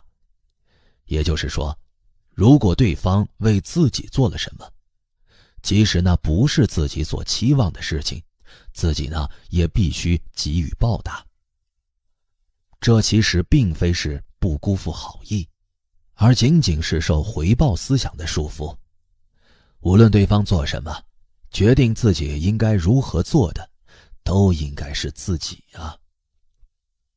您是说，我所说的羁绊的本质其实是回报思想？是的，如果人际关系中有回报思想存在，那就会产生因为我为你做了这些，所以你就应该给予相应回报这样的想法。当然，这是一种与课题分离相悖的思想。我们既不可以寻求回报，也不可以受其束缚。但是呢，有些情况下不进行课题分离，而是干涉别人的课题，会更加容易。例如，孩子总是系不上鞋带，对繁忙的父母而言，直接帮孩子系上，要比等着孩子自己系上更快。但是呢，这种行为是一种干涉，是在剥夺孩子的课题，而且反复干涉的结果会使孩子什么也学不到，最终还会失去面对人生课题的勇气。阿德勒说，没有学会直面困难的孩子，最终会想要逃避一切困难。但是这种想法也太枯燥了。亚历山大大帝切断格尔迪奥斯绳结的时候，也有人这么想。他们认为，绳结只有用手解开才有意义，用剑斩断是不对的做法。亚历山大误解了神谕。阿德勒心理学中有反常识的方面，否定原因论，否定精神创伤，采取目的论，认为人的烦恼全都是关于人际关系的烦恼。此外，不寻求认可或者课题分离，也全都是反常识的理论。不可能，我根本做不到。为什么呀？哲人刚开始谈到的课题分离的内容太具冲击性。的确，当认为一切烦恼皆源于人际关系的时候，课题分离的确有用。只要拥有这个观点，世界就会变得简单。但是，这只是一种冷冰冰的说教，根本感觉不到一丝人性的温暖。怎么能够接受这种哲学呢？青年从椅子上站起来，大声控诉。对认可的追求扼杀了自由。我一直都心怀不满，世上的长者们常常会对年轻人说做自己喜欢做的事儿，而且说这话的时候呢，脸上还带着像理解者或者是朋友般的笑。但是这样的话恐怕也就对那些跟自己没有什么关系也不必负责任的陌生年轻人说说而已吧。另一方面呢，父母或老师会给出一些要上那个学校或者得找一份安定的工作之类的无趣指示，这其实并不仅仅是一种干涉，反而是一种负责任的表现。正因为关系亲近，才会认真的为对方的将来考虑，所以才说不出做自己喜欢的事之类的不负责任的话。先生，你也一定会像理解者一样对我说去做自己喜欢的事情吧？但是呢，我并不相信别人的这种话，这是一种就像轻轻拂去落在肩上的毛毛虫一样极其不负责任的话。假如有人将那只毛毛虫踩死了，先生一定会冷冷地说一句，那不是我的课题，便扬长而去吧。什么课题分离呀，太没人性了。你有些不冷静啊。总而言之，你在某种程度上希望被干涉，或者希望他人来决定自己的道路吗？也许是吧，是这么回事儿。别人对自己抱有怎样的期待，或者自己被别人寄予了什么样的希望，这并不难以判断。另一方面，按照自己喜欢的方式去生活却非常难。自己期望什么，想要成为什么，希望过怎样的人生，这些都很难具体把握。如果认为人人都有明确的梦想或目标，那可就大错特错了。先生，难道连这也不明白吗？的确，按照别人的期待生活会比较轻松，因为那是把自己的人生托付给了别人，比如走在父母铺好的轨道上。尽管这里也会有各种不满，但只要还在轨道上走着，就不会迷路。但是呢，如果要自己决定自己的道路，那就有可能会迷路，甚至也会面临着该如何生存这样的难题。我寻求别人的认可就在于此啊。刚刚先生也提到了神的话题，如果是人人都相信神的时代，神在看着，就有可能成为自律的规范。或许只要得到了神的认可，那就没有必要再去寻求别人的承认了。但是那样的时代早已经结束了，如果是这样，那就只能靠别人在看着来进行自律了，也就是以获得别人的认可为目标而认真生活，别人的看法就是自己的路标。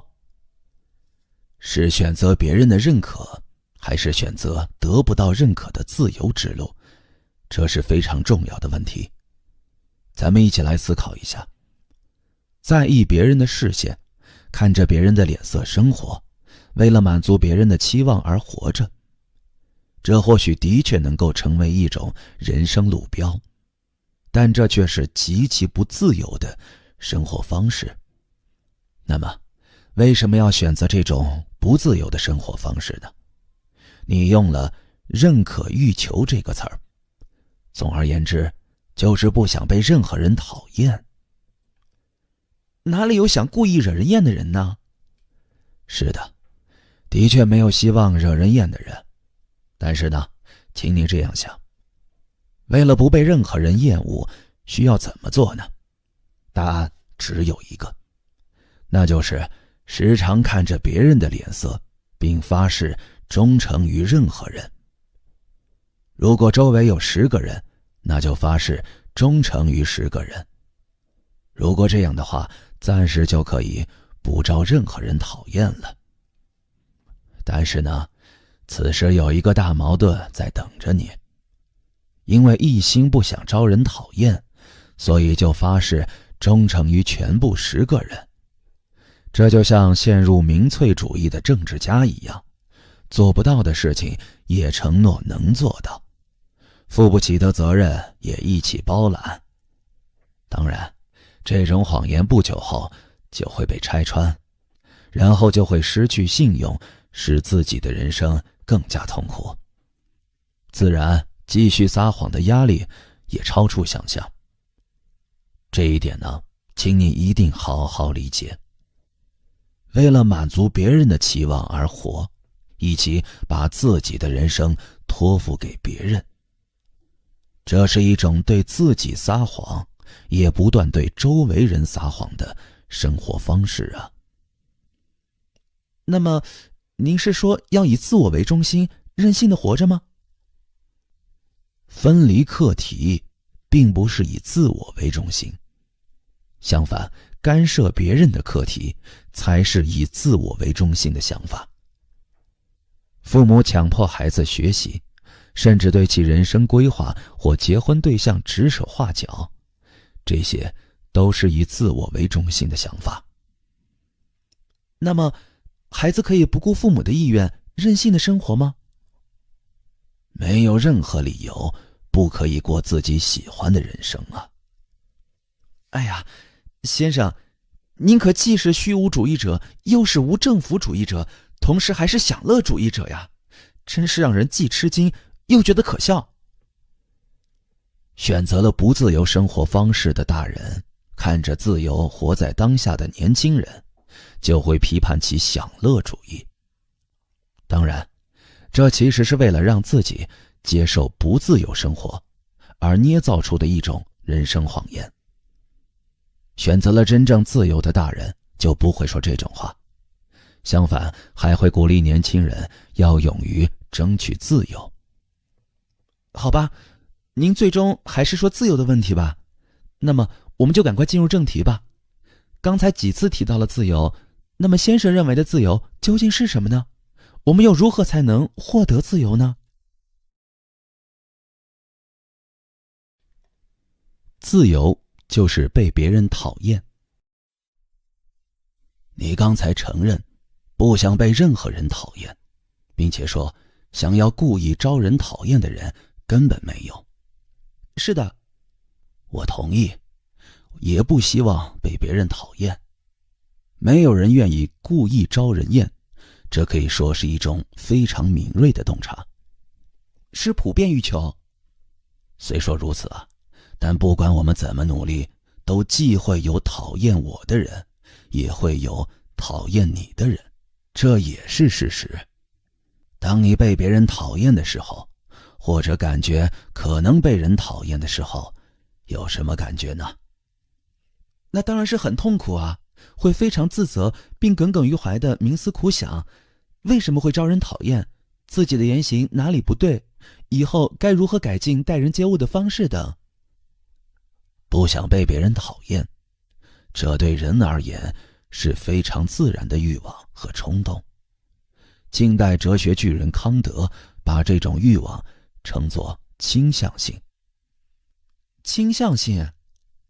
是的，也就是本能性的欲望，冲动性的欲望。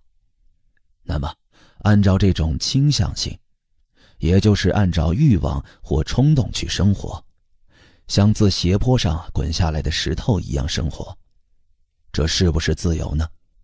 绝对不是。这种生活方式只是欲望和冲动的奴隶。真正的自由是一种把滚落下来的自己从下面向上推的态度。从下面向上推？石块无力，一旦开始从斜坡上滚落，就一直会按照重力或惯性等自然法则不停滚动。但是我们并不是石块，是能够抵抗倾向性的存在，可以让滚落的自己停下来，并重新爬上斜坡。也许认可欲求是自然性的欲望，那么难道为了获得别人的认可，就要一直从斜坡上滚落下去吗？难道要像滚落的石头一样不断磨损自己，直至失去形状变成浑圆吗？这样产生的球体能叫真正的自我吗？根本不可能。您是说对抗本能和冲动便是自由？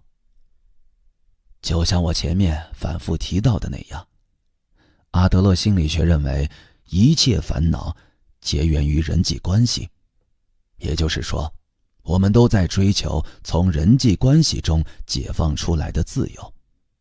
但是一个人在宇宙中生存之类的事情根本不可能。想到这里，自然就能明白何谓自由了吧？是什么呀？也就是说，自由就是被别人讨厌。什么？是你被某人讨厌，这是你行使自由以及活得自由的证据，也是你按照自我方针生活的表现。哎呀，但是，的确，招人讨厌是件痛苦的事情。如果可能的话，我们都想毫不讨人嫌地活着，想要尽力满足自己的认可欲求。但是呢，八面玲珑地讨好所有人的生活方式，是一种极其不自由的生活方式，同时也是不可能实现的事情。如果想要行使自由，那就需要付出代价。而在人际关系中啊，自由的代价就是被别人讨厌。不对，绝对不对，这不是自由，这是一种教唆人为恶的恶魔思想啊！你一定认为自由就是从组织中解放出来吧？认为自由就是从家庭、学校、公司或者国家等团体中跳出来。但是呢，即使跳出组织，也无法得到真正的自由。毫不在意别人的评价，不害怕被别人讨厌，不追求被他人认可。如果不付出以上这些代价，那就无法贯彻自己的生活方式，也就是不能获得自由。先生是对我说要去惹人厌吗？我是说不要害怕被人讨厌。但是那并不是说要去故意惹人讨厌，或者是去作恶，这一点请不要误解。不，那我换个问题吧，人到底能不能承受自由之重呢？人有那么强大吗？能够自以为是的将错就错，即使被父母讨厌也无所谓吗？既不是自以为是，也不是将错就错，只是分离课题。即使有人不喜欢你，那也并不是你的课题，并且应该喜欢我，或者我已经这么努力了还不喜欢我也太奇怪了之类的想法，也是一种干涉对方课题的回报式的思维。不畏惧被人讨厌，而是勇往直前；不随波逐流，而是激流勇进，这才是对人而言的自由。如果在我前面有被所有人喜欢的人生和有人讨厌自己的人生，这两个选择让我选的话，我一定会毫不犹豫地选择后者。比起别人如何看自己，我更关心自己过得如何，也就是想要自由的生活。先生现在自由吗？是的，我很自由。虽然不想被人讨厌，但即使被人讨厌也没有关系。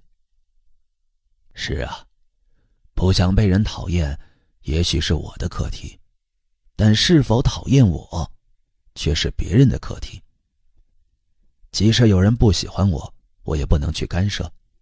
如果用刚才介绍过的那个谚语说的话，那就是只做把马带到水边的努力，是否喝水是那个人的课题。那么结论呢？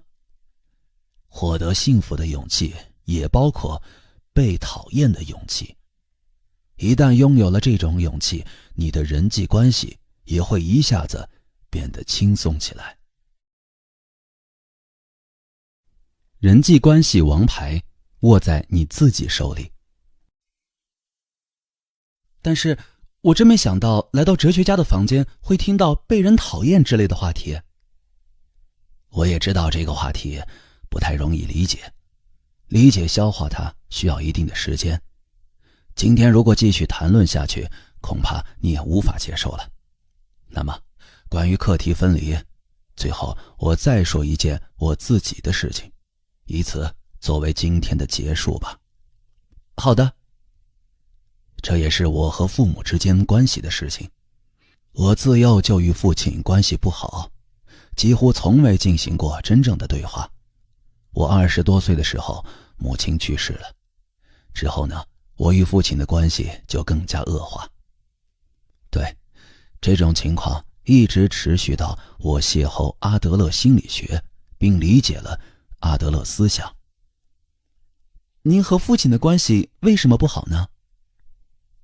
我记忆中有被父亲殴打的印象，具体为什么不记得了，只记得我被打得逃到桌子底下，又被父亲拽出来狠狠地打，并且不是一次，而是很多次。那种恐惧成了一种精神创伤。在邂逅阿德勒心理学之前，我也是这么理解的。因为父亲是一个沉默寡言、不好接近的人，但是呢，认为因为那时候被打，所以关系不和，是弗洛伊德式的原因论的想法。如果站在阿德勒目的论的立场上，因果律的解释就会完全倒过来。也就是说，我为了不想与父亲搞好关系，所以才搬出被打的记忆。也就是说，先生您是先有不想与父亲和好这一目的？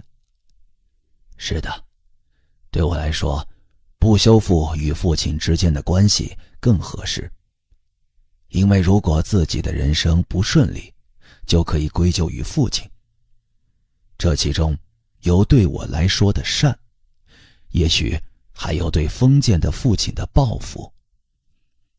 我正好想问这一点，假如因果律发生了逆转，用先生的情况来讲，就是可以自我剖析为，不是因为被打所以才与父亲不和，而是因为不想与父亲和好，所以才搬出被打的记忆。那具体会有什么变化呢？孩童时代被打的事实不会改变吧？这一点呢，可以从人际关系之卡这个观点来进行考虑。只要是按照原因论认为因为被打所以才与父亲不和，那么现在的我就只能束手无策了。但是如果认为因为不想与父亲和好，所以才搬出被打的记忆，那关系修复之卡就会握在自己手中。因为只要我改变目的，事情就能解决。真的能解决吗？当然。真能发自内心的那样认为吗？虽然作为道理能够明白，但感觉上还是无法接受啊。还是课题分离。的确，父亲和我的关系很复杂。实际上呢，父亲是个非常固执的人，他的心不会轻易发生变化。不止如此，很可能就连对我动过手的事情都忘记了。但是当我下定修复关系之决心的时候，父亲拥有什么样的生活方式，怎么看我，对我主动靠近他这件事儿持什么态度的，这些与我都毫无关系了。即使对方根本不想修复关系，也无所谓。问题是，我有没有下定决心？人际关系之卡总是掌握在自己手中。人际关系之卡总是掌握在自己手中？是的，很多人认为人际关系之卡由他人掌握着，正因为如此呢，才非常在意那个人怎么看我，选择满足他人希望的生活方式。但是如果能够理解课题分离，就会发现其实一切的卡都掌握在自己手中，这会是全新的发现。那么实际上通过先生的改变，您父亲也发生变化了吗？我的变化不是为了改变父亲，那是一种想要操纵别人的错误想法。我改变了，发生变化的只有我。作为结果呢，对方会怎样我不知道，也无法左右，这也是课题分离。当然，随着我的变化，对方也会发生改变，但是这种改变不是通过我的变化。也许很多情况下对方不得不改变，但那不是目的，而且也可能不会发生。总之呢，把改变自己当成操纵他人的手段，是一种极其错误的想法。既不可以去操纵他人，也不能操纵他人。提到人际关系呢，人们往往会想起两个人的关系，或者与很多人的关系。但事实上，首先是自己。如果被认可欲求所束缚，那么人际关系之卡就会永远掌握在他人手中。是把这张卡托付于他人，还是由自己掌握呢？课题分离还有自由，关于这些，请你回去后好好整理一下，下一次我还在这里等你。知道了，我会一个人好好考虑。那么，最后我还想问你一个问题。是什么呢？您和您父亲的关系最终和好了吗？是的，当然，至少我是这么认为的。父亲晚年患了病，最后几年需要我和家人的照顾。有一天呢，父亲对像往常一样照顾他的我说谢谢。从不知道父亲的词典里还会有这个词的我，非常震惊啊。同时也对之前的日子满怀感激。我认为通过长期的看护生活，自己做到了能做的事情，也就是把父亲带到水边，而且最终父亲喝了水。我是这么认为的。谢谢。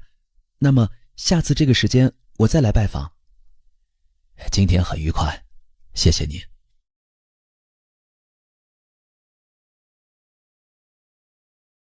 第4页，要有被讨厌的勇气。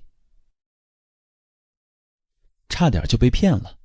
第2周，青年愤然叩响了哲人的门。课题分离想法的确有用，上一次也确实接受了，但是那岂不是一种非常孤独的生活方式吗？分离课题，减轻人际关系负担，不也就意味着要失去与他人的联系吗？最后岂不是要落得遭人厌弃？如果这叫做自由，那我宁可选择不自由。哎呀，你好像不高兴呢。关于课题分离还有自由，那之后我又独自冷静地想了想，等感情冷却之后，用理性的头脑想了想，即使如此，我还是认为课题分离不可能实现。哦，请你讲一讲。分离课题，这最终是一种划清我是我，你是你界限的想法。的确，人际关系的烦恼也许会减少，但这种生活方式真的正确吗？我只能认为它是一种极其以自我为中心的错误的个人主义。在我第一次来拜访的时候，您好像说过，阿德勒心理学的正式名称是个体心理学吧？我一直很在意这个名字，现在终于理解了。总而言之，阿德勒心理学及个体心理学是引导人走向孤立的个人主义的学问。的确，阿德勒所命名的个体心理学这一名称也许很容易招人误解。在这里我要简单做一下说明。首先呢，在英语中，个体心理学叫做 individual psychology， 而且这里的个人一词在语言上有不可分割的意思。不可分割？总之呢，就是不可再分的最小单位的意思。那么具体来讲，什么不可以分割呢？阿德勒反对把精神和身体、理性和感情以及意识和无意识等分开考虑的一切二元论的价值观。什么意思呀？比如，请你想一想那位因脸红恐惧症而来咨询的女学生的话，她为什么会得脸红恐惧症呢？阿德勒心理学不把身体症状与心灵精神分离开来考虑，而是认为心灵和身体是不可分割的一个整体。就好比由于内心的紧张，手脚会发抖，脸颊会变红，或者由于恐惧而脸色苍白等。心灵和身体会有联系部分吧？理性和感情，意识和无意识也是一样。一般情况下呢，冷静的人不会因被冲动驱使而大发雷霆。我们并不是受感情这一独立存在所左右，而是一个统一的整体。不，这不对。只有把心灵和身体、理性和感情、意识和无意识这些因素明确区分开来进行考虑，才能正确地理解人的本质。这不是理所当然的道理吗？当然啊，心灵和身体是不一样的存在，理性和感情也各有不同，而且还有有意识和无意识之分，这些啊都是事实。但是呢，当对他人大发雷霆的时候，那是作为整体的我选择了勃然大怒，绝对不是感情这一独立存在发出了怒吼，可以说与我的意志无关。在这里，如果把我和感情分离开来，认为感情让我那么做，或者受感情驱使，那就容易陷入人生谎言。您是说我对服务员发火那件事吧？是的，像这样把人看作不可分割的存在和作为整体的我来考虑的方式，叫做整体论。那倒是可以，但是先生，我并不想听您空谈个人的定义。如果彻底探讨阿德勒心理学，会发现他最终将把人导向我是我，你是你的孤立境地，也就是我不干涉你，你也别干涉我，彼此都任性的活着。请您坦率地分析一下这一点。明白了，关于一切烦恼皆源于人际关系这一阿德勒心理学的基本思想，你已经理解了吧？是的，作为解决这种烦恼的手段，出现了人际关系方面的不干涉及课题分离这一观点。我上次应该说过这样的话：要想缔结良好的人际关系，需要保持一定距离。太过亲密就无法正面对话，但是呢，距离也不可以太远。课题分离呀，不是为了疏远他人，而是为了解开错综复杂的人际关系之线。解开线？是的，你现在是把自己的线和他人的线乱糟糟的缠在一起来看世界。红、蓝、黄、绿，一切颜色都混杂在一起。这种状态叫缠绕，而不是联系。那么，先生又是如何看待联系的呢？上一次，作为解决人际关系烦恼的处方，我谈到了课题分离。但是呢，人际关系并不止于课题分离，相反，分离课题是人际关系的出发点。今天我们来深入讨论一下阿德勒心理学是如何看待整个人际关系的，以及我们应该与他人缔结什么样的人际关系。人际关系的终极目标。那么我来问一下，在这里请您只简单的回答结论。先生，您说课题分离是人际关系的出发点，那么人际关系的终点在哪里呢？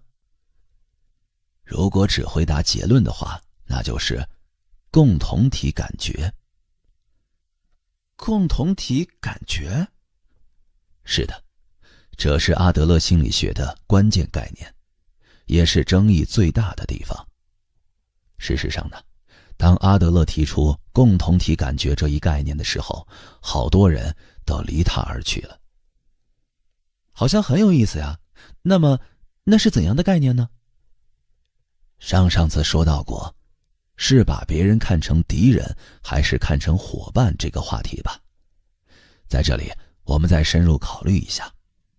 如果他人是伙伴，我们生活在伙伴中间，那就能够从中找到自己的位置，而且还可以认为自己在为伙伴们，也就是共同体做着贡献。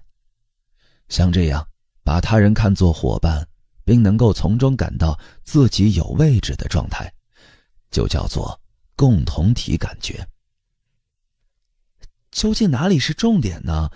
这主张也太空洞了吧。问题是共同体的内容。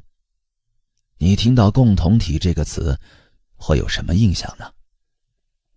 哎呀，应该就是家庭、学校、单位、地域社会之类的范围吧。阿德勒认为他自己所叙述的共同体不仅仅包括家庭、学校、单位、地域社会，还包括国家或人类等一切存在。在时间轴上呢，还包括从过去到未来，甚至也包括动植物或非生物。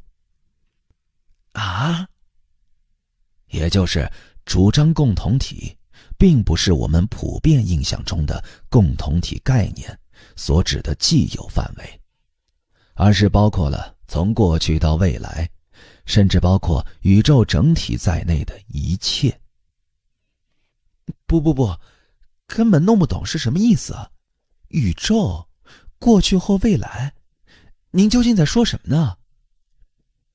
听了这话，大部分人都会产生同样的疑问，马上理解的确很难，甚至阿德勒本人都承认自己所说的共同体是难以实现的理想。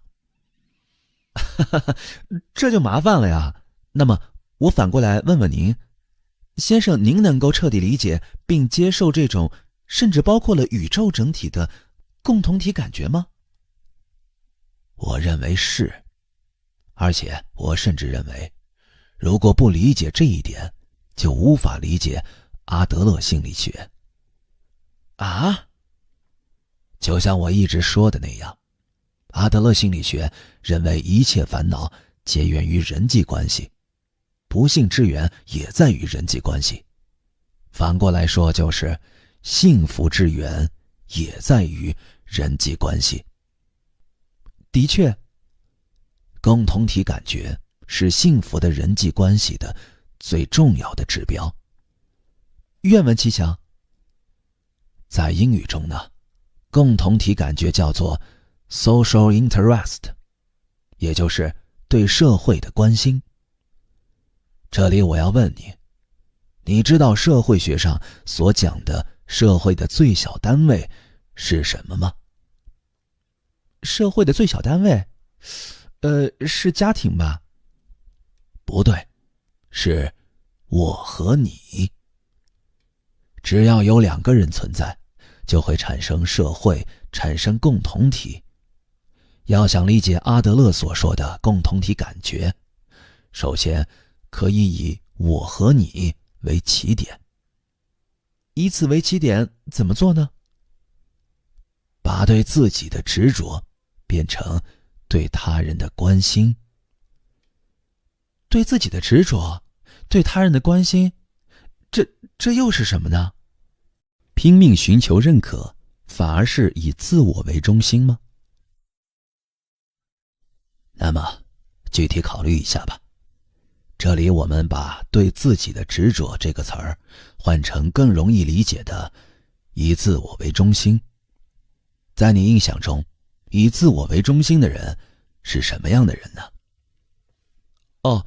首先想到的是暴君一样的人物吧，残暴蛮横，不顾别人的感受，只考虑自己，认为整个世界都要围着自己转，依仗权力或暴力像专制君主一样横行霸道，对周围人来说是非常麻烦的人物。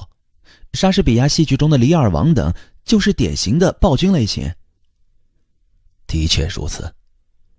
另一方面，虽不是暴君，但却破坏集团和谐的人物，也可以说是以自我为中心，不参加集体活动而喜欢单独行动，即使迟到或者爽约也毫不反省，用一句话形容就是自私任性的人。的确，对以自我为中心的人物的一般印象就是这些，但是呢，还必须再加上一种类型。实际上啊，不能进行课题分离，一味拘泥于认可欲求的人，也是极其以自我为中心的人。为什么呀？请你考虑一下认可欲求的实质。他人如何关注自己，如何评价自己，又在多大程度上满足自己的欲求呢？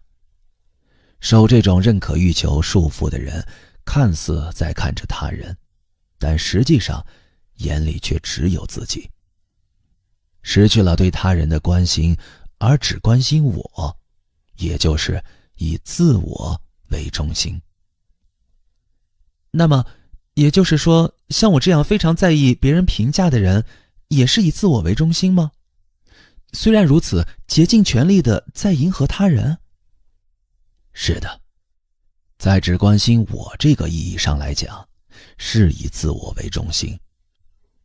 你正因为不想被他人认为自己不好，所以才在意他人的视线。这不是对他人的关心，而是对自己的执着。但是上一次我也说过，有人认为你不好，那证明你活得自由，或许从中能感到以自我为中心的气息。但是呢，我们现在要讨论的不是这一点。一味在意他人怎么看的生活方式，正是只关心我的自我中心式的生活方式。啊，这可真是令人吃惊的言论呢。不仅仅是你，凡是执着于我的人，都是以自我为中心的。所以呢，必须把对自己的执着换成对他人的关心。好吧，的确，我只看到了自己，这一点我承认。不是如何看待他人，而是只在意自己如何被看待。即使被说成是自我为中心，我也无法反驳。但是请您也想一想，如果把我的人生看作是一部长篇电影，那主人公肯定是我吧？那么把摄像机聚焦到主人公身上，有什么错呢？你不是世界的中心，只是世界地图的中心。请按顺序想一想，我们首先是作为共同体的一员，从属于共同体，能够感觉到在共同体中有自己的位置，并能体会到可以在这里，也就是拥有归属感。这是人的基本欲求。例如学业、工作、交友，还有恋爱和结婚等，这一切都与寻求归属感紧密相关的。你不这么认为吗？啊，是的，是的，深有同感。而且呢，自己人生的主人公是我，这种认识并没有问题。但是，这并不意味着我君临于世界的中心。我是自己人生的主人公，同时也是共同体的一员，是整体的一部分。整体的一部分？只关心自己的人，往往认为自己位于世界的中心。对于这样的人来说，他人只是为我服务的人。他们甚至会认为，大家都应该为我服务，应该优先考虑我的心情。就像王子或公主一样。是的，正是如此。他们超越了人生的主人公，进而越位到世界的主人公。因此，在与他人接触的时候，总是会想，这个人给了我什么？但是呢，这一点恐怕就是跟王子或公主不同的地方吧。这种期待并不会每次都能被满足，因为别人并不是为了满足你的期待而活的。的确。因此呢，当期待落空的时候，他们往往会大失所望，并感觉受到了极大的屈辱，而且还会非常愤慨，产生诸如那个人什么也没有为我做，那个人辜负了我的期望，或者那个人不再是朋友而是敌人之类的想法。抱着自己位于世界中心这种信念的人，很快就会失去朋友。这就奇怪了，先生您自己不也是说了吗？我们生活在主观的世界中，只要世界是主观的空间，那么位于其中心的就肯定是我，这一点毫无挪疑啊。也许你在说世界这个词的时候，往往会想起世界地图之类的东西吧。世界地图？什么意思呀？例如啊，在法国使用的世界地图上，美洲大陆位于左端，右端呢则是亚洲。被绘制在地图中心的是欧洲，是法国。另一方面呢，如果是中国使用的地图，那么中国就会被绘制在中心位置，美洲大陆在右端，欧洲在左端。也许法国人在看中国版世界地图的时候，会产生一种难以名状的不协调感，认为自己被非常不当地赶到了边缘，仿佛世界被任意切割了一样。是的，肯定会那样。但是呢，在地球仪上看世界的时候，又会如何呢？如果是地球仪，既可以把法国看作中心，也可以把中国看作中心，还可以把巴西看作中心。一切地方都是中心，同时一切地方又都不是中心。根据看的人所处的位置或角度，可以产生无数个中心，这就是地球仪。的确如此。刚才所说的，你并不是世界的中心，也是一样。你是共同体的一部分，而不是中心。我并不是世界的中心，世界不是被切割成平面的地图，而是像地球仪一样的球体。哎呀，作为道理大体能明白，但为什么一定要特别意识到不是世界的中心呢？这应该再回到最初的话题了。我们都在寻求可以在这里的归属感。但是呢，阿德勒心理学认为，归属感不是仅仅靠在那里就可以得到的，它必须靠积极的参与到共同体中去，才能够得到。积极的参与，具体是什么意思呢？就是直面人生课题，也就是不回避工作、交友、爱之类的人际关系课题，要积极主动的去面对。如果你认为自己就是世界的中心，那就丝毫不会主动融入共同体中，因为一切他人都是为我服务的人，根本没必要由自己采取行动。但是呢，无论是你还是我们都不是世界的中心，必须用自己的脚主动迈出一步，去面对人际关系课题。不是考虑这个人会给我什么，而是要必须思考一下我能给这个人什么。这就是对共同体的参与和融入啊。您是说只有付出了才能够找到自己的位置吗？是的，归属感不是生来就有的东西，是靠自己的手去获得。共同体感觉是阿德勒心理学的关键概念，也是最具争议的观点。的确，这种观点对青年来说很难马上接受，而且对于被指出你是以自我为中心这件事儿，他也是心怀不满。但是呢，最接受不了的还是甚至包括宇宙或非生物在内的共同体范围问题。阿德勒还有哲人究竟在说什么呢？青年一脸困惑地开口说话了。在更广阔的天地寻找自己的位置。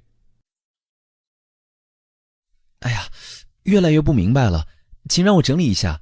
首先，人际关系的起点是课题分离，终点是共同体感觉，而且共同体感觉是指把他人看成朋友，并在其中能够感受到有自己的位置。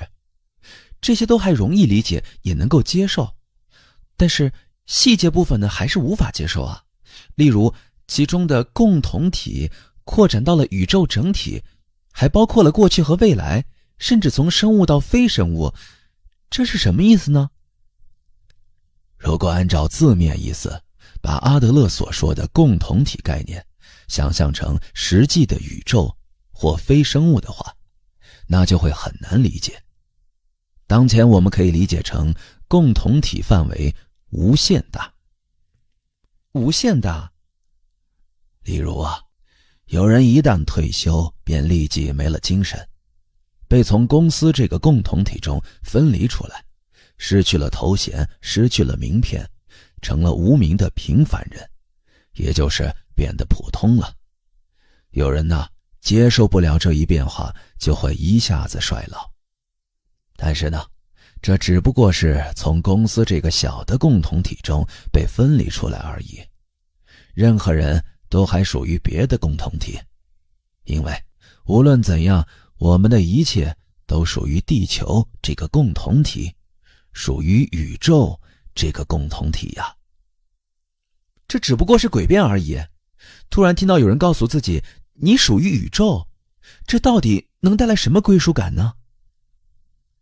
的确，宇宙很难立刻想象出来，但是希望你不要只拘泥于眼前的共同体，而是要意识到自己还属于别的共同体，属于更大的共同体，例如国家或地域社会等，而且在哪里都可以做出某些贡献。那么这种情况怎么样呢？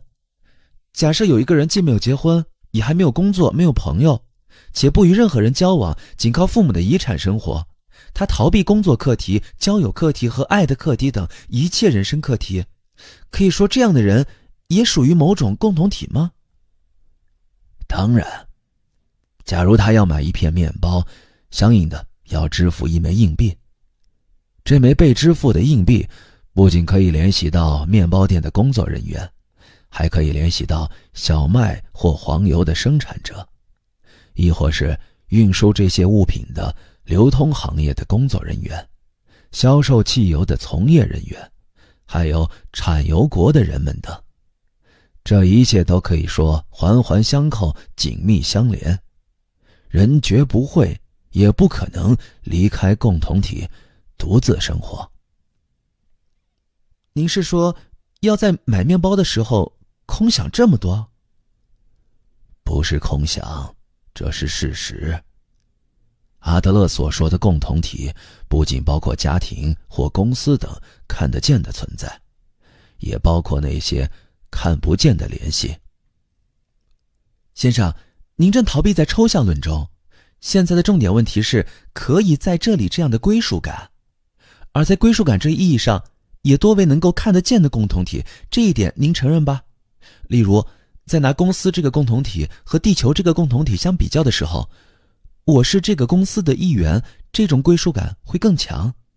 用先生的话说，就是人际关系的距离和深度完全不一样。我们在寻求归属感的时候，理所当然的会去关注更小的共同体。你说得很深刻，那么请你想一想，为什么我们应该意识到更多更大的共同体呢？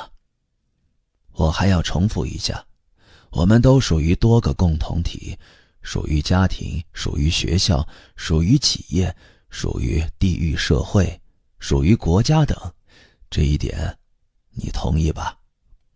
同意。那么假设你是学生，只看到学校这个共同体，也就是说学校就是一切，我正因为有了学校才是我，这之外的我根本不可能存在。但是呢，在这个共同体中自然也会遇到某些麻烦，受欺负，交不到朋友，功课不好，或者是根本无法适应学校这个系统，也就是我有可能对于学校这个共同体不能产生可以在这里的归属感。是的，是的，非常有可能啊。这种时候呀，如果认为学校就是一切，那你就会没有任何归属感，然后就会逃避到更小的共同体，例如家庭之中，并且还会躲在里面不愿出去，有时候甚至会陷入家庭暴力等不良状况，想要通过这样做来获得某种归属感。但是呢，在这里希望你能关注的是，还有更多别的共同体，特别是还有更大的共同体。什么意思呢？在学校之外呢，还有更加广阔的世界，而且我们都是那个世界的一员。如果学校中没有自己位置的话，还可以从学校外面找到别的位置，可以转学，甚至可以退学。一张退学申请就可以切断联系的共同体，终归也就只是那种程度的联系。如果了解了世界之大，就会明白自己在学校中所受的苦，只不过是杯中风暴而已。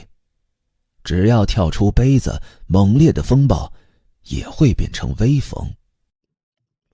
您是说，如果闭门不出，就无法到杯子外边去？门在自己房间里，就好比停留在杯子里，躲在一个小小的避难所里一样。即使能够临时避雨，但暴风雨却不会停止。哎呀，道理上也许是如此，但是跳到外面去很难，就连退学这种决断也没有那么容易。是的，的确不简单。这里有需要记住的行动原则。当我们在人际关系中遇到困难或者看不到出口的时候，首先应该考虑的是倾听更大共同体的声音这一原则啊。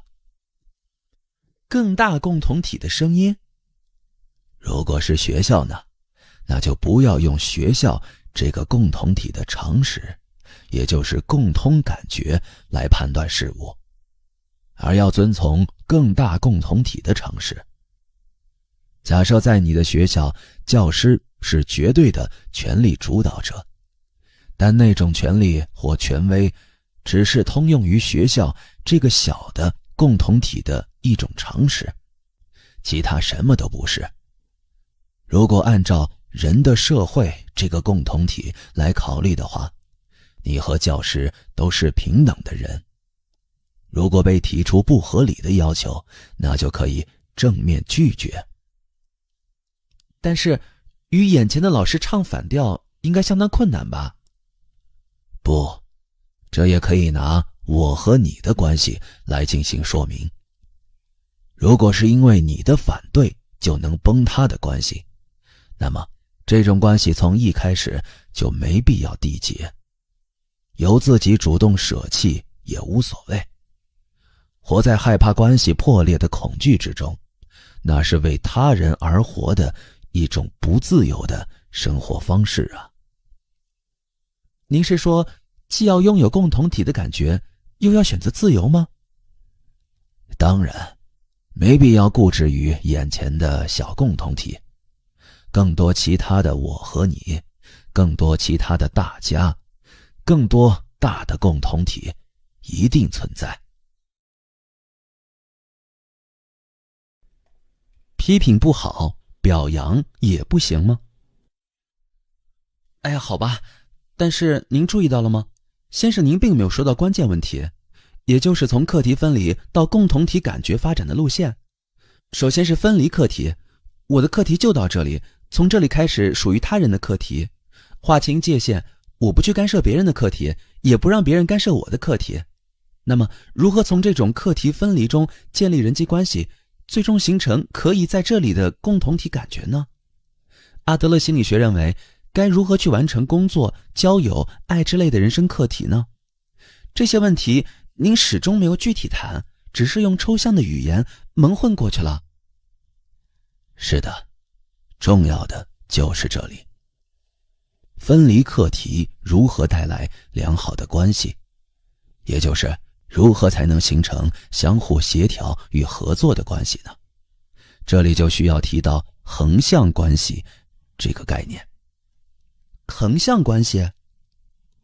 举一个容易明白的亲子关系的例子。在教育孩子或是培养部下的时候呢，一般都认为有两个方法：批评教育法和表扬教育法。这是经常被拿来讨论的问题啊。你认为批评和表扬应该选择哪一种呢？当然应该是表扬教育法。为什么呢？想想动物训练就能够明白，训练动物耍技艺的时候，可以挥舞着鞭子让其顺从，这是典型的批评教育的做法。另一方面呢，也可以一个手拿着食物，并通过语言的赞美让其记住所教技艺，这就是表扬教育。这两种方法在掌握记忆这个结果上也许一样，但是呢，在因为被批评而做和想要被表扬而做这两种情况中，行动对象的动机完全不同。后者中含有喜悦的成分，因为批评会让对方萎缩，所以只有在表扬教育下才能茁壮成长。这是理所当然的结论吧？的确如此。动物训练是很有意思的观点。那么，我要说明一下阿德勒心理学的立场，关于以育儿活动为代表的一切与他人的交流，阿德勒心理学都采取不可以表扬的立场。不可以表扬？当然，同时也反对体罚，不认可批评，不可以批评，也不可以表扬，这就是阿德勒心理学的立场。究竟为什么呢？请你考虑一下表扬这种行为的实质。例如，假设我赞美你，说不错嘛，你做得很好，你不觉得这种话有些别扭吗？是的，的确会感觉不愉快。为什么感觉不愉快呢？你能说明一下理由吗？那句不错嘛，你做得很好中所包含的俯视般的语感让人不愉快。是的，表扬这种行为含有能力者对没能力者所做的评价这方面的特点。有的母亲会赞美帮忙准备晚饭的孩子，说你真了不起。但是呢，如果是丈夫做了同样的事情，则一般不会表扬说你真了不起吧。哈哈，的确如此。也就是说，用你真了不起，做得很好，或者真能干之类的话表扬孩子的母亲，无意之中就营造了一种上下级关系，也就是把孩子看得比自己低。你刚才提到的训练的事情，正好象征了一种表扬背后的上下级关系和纵向关系。人表扬他人的目的，就在于操纵比自己能力低的对方。其中呢，既没有感谢，也没有尊敬。为了操纵而表扬？是的，我们表扬或者批评他人，只有用糖还是用鞭子的区别，其背后的目的呢，都是操纵。阿德勒心理学之所以强烈否定赏罚教育，就因为它是为了操纵孩子。不，这不对，请您站在孩子的立场考虑一下。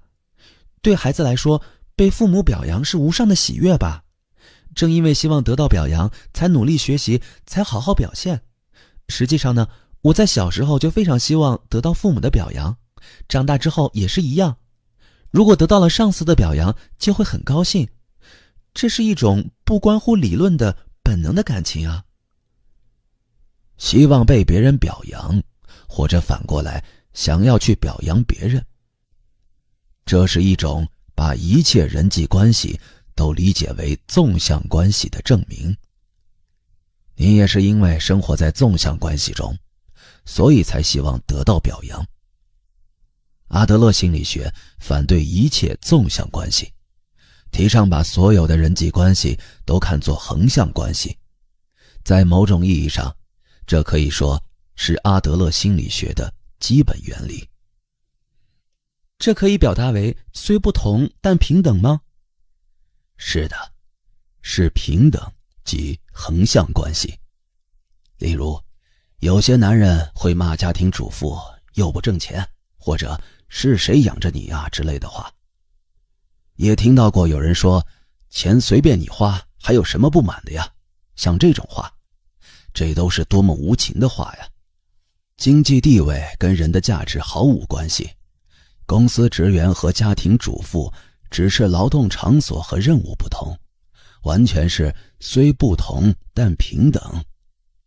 的确如此啊。他们恐怕是非常害怕女性变得聪明，比自己挣钱多，或者是跟自己顶嘴之类的事情。他们把人际关系都看成是纵向关系，害怕被女性瞧不起，也就是在掩饰自己强烈的自卑感。是不是在某种意义上已经陷入了想要尽力夸耀自己能力的优越情节呢？是这样的，自卑感原本就是从纵向关系中产生的一种意识。只要能够对所有人都建立起虽不同但平等的横向关系，那就根本不会产生自卑情节。的确，我在想要表扬他人的时候，心中多少也会有些操纵意识，企图通过说一些恭维的话来讨好上司，这也完全是一种操纵吧。反过来说，我自己也因为被某人表扬而被操纵着。人就是这么回事吧。在无法摆脱纵向关系这个意义上，的确如此啊。很有意思，请您继续说。有鼓励才有勇气。在说明课题分离的时候，我说过干涉这个词儿，也就是一种对他人的课题妄加干涉的行为。那么人为什么会去干涉别人呢？其背后实际上也是一种纵向关系。正因为把人际关系看成纵向关系，把对方看得比自己低，所以才会去干涉，希望通过干涉行为把对方导向自己希望的方向。这是坚信自己正确而对方错误。当然，这里的干涉就是操纵。命令孩子好好学习的父母就是一个典型例子。也许本人是出于善意，但结果呢，却是妄加干涉。因为这是想按照自己的意思去操纵对方啊。如果能够建立起横向关系，那也就不会再有干涉吗？不会再有。但是学习的例子暂且不谈，如果眼前有一个非常苦恼的人，那总不能置之不理吧？这种情况也可以说一句，我若插手，那就是干涉，而什么也不做吗？不可以置之不问，需要做一些不是干涉的援助。干涉和援助有什么不同呢？请你想一下关于课题分离的讨论。孩子学习的事情，这是应该由孩子自己解决的课题啊，父母或老师无法代替。而干涉呢，就是对别人的课题妄加干预，做出要好好学习或者得上那个大学之类的指示。另一方面呢，援助的大前提是课题分离和横向关系。在理解了学习是孩子的课题这个基础上，再去考虑能做的事情，具体就是不去居高临下的命令其学习，而是努力的帮助他本人建立自己能够学习的自信，以及提高其独立应对课题的能力。这种作用并不是强制的吧？是的，不是强制的，而是在课题分离的前提下，帮助他用自己的力量去解决。也就是可以把马带到水边，但不能强迫其喝水。直面课题的是其本人，下定决心的也是其本人。既不表扬也不批评吗？是的，既不表扬也不批评。阿德勒心理学把这种基于横向关系的援助称为鼓励。鼓励？哦，以前您说过，日后要对其进行说明的一个词儿。人害怕面对课题，并不是因为没有能力。阿德勒心理学认为，这不是能力问题，纯粹是缺乏直面课题的勇气。如果是这样的话，那就首先应该找回受挫的勇气。哎呀，这不是又绕回来了吗？结果不还是得表扬吗？人在得到别人表扬的时候，就能体会到自己有能力，继而找回勇气。这一点就不要固执了，请您承认表扬的必要性吧。不承认。为什么呢？答案很清楚，因为人会因为被表扬而形成自己没能力的信念。您说什么呀？还要我再重复一遍吗？人越得到别人的表扬，就越会形成自己没能力的信念。请你好好记住这一点。哪里有那种傻瓜呀？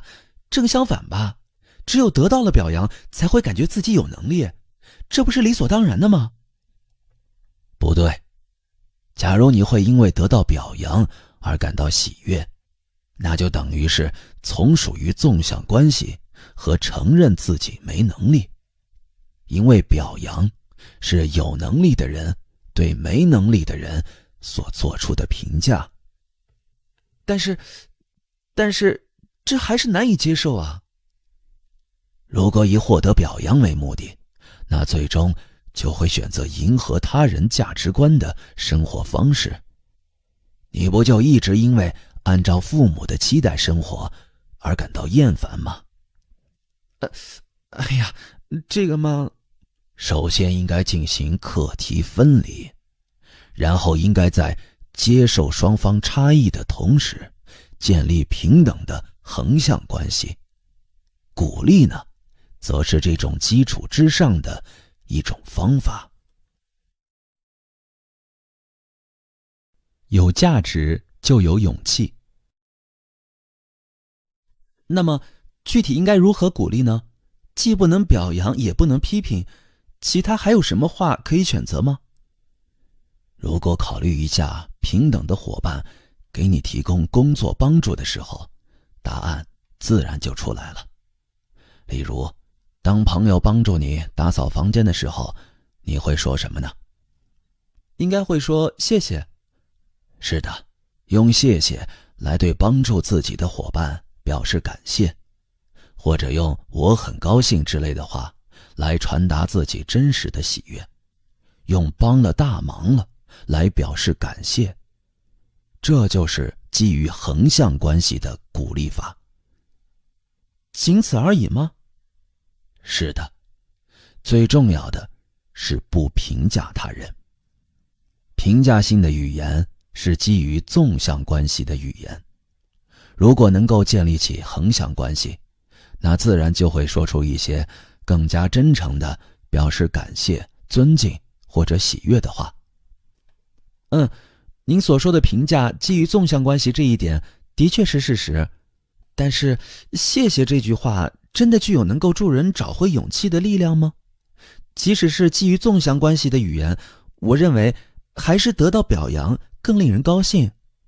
被表扬是得到他人很好之类的评价，而且呢，判定某种行为好还是坏是以他人的标准。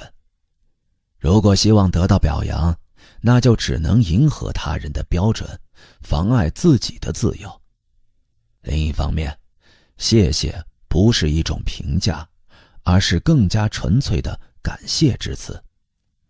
人在听到感谢之词的时候，就会知道自己能够对别人有所贡献的。被别人评价说很好，不也能感觉自己有贡献吗？的确如此，这也跟接下来的讨论有关。阿德勒心理学认为贡献这个词非常沉重。什么意思呢？例如，人怎样才能获得勇气呢？阿德勒的见解是，人只有在能够感觉自己有价值的时候，才可以获得勇气。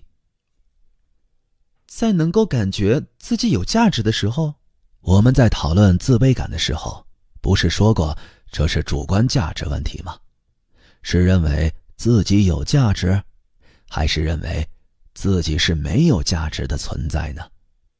如果能够认为自己有价值的话，那个人就能够接纳自我，并建立起直面人生课题的勇气。这里的问题是，究竟怎样才能够感觉自己有价值这一点？是的，正是如此，这一点必须明确一下。非常简单，人只有在可以体会到我对共同体有用的时候，才能够感觉到自己的价值。这就是阿德勒心理学的答案呢。我对共同体有用，就是通过为共同体，也就是他人服务，能够体会到我对别人有用，不是被别人评价说很好，而是主观上就能够认为我能够对他人做出贡献。只有这样，我们才能够真正体会到自己的价值。之前讨论到的共同体感觉或鼓励的话题也与此紧密相关。哎呀，思维有点乱了。现在的讨论呢，正在接近核心，请你一定要紧紧跟上。对别人寄予关心，建立横向关系，使用鼓励法，这些都能够带给自己我对别人有用这一实际感受，继而就能增加生活的勇气。对别人有用，因此我就有活着的价值，是这样吗？休息一会儿吧，喝杯咖啡如何呢？好的，谢谢。有关共同体感觉的讨论进一步加深了混乱程度。不能够表扬，也不可以批评。评价别人的话，全都出于纵向关系，而我们必须建立起横向关系。还有，我们只有能够感觉自己对别人有用的时候，才能体会到自己的价值。青年感觉这种论调中隐藏着一个大大的漏洞。喝着咖啡，他想起了自己祖父的事情。只要存在着，就有价值。那么，你整理好了吗？正在慢慢整理，已经有头绪了。但是先生，也许您没有注意到，您刚才说了非常荒唐的话，是非常危险的，很可能会否定世界上的一切的谬论。哦，是什么呢？只有对别人有用，才能体会到自己的价值。反过来说就是，对别人没用的人就没有价值。您是这样说吧？如果按照这种说法往深处想的话，刚出生不久的婴儿以及卧床不起的老人或病人，他们就连活着的价值也没有了。为什么呢？接下来我要说一说我祖父的事情。我祖父现在在养老院里过着卧病在床的生活，因为认知障碍，就连儿孙都不认识了。如果没人照顾，就根本活不下去。不管怎么想，都好像对别人没什么用。您明白吗，先生？您的理论就等于对我祖父说，像你这样的人根本没有活着的资格。我明确否定这一点。怎么否定呢？当我说明鼓励的概念的时候，有的父母会反驳说，我家的孩子从早到晚净做坏事，根本找不到能对他说谢谢或你帮了我大忙了之类的话的机会。你说的话恐怕也是出于同样的逻辑吧？是的，那么请你解释一下吧。你现在是在用行为标准来看待他人，也就是那个人做了什么这一次元。的确，按照这个标准来考虑的话，卧病在床的老人只能靠别人照顾，看上去似乎是没有什么用。因此，请不要用行为标准，而是用存在标准去看待他人。不要用他人做了什么去判断，而应对其存在本身表示喜悦和感谢呀。对于存在本身表示感谢，究竟是什么意思呢？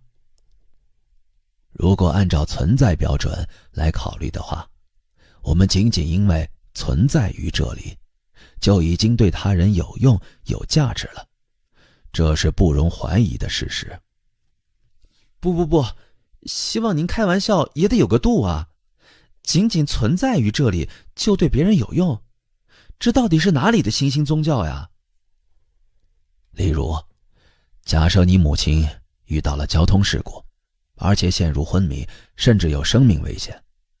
这个时候，你根本不会考虑母亲做了什么之类的问题，你会感到只要母亲活下来就无比高兴，只要今天母亲还活着，就谢天谢地。那是当然。存在标准上的感谢就是这么回事儿。病危状态的母亲尽管什么都做不了，但仅仅她活着这件事儿本身，就可以支撑你和家人的心，发挥巨大的作用。你也是一样，如果你危在旦夕的时候，周围的人也会因为你还存在着这件事儿本身而感到无比高兴。也就是并不要求什么直接行为，仅仅是平安无事的存在着，就非常难能可贵，至少没有不可以这样想的理由。对于自己呢，不要用行为标准去考虑，而要首先从存在标准上去接纳。那是极端状态下的情况，日常生活中完全不同。不，也一样。哪里一样呢？请您举一个更加日常化的例子吧，否则我根本不能接受。明白了。我们在看待他人的时候，往往会先任意虚构一个对自己来说理想的形象，然后再像做减法一样的去评价。例如，父母全都希望自己的孩子学习、运动样样满分，然后上好大学，进大公司。如果跟这种理想的孩子形象相比，就会对自己的孩子产生种种不满，从理想形象的100分中一点一点的扣分。这正是评价的想法。不要这样，而应不将自己的孩子跟任何人相比，就把他看作他自己，对他的存在心怀喜悦与感激，不要按照理想形象去扣分，而是从零起点出发。如果是这样的话，那就能够对存在本身表示感谢了。这可真是理想论呐。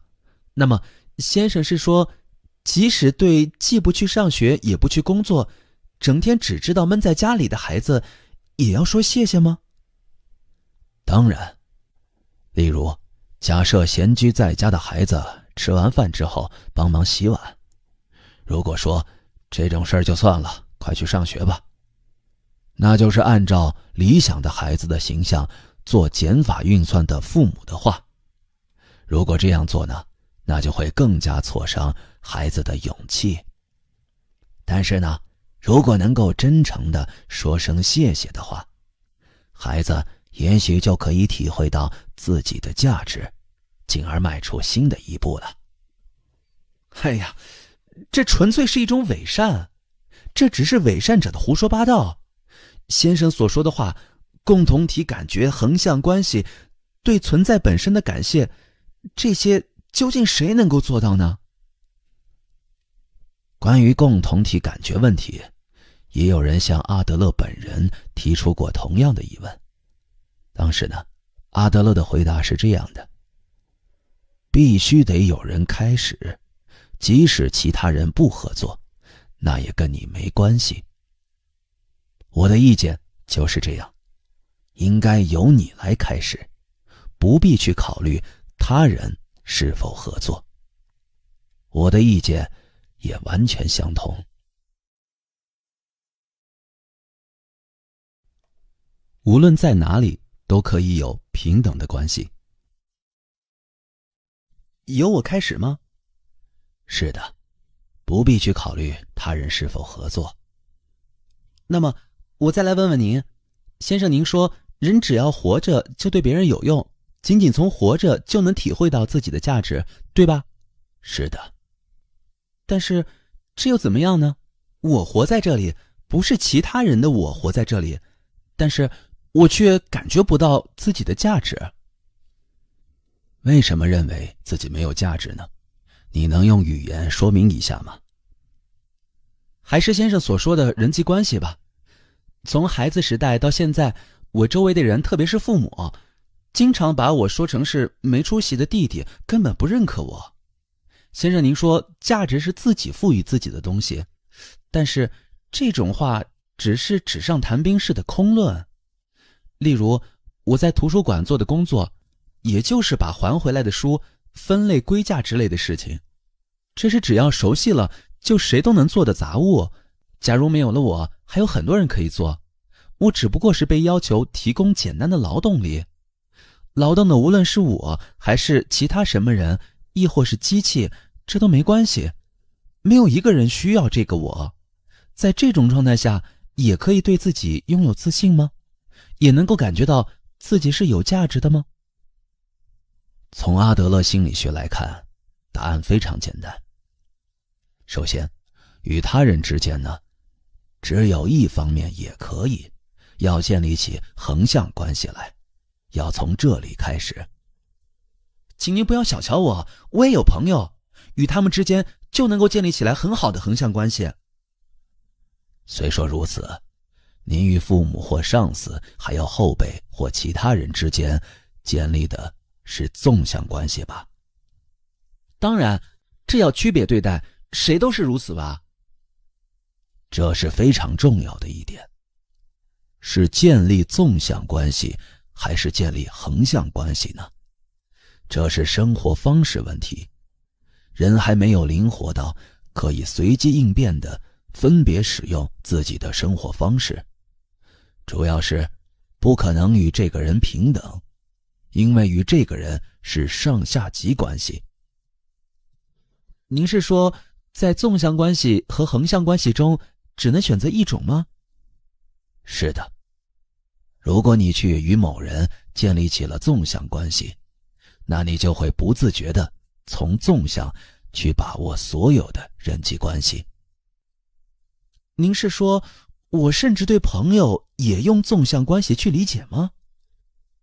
没错，即使不按照上司或部下的关系去理解，也会产生诸如 A 君比我强， B 君不如我，要听从 A 君的意见，但不听 B 君的，或者与 C 君的约定可以作废之类的想法。反过来讲呢，如果能够与某个人建立起横向关系，也就是建立起真正意义上的平等关系的话，那就是生活方式的重大转变。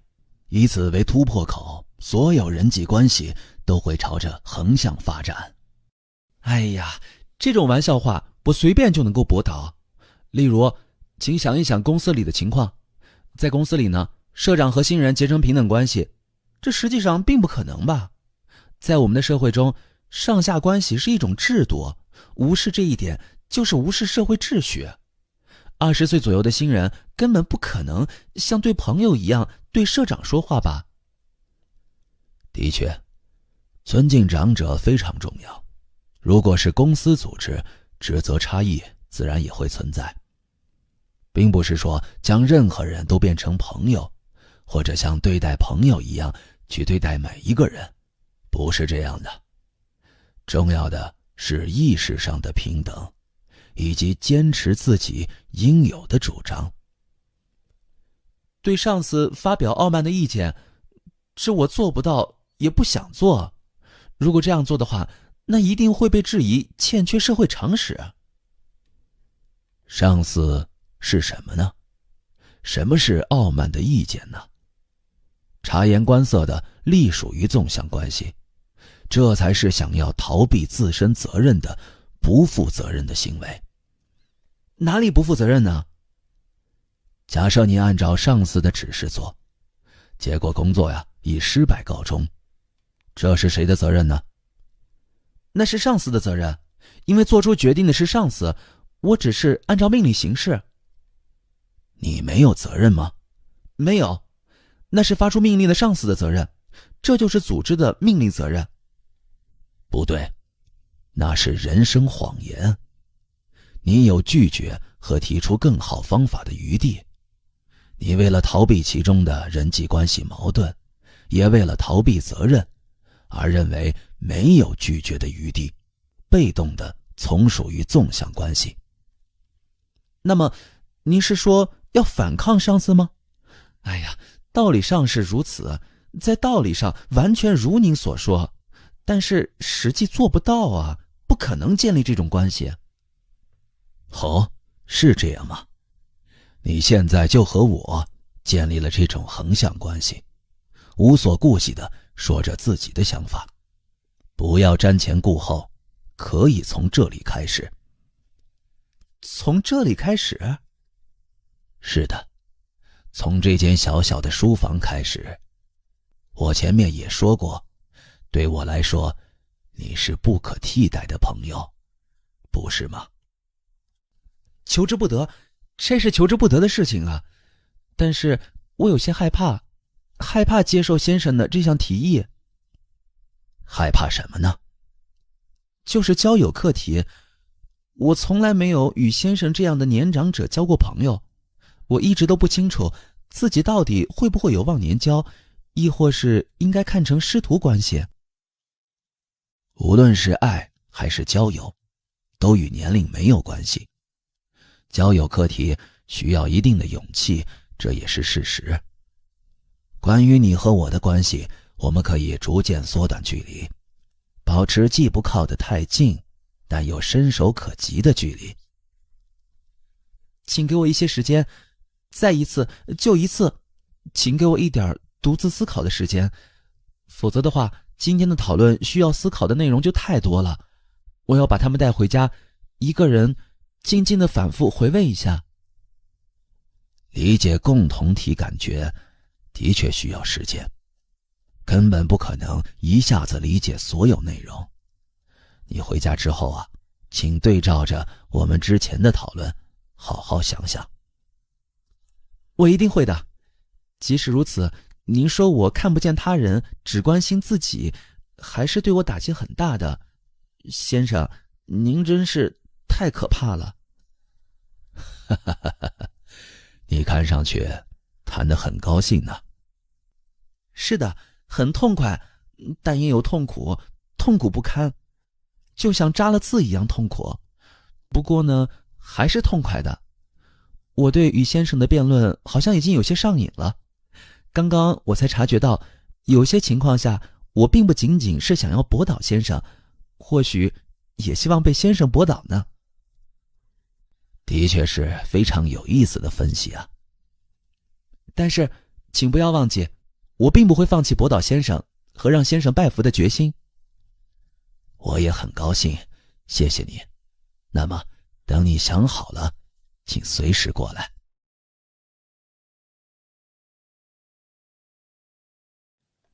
第5页，认真的人生，活在当下。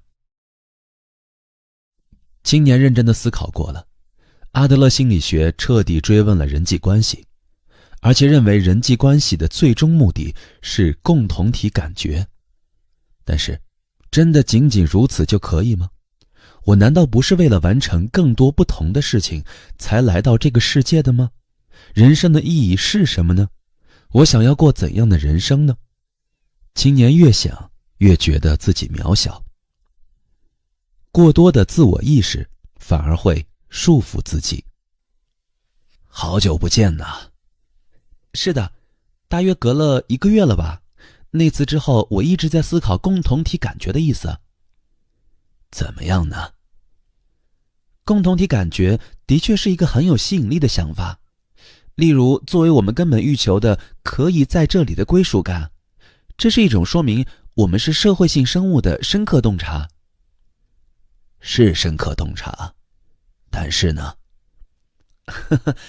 您已经明白了吧？是的，但是还是有问题。坦白讲，宇宙之类的话题我一点也不明白，感觉这些话里面充满了宗教气息和十足的佛教气味。在阿德勒提出共同体感觉概念的时候，同样的反对言论也有很多。心理学本应该是科学，但阿德勒却开始谈论价值问题。于是就有人反驳说，这些不是科学。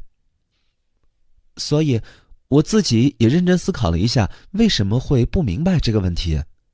结果我认为也许是顺序问题。如果突然考虑宇宙、非生物、过去或未来之类的事情，根本就摸不着头脑。不应该这样，而应首先好好理解我，接下来考虑1对1的关系，也就是我和你的人际关系，然后再慢慢扩展到大的共同体。的确如此，这是非常好的顺序。因此呢，我第一个要问的就是对自己的执着这个问题。先生，您说要停止对我的执着，换成对他人的关心。关心他人很重要，这一点是事实，我也同意。但是我们无论怎样都会在意自己，只看到自己啊。那你想过为什么会在意自己吗？想过。例如，如果我要是像自恋者一样爱自己、迷恋自己的话，那或许倒也容易解决，因为那就可以对我明确指出要更多的去关心他人。但是呢，我不是热爱自己的自恋者，而是厌弃自己的现实主义者。正因为厌恶自己，所以才只关注自己；正因为对自己没有自信，所以才会自我意识过剩。你是在什么样的时候感觉自己自我意识过剩的呢？例如在开会的时候，根本不敢举手发言，总是会因为担心如果提这样的问题，也许会被人笑话，或者如果发表离题的意见，也许会被人瞧不起之类的问题而犹豫不决。哎呀，还不止如此，我甚至都不敢在人前开个小小的玩笑。自我意识总是牵绊着自己，严重束缚着自己的言行。我的自我意识根本不允许自己无拘无束的行动。先生的答案根本不需要问，肯定又是一贯的那句要拿出勇气。但是那种话对我没有任何作用，因为我这是勇气之前的问题。明白了。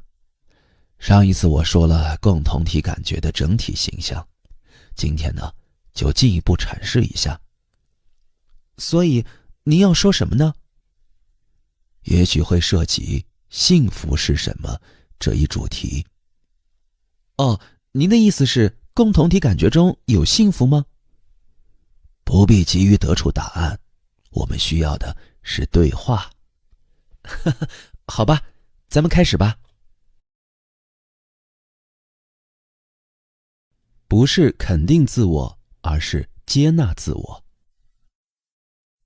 首先，我们来讨论一下你刚才说到的受自我意识羁绊，不能无拘无束行动的问题。这可能是很多人都有的烦恼。那么，我们再回到原点，去看看你的目的是什么？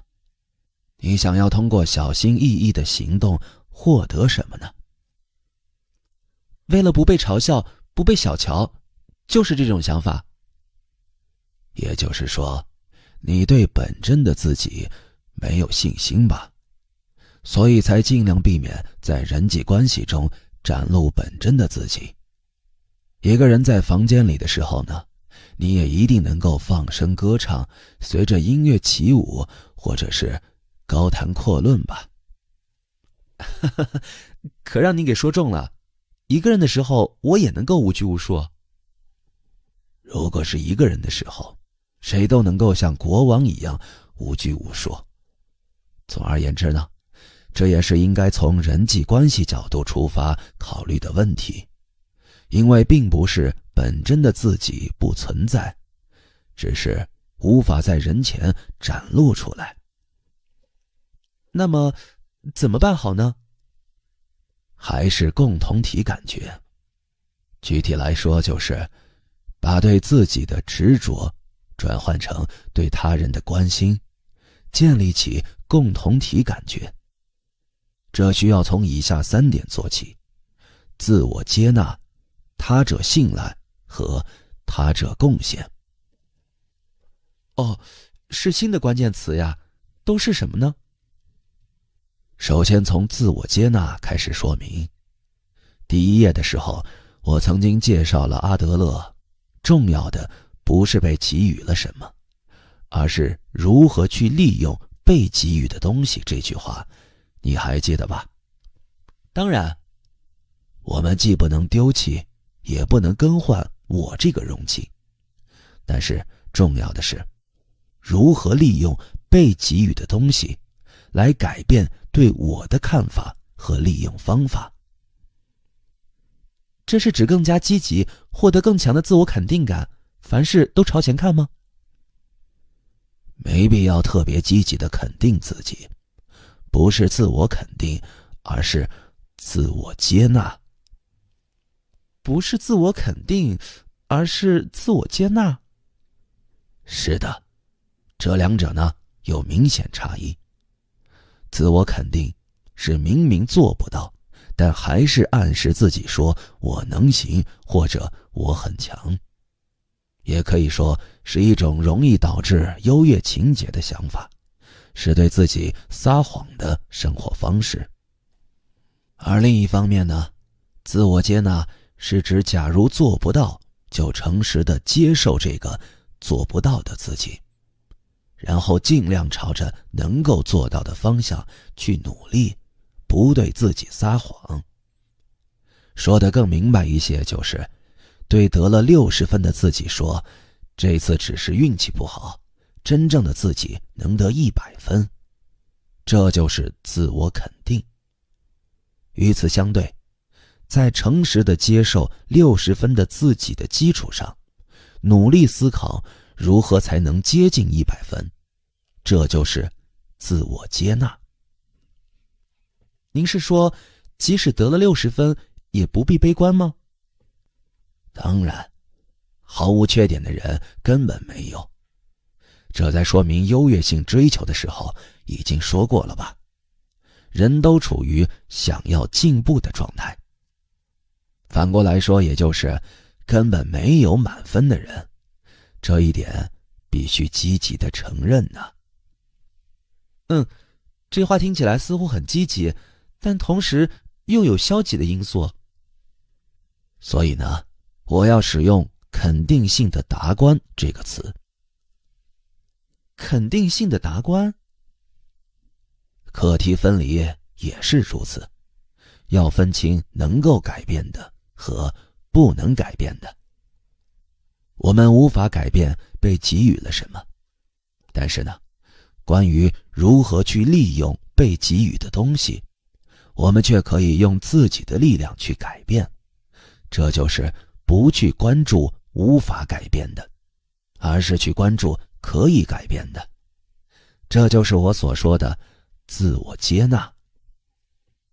可以改变的和无法改变的？是的，接受不能更换的事物，接受现实的这个我。然后呢，关于那些可以改变的事情，拿出改变的勇气。这就是自我接纳。这么一说，以前有位作家曾引用过这样的话：上帝，请赐予我平静，去接受我无法改变的，给予我勇气，去改变我能改变的，赐我智慧，分辨这两者的区别。来自一部小说。是的，我知道，这是广为流传的尼布尔的祈祷文，是一段非常有名的话。而且这里也使用了勇气这个词，我本以为已经烂熟于心了，但现在才察觉到它的意思。是的，我们并不缺乏能力，只是缺乏勇气，一切都是勇气的问题。信用和信赖有何区别？但是这种肯定性的达观中，总让人感觉有些悲观主义色彩。讨论了这么长时间，就得出达观这个结论，这也太令人失望了。是吗？达观一词本来就含有看明白的意思，看清事物的真理，这就是达观。这并不是什么悲观主义。看清真理？当然，也并不是说做到了肯定性达观的自我接纳，就可以获得共同体感觉，这是事实。还要把对自己的执着变成对他人的关心，这就是绝对不可以缺少的第二个关键词：他者信赖。他者信赖，也就是相信他人吗？在这里需要把相信这个词分成信用和信赖来区别考虑。首先，信用有附加条件，用英语讲就是 credit。 例如，想要从银行贷款，就必须提供某些抵押，银行呢会估算抵押价值，然后贷给你相应的金额。如果你还的话，我就借给你，或是只借给你能够偿还的份额。这种态度并不是信赖，而是信用。是啊，银行融资本来就是这样嘛。与此相对，阿德勒心理学认为，人际关系的基础不应该是信用，而应该是信赖。这里的信赖是指什么呢？在相信他人的时候，不附加任何条件，即使没有足以构成信用的客观依据，也依然相信，不考虑抵押之类的事情，无条件的相信，这就是信赖。无条件的相信，又是先生您津津乐道的邻人爱吗？当然，无条件的相信他人，有时呢也会遭遇背叛。就好比贷款保证人有时也会蒙受损失一样，即使如此，却依然继续相信的态度，就叫做信赖。这是缺心眼的老好人呐。先生也许支持信善说，但我呢，却主张信恶说。无条件的相信陌生人，会遭人利用。也许会被骗、被利用，但是呢，请你站在背叛者的立场上去想一想，如果有人即使被你背叛了，也依然继续无条件的相信你，无论遭受了什么样的对待，依然信赖你，你还能对这样的人屡次做出背信弃义的行为吗？不，哎呀，但是这一定很难做到吧？什么呀？您是说最终还是要诉诸感情吗？像圣人一样的用信赖去打动对方的良心吗？阿德勒一边不谈道德，但最终不还是要回到道德的话题上吗？不是这样，信赖的反面是什么呢？信赖的反义词，这个是怀疑。假设你把人际关系的基础建立在怀疑之上，怀疑他人，怀疑朋友，甚至怀疑家人或恋人，生活中处处充满怀疑，那么这样究竟会产生什么样的关系呢？对方也能够瞬时感觉到你怀疑的目光，会凭直觉认为这个人不信赖我。你认为这样还能建立起什么积极的关系吗？只有我们选择了无条件的信赖，才可以构筑更加深厚的关系。确实。阿德勒心理学的观点很简单，你现在认为无条件的信赖别人只会遭到背叛，但是决定背不背叛的不是你，那是他人的课题。你只需要考虑我该怎么做。如果对方讲信用，我也给予信任，这只不过是一种基于抵押或条件的信用关系。您是说这也是课题分离？是的，就像我反复提到的一样，如果能够进行课题分离，那么人生就会简单的令你吃惊。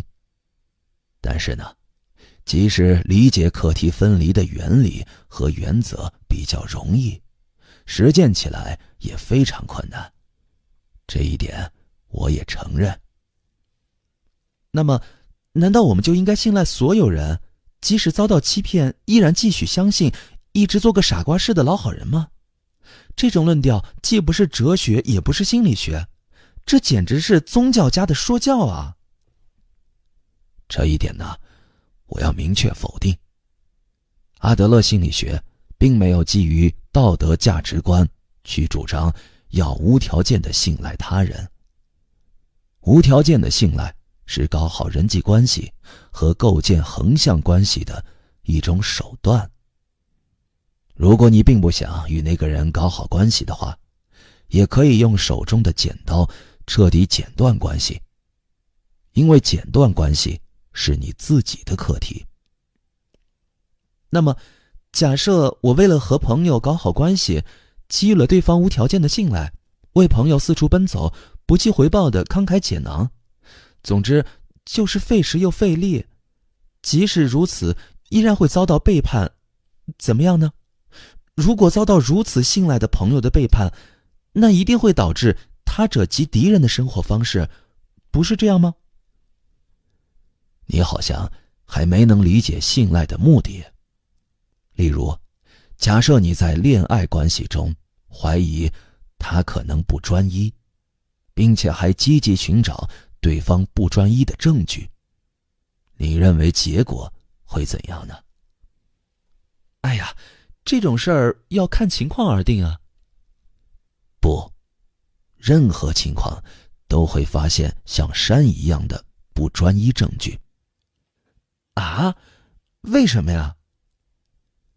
对方无意的言行，与别人通电话时的语气，联系不上的时间，如果用怀疑的眼光去看，所有的事情看上去都会成为不专一的证据，哪怕事实并非如此。你现在一味的担心被背叛，也只关注因此受到的伤痛。但是呢，如果不敢去信赖别人，那最终就会与任何人都建立不了深厚的关系啊。哎呀，我明白您的意思，建立深厚关系是信赖的重大目标，但是呢，害怕被别人背叛也是一种无法克服的事实吧。如果关系浅，破裂时的痛苦就会小，但这种关系在生活中产生的喜悦也小。只有拿出通过他者信赖进一步加深关系的勇气之后，人际关系的喜悦才会增加，人生的喜悦也会随之增加。不对，先生又在岔开我的话，克服对背叛的恐惧感的勇气从哪里来呢？自我接纳。只要能够接受真实的自己，并看清自己能做到的和自己做不到的，也就可以理解背叛是他人的课题，继而也就不难迈向他者信赖的步伐了。您是说，是否背叛是他人的课题，不是自己所能左右的事情吗？要做到肯定性的达观？先生的主张总是忽视感情，遭到背叛时的怒气和悲伤，又该怎么办呢？悲伤的时候，尽管悲伤就可以，因为正是想要逃避痛苦或悲伤，才不敢付诸行动，以至于任何人都无法建立起深厚的关系。请你这样想，我们可以相信，也可以怀疑，并且我们的目标是把别人当作朋友。如此一来呢，是该选择信任还是怀疑？答案就非常明显了。工作的本质是对他人的贡献。明白了。那么，假设我能够做到自我接纳，并且也能够做到他者信赖，那我会因此有什么样的变化呢？首先呢，真诚地接受不能交换的这个我，这就是自我接纳。同时，对他人给予无条件的信赖，即他者信赖。既能接纳自己，又能依赖他人。这种情况下，对你来说的他人会是怎样的存在呢？是伙伴吗？正是如此。对他人给予信赖，也就是把他人看成伙伴。正因为是伙伴，所以才能够信赖。如果不是伙伴，也就做不到信赖。并且呢，如果把他人看作伙伴，那你也就能够在所属的共同体中找到自己的位置，继而也就能够获得可以在这里的归属感。也就是说，要想获得归属感，就必须把他人看作伙伴，而要做到视他人为伙伴，就需要自我接纳和他者信赖。是的，你理解的越来越快了，并且视他人为敌的人，既做不到自我接纳，也无法充分做到他者信赖。好吧，人的确都在寻找一种可以在这里的归属感，因此就需要自我接纳和他者信赖，这一点我没有异议。但是，仅凭把他人看作伙伴并给予信赖，就可以获得归属感吗？当然，共同体感觉并不是仅凭自我接纳和他者信赖就可以获得的，这里还需要第三个关键词：他者贡献。他者贡献？对作为伙伴的他人给予影响，做出贡献，这就是他者贡献。贡献也就是发扬自我牺牲精神，为周围人效劳吧。他者贡献的意思并不是自我牺牲，相反，阿德勒把为他人牺牲自己人生的人称作过度适应社会的人，并对此给予警示。并且请你想一想，我们只有在感觉到自己的存在或行为对共同体有益的时候，也就是体会到我对他人有用的时候，才能切实感受到自己的价值，是这样吧？也就是说，他者贡献并不是舍弃我而为他人效劳，他反而是为了能够体会到我的价值而采取的一种手段。贡献他人是为了自己？是的，不需要自我牺牲。您的论调越来越危险了吧？这可真是自掘坟墓呀！为了满足我而去为他人效劳，这不正是伪善的定义吗？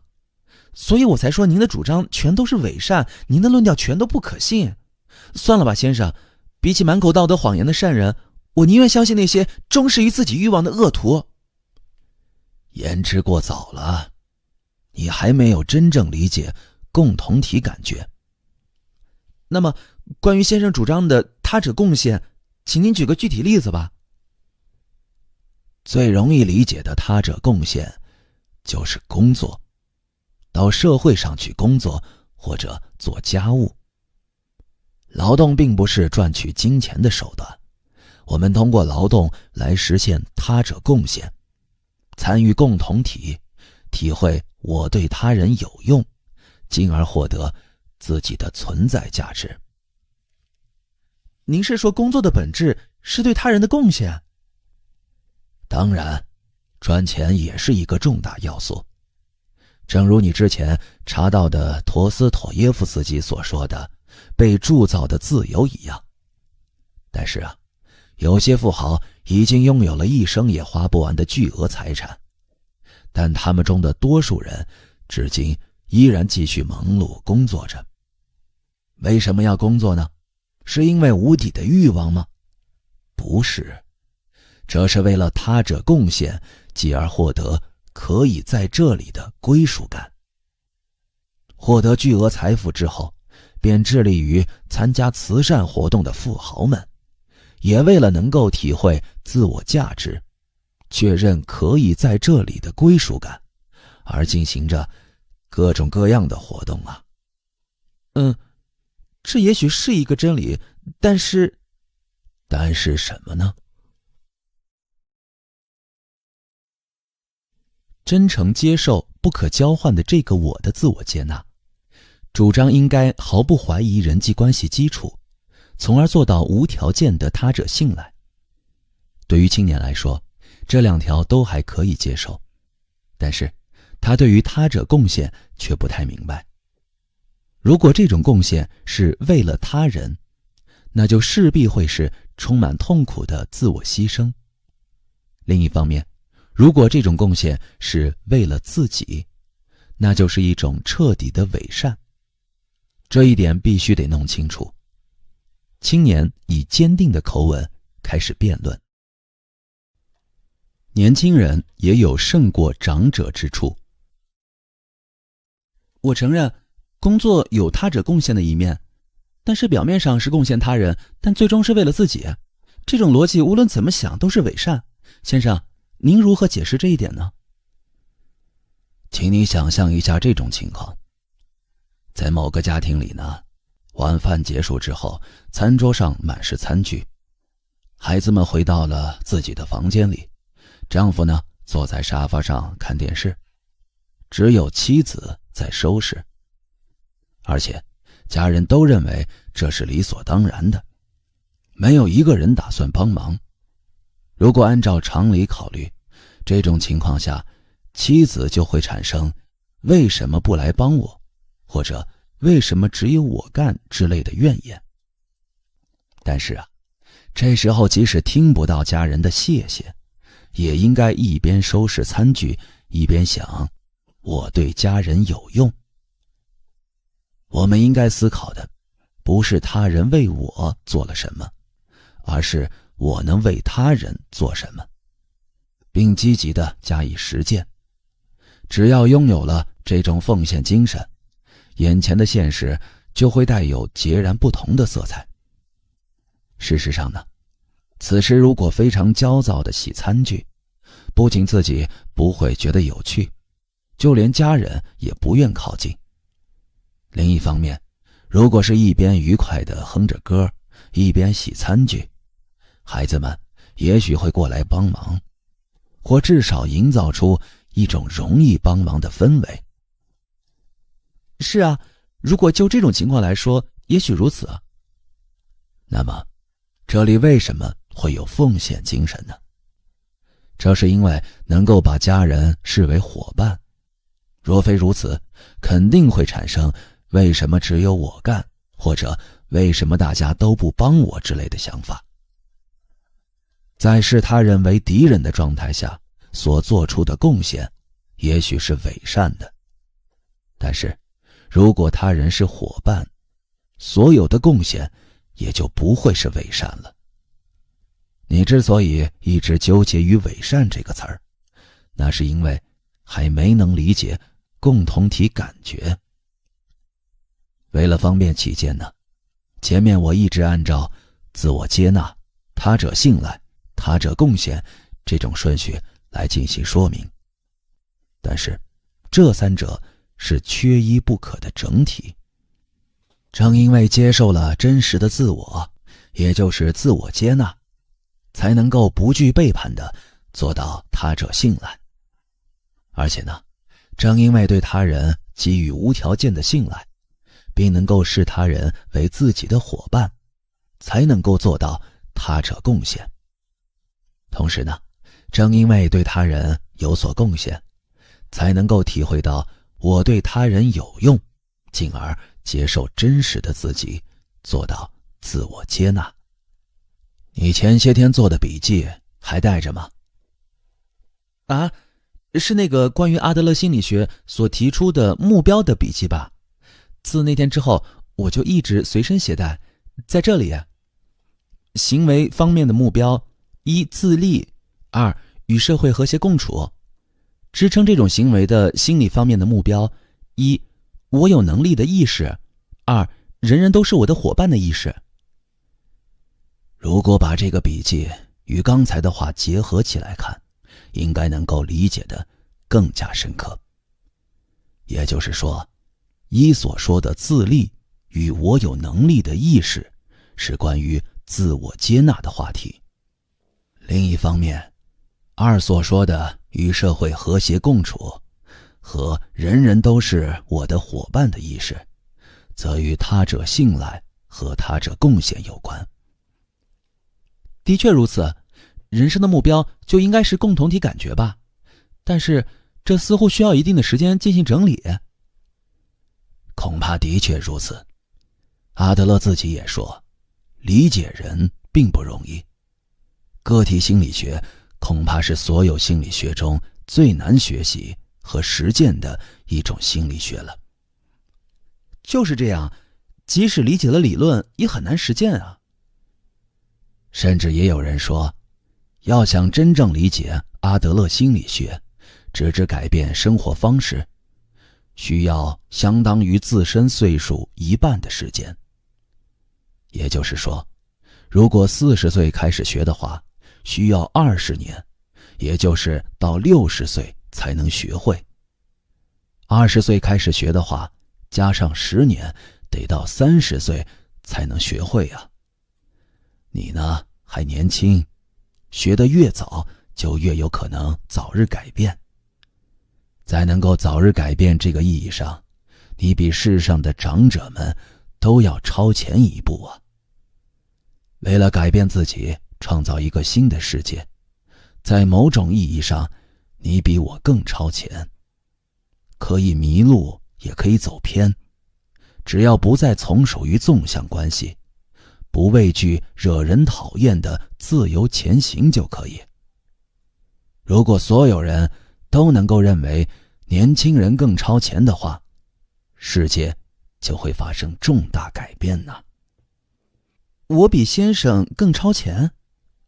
没错，处在同一地平线上，但比我更超前呢。哈哈，我还是第一次看到有人对于自己的孩子年龄差不多的人说这样的话呢。我希望更多的年轻人了解阿德勒思想，但同时也希望更多的才者了解，因为无论在什么年龄，人都可以改变。工作狂是人生谎言。明白了，我承认自己的确没有迈向自我接纳和他者信赖的勇气，但是这真的只是我的错吗？那些蛮不讲理的指责攻击我的人也有问题啊。的确，世上并非全是好人，人际关系中呢，也会遭遇到诸多不愉快的事情。但是在这里绝对不可以搞错这样一个事实，任何情况下都只是攻击我的那个人有问题，而绝不是大家的错。具有神经质生活方式的人常常使用大家、总是或者一切之类的词语。大家都讨厌自己，总是只有自己受损失，或者一切都不对等。如果你常常说这种一般化的词语，那就需要注意了。是啊，倒也有些道理啊。阿德勒心理学认为，这种生活方式是缺乏人生和谐的生活方式，是一种只凭事物的一部分就来判断整体的生活方式。人生和谐？犹太教教义中有这么一段话：假如有10个人，其中势必会有1个人，无论遇到什么事儿都会批判你，他讨厌你，你也不喜欢他。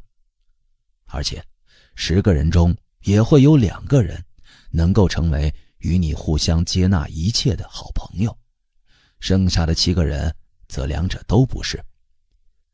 这种时候，是关注讨厌你的那个人呢，还是聚焦于非常喜欢你的那2个人呢？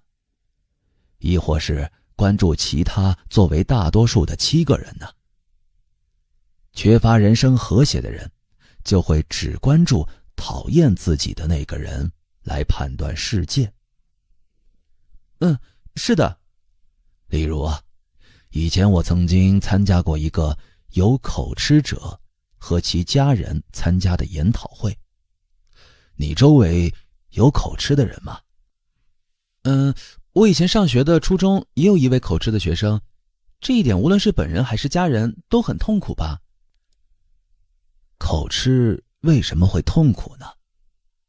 阿德勒心理学认为，苦恼于口吃的人只关心自己的说话方式，从而感到自卑和痛苦。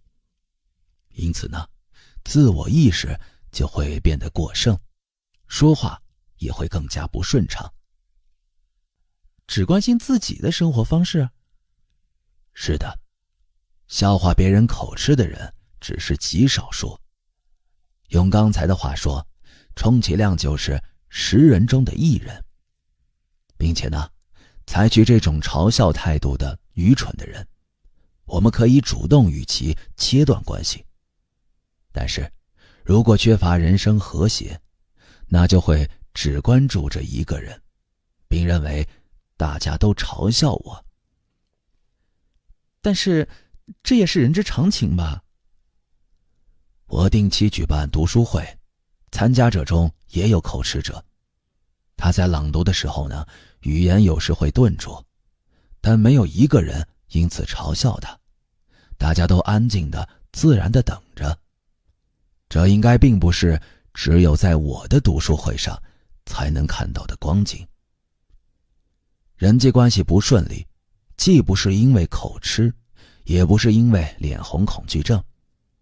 真正的问题在于无法做到自我接纳、他者信赖和他者贡献，却将焦点聚集到微不足道的一个方面，并企图以此来评价整个世界。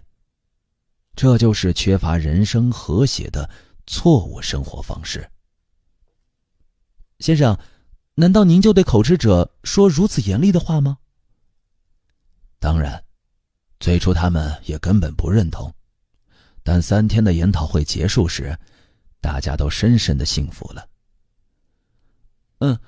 这的确是很有趣的讨论，但是口吃者还是有些特殊的例子，还有别的什么事例吗？例如那些是工作狂的人，这些人也缺乏人生和谐。工作狂也是，为什么呀？口吃者呢，是只看事物的一部分，便来判断其整体。与此相对，工作狂则是只关注人生特定的侧面。也许他们会辩解说，因为工作忙，所以无暇顾及家庭。但是这其实是人生的谎言，只不过是以工作为借口来逃避其他责任。本来家务、育儿、交友或兴趣应该全都给予关心。阿德勒不认可任何一方面突出的生活方式。我父亲就是这样的人，他是个工作狂，一心只想着在工作上出成绩，并且还以自己挣钱为理由来支配家人，是个非常封建的人。在某种意义上来说呢，这是一种不敢正视人生课题的生活方式。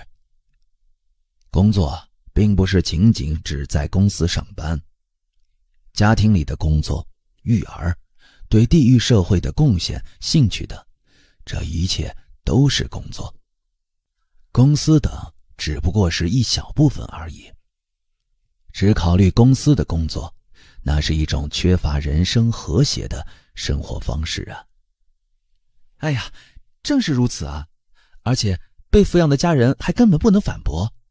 对于父亲，想想你是靠谁才吃上饭的吧，这种近似暴力的语言也不能反驳。也许这样的父亲只能靠行为标准来认可自己的价值，认为自己工作了这些时间，挣了足以养活家人的钱，也得到了社会的认可，所以自己就是家里最有价值的人。但是呢，任何人都有自己不再是生产者的时候。例如，上了年纪退休之后，不得不靠退休金或孩子们的赡养生活。或者，虽然年轻，但因为受伤或生病而无法劳动。这种时候呢，只能用行为标准来接受自己的人，总会受到非常严重的打击呀。也就是那些拥有工作就是一切这种生活方式的人吧？是的，是缺乏人生和谐的人。如此想来，我似乎能够理解先生上次所说的存在标准的意思了。我的确没有认真想过自己无法劳动，在行为标准上做不了任何事时候的情况。是按照行为标准来接受自己，还是按照存在标准来接受自己？这正是一个有关获得幸福的勇气这样的问题。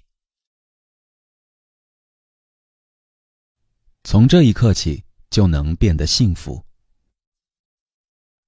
获得幸福的勇气，那么我要问一下这种勇气的具体状态。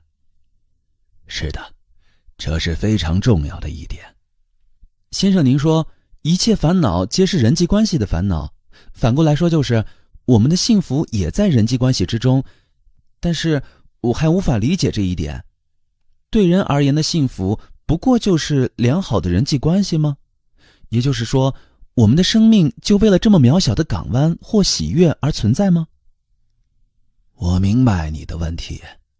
我第一次听阿德勒心理学报告的时候，担任讲师的奥斯卡·克里斯汀，他呢相当于阿德勒的徒孙，说了下面这段话：今天听了我的话的人，从此刻起就能够获得幸福。但是做不到这一点的人，也将永远无法获得幸福。什么呀？简直像是骗子的措辞！难道先生您就那样上当了吗？对人而言的幸福是什么呢？这是哲学一直探讨的主题之一。在那之前，我以心理学只不过是哲学的一个领域为理由，几乎从未关心过心理学整体，并且呢，作为哲学的门徒，关于幸福是什么这个问题，我有着自己的见解。因此不得不承认，听到克里斯汀的话时，我产生了一些排斥感。但是呢，排斥的同时也要有所思考嘛。的确，我也曾深入考虑过幸福的本质，而且一直在寻找答案。但是关于自己如何能够获得幸福这个问题，却未必认真思考过。我虽是哲学的门徒，但也许并不幸福啊。的确如此，先生与阿德勒心理学的邂逅是始于不协调感吧？是的。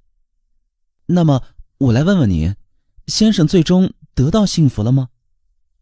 当然。为什么您能够如此肯定呢？对人而言呢，最大的不幸就是不喜欢自己。对于这种现实，阿德勒准备了极其简单的回答：我对共同体有益，或者我对他人有用，这种想法就足以让人体会到自己的价值。也就是您刚才提到的他者贡献吧？是的，并且还有非常重要的一点，那就是这里所说的他者贡献，也可以是看不见的贡献。可以是看不见的贡献？判断你的贡献是否起作用的不是你，那是他人的课题，是你无法干涉的问题。是否真正做出了贡献，从原理上根本无从了解。也就是说，进行他者贡献时候的我们，即使做出看不见的贡献，只要能够产生我对他人有用的主观感觉，即贡献感也可以。请等一下，这么说来，先生认为的幸福就是……你已经察觉到了吧？也就是幸福即贡献感，这就是幸福的定义。但是这怎么了？我不能认可这么简单的定义。先生的话我还记得，就是您以前说过的，即使在行为标准上对谁都没有用，但从存在标准上考虑，人人都有用那句话。如果是这样的话，那岂不是成了所有人都幸福吗？所有人都能够获得幸福，但是啊，这并不等于所有的人都幸福。你必须首先理解这一点。无论是用行为标准还是存在标准，都需要感受到自己对他人有用，也就是贡献感。那么按照先生所言，我之所以不幸福，是因为不能够获得贡献感的缘故吧？没错。那么如何才能获得贡献感呢？是劳动还是志愿者活动呢？例如，以前说起过认可欲求的问题。对于我所说的不可以寻求认可这句话，你曾反驳说，认可欲求是普遍性的欲求。是的，坦白说，我还并不能完全接受。但是呢，人们寻求认可的理由现在已经很清楚了吧？人们想要喜欢自己，想要感觉自己有价值，为此就想要拥有我对他人有用的贡献感，而获得贡献感的常见手段就是寻求他人认可。您是说认可欲求是获取贡献感的手段？有什么不对吗？不，这可与您之前的话相互矛盾啊。寻求他人认可是获得贡献感的手段吧？另一方面，先生又说幸福就是贡献感。如果是这样，那岂不是满足了认可欲求，就等于是获得幸福了吗？先生在这里又承认认可欲求的必要性了吧？你忘了一个非常重要的问题，获得贡献感的手段一旦成了被他人认可，最终呢，就不得不按照他人的愿望来过自己的人生。通过认可欲求获得的贡献感没有自由，但我们人类是在选择自由的同时，也在追求幸福。您是说幸福得以自由为前提吗？是的，作为制度的自由因国家、时代或文化而有所差异，但是人际关系中的自由却具有普遍性。先生，你是无论如何都不肯承认认可欲求吧？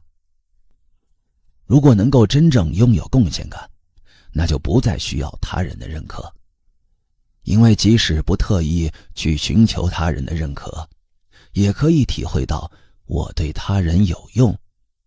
也就是说，受认可欲求束缚的人不具有共同体感觉，还不能做到自我接纳、他者信赖和他者贡献。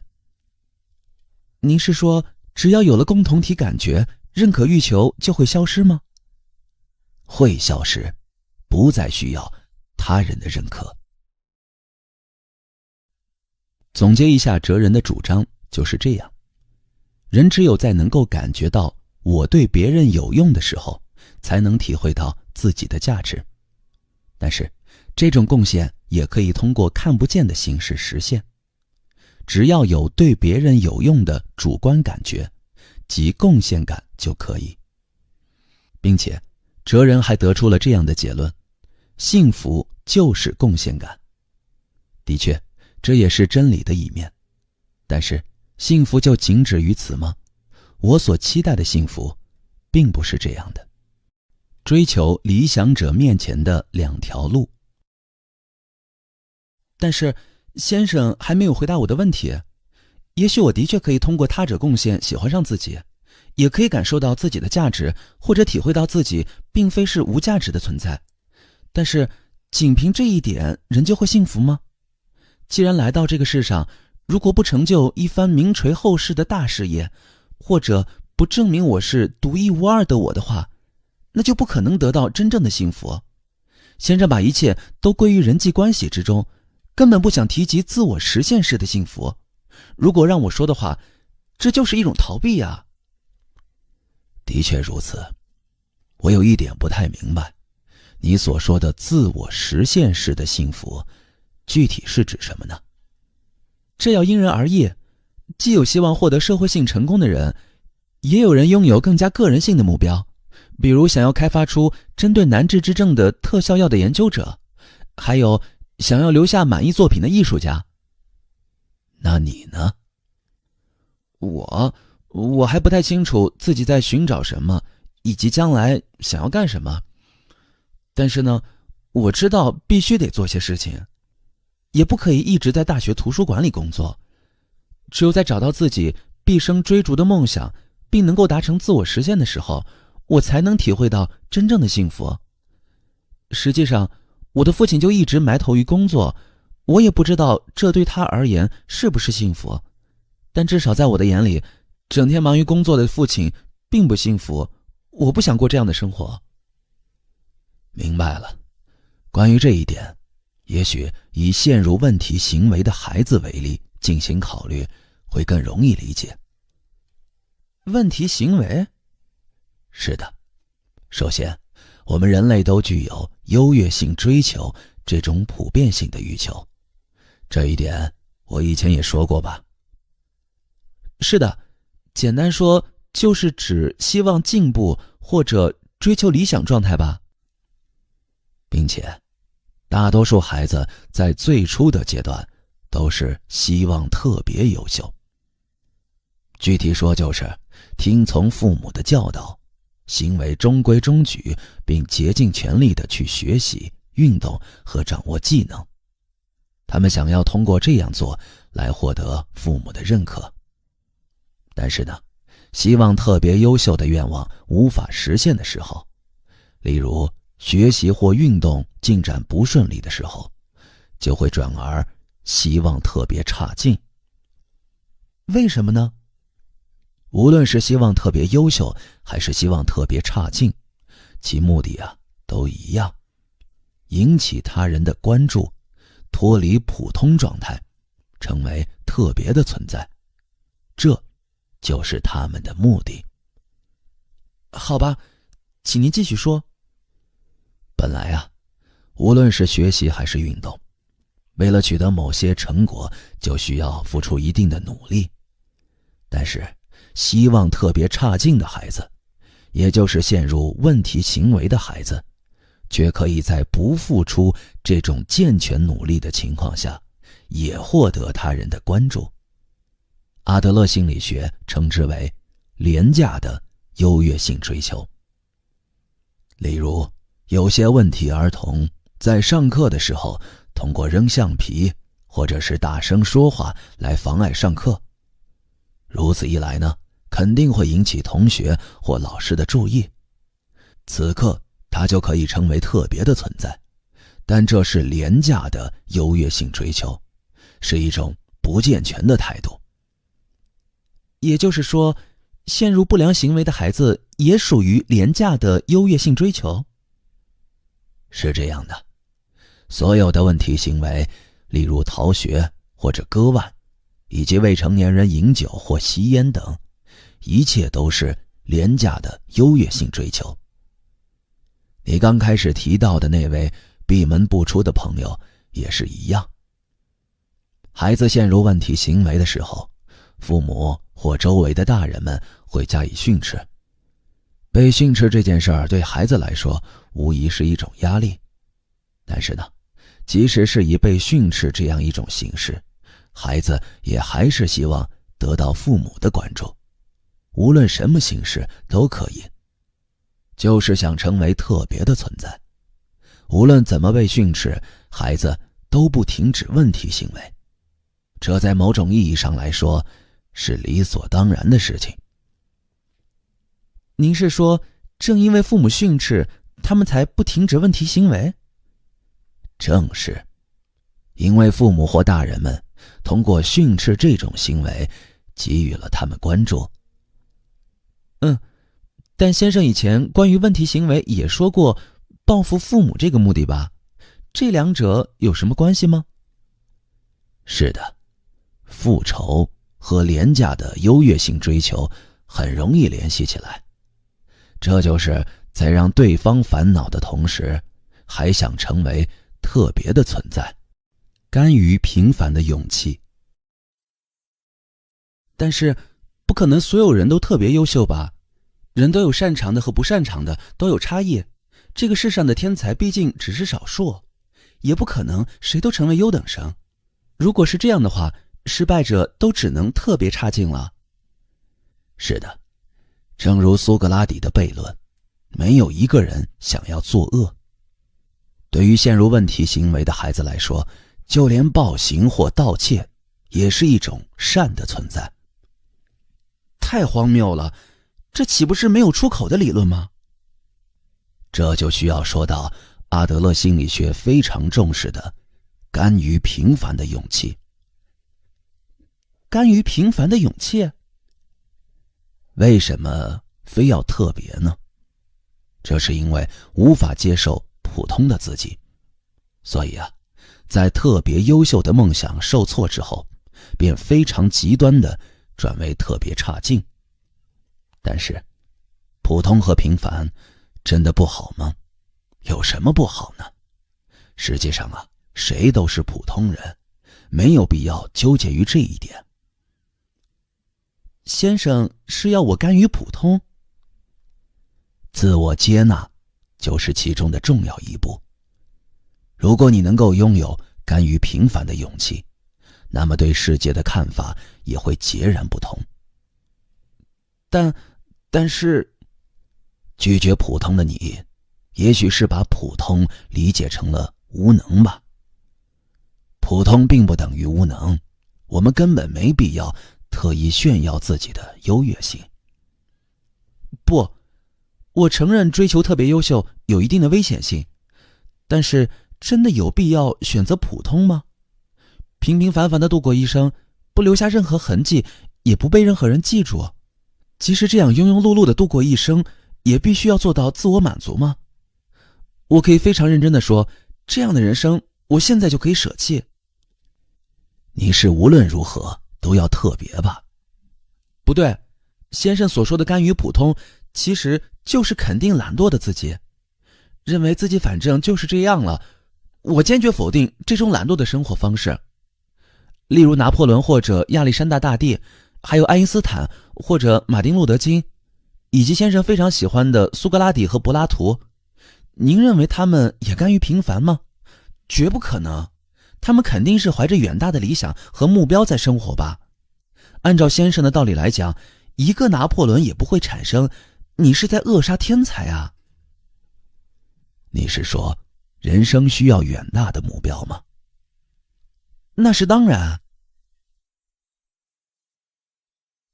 甘于平凡的勇气，这是多么可怕的语言。阿德勒还有这个哲人，难道要我选择那样的道路吗？难道要和大多数人一样过完庸庸碌碌的一生吗？当然，我并不是天才，也许我只能选择普通，也许我只能接受平庸的我，置身于平庸的日常生活。但是我要奋斗，无论结果如何，我都要和这个男人争论到最后。也许我们的辩论现在已经接近核心。青年的心跳越来越快，紧紧握着的手心在这个季节里竟有汗水渗出。人生是一连串的刹那。明白了，你所说的远大目标，就好比登山时以山顶为目标。是的，就是这样，人人都会以山顶为目标吧。但是，假如人生是为了到达山顶的登山，那么人生的大半时光就都是在路上。也就是说，真正的人生始于登上山顶的时候，那之前的路程都是临时的我走过的临时的人生。可以这么说，现在的我正是在路上的人。那么，假如你没能到达山顶的话，你的人生会如何呢？有时候会因为事故或疾病而无法到达山顶，登山活动本身也很有可能以失败告终。在路上，临时的我还有临时的人生，人生就此中断。这种情况下的人生又是什么呢？那是自作自受。我没有能力，没有足以登上山顶的体力，没有好的运气，没有足够的实力，仅此而已。是的，我也做好了接受这种现实的准备。阿德勒心理学的立场与此不同，把人生当作登山的人，其实是把自己的人生看成了一条线，自降生人世那一瞬间便已经开始的线，画着大大小小、形形色色的曲线，到达顶点，最终迎来死这一终点。但是呢，这种把人生理解为故事的想法，与弗洛伊德式的原因论紧密相关，而且会把人生的大半时光当作在路上。那么，您认为人生是什么样的呢？请不要把人生理解为一条线，而要理解成点的连续。如果拿放大镜去看用粉笔画的实线，你会发现原本以为的线其实也是一些连续的小点，看似像线一样的人生其实也是点的连续。也就是说，人生是连续的刹那。连续的刹那？是的，是现在这一刹那的连续。我们只能活在此时此刻，我们的人生只存在于刹那之中。不了解这一点的大人们，总是想要强迫年轻人过线一样的人生。在他们看来，上好大学，进好企业，拥有稳定的家庭，这样的轨道才是幸福的人生。但是啊，人生不可能是一条线。您是说没必要进行人生规划或者职业规划吗？如果人生是一条线，那么人生规划就有可能。但是我们的人生只是点的连续，计划式的人生不是有没有必要，而是根本不可能。哎呀，太无聊了，多么愚蠢的想法呀！舞动人生，哪里有问题呢？你的主张不仅否定了人生的计划性，甚至还否定了努力。例如，自幼便梦想成为小提琴手而拼命练习的人，最终进入了梦寐以求的乐团；或者是拼命学习通过司法考试的人，最终成为了律师。这些都是没有目标和计划的人绝对不可能实现的人生啊！也就是他们以山顶为目标，默默前行吗？当然。果真如此吗？也许是这些人在人生的每一个瞬间都活在此时此刻吧。也就是说，不是活在路上的人生之中，而是时常活在此时此刻。例如，梦想着成为小提琴手的人，也许总是只看见眼前的乐曲，将注意力集中于这一首曲子，这一个小节，这一个音上面。这样能够实现目标吗？请你这样想，人生就像是在每一个瞬间不停旋转起舞的连续的刹那，并且啊，蓦然四顾时，常常会惊觉，已经到这里了吗？在跳着小提琴之舞的人中，可能有人成了专业小提琴手；在跳着司法考试之舞的人中，也许有人成为律师，或许还有人跳着写作之舞成了作家。当然，也有可能有着截然不同的结果。但是呢，所有的人生都不是终结在路上，只要跳着舞的此时此刻充实，就已经足够。只要跳好当下就可以吗？是的，在舞蹈中，跳舞本身就是目的，最终会跳到哪里，谁都不知道。当然，作为跳的结果，最终会到达某个地方。因为一直在跳动，所以不会停在原地，但是并不存在目的地。怎么能有不存在目的地的人生呢？谁会承认这种游移不定、随风飘摇的人生呢？你所说的想要到达目的地的人生，可以称为潜在性的人生。与此相对，我所说的像跳舞一样的人生，则可以称为现实性的人生。潜在性和现实性，我们可以引用亚里士多德的说明。一般性的运动，我们把这叫做移动，有起点和终点。从起点到终点的运动，最好是尽可能的高效而快速。如果能够搭乘特快列车的话，那就没有必要乘坐各站都停的普通列车。也就是说，如果有了想要成为律师这个目的地，那就最好是尽早尽快的到达。是的，并且到达目的地之前的路程，在还没有到达目的地这个意义上来讲，并不完整。这就是潜在性的人生，也就是半道。是这样。另一方面呢，现实性运动是一种当下做了，当下即完成的运动。当下做了，当下即完成？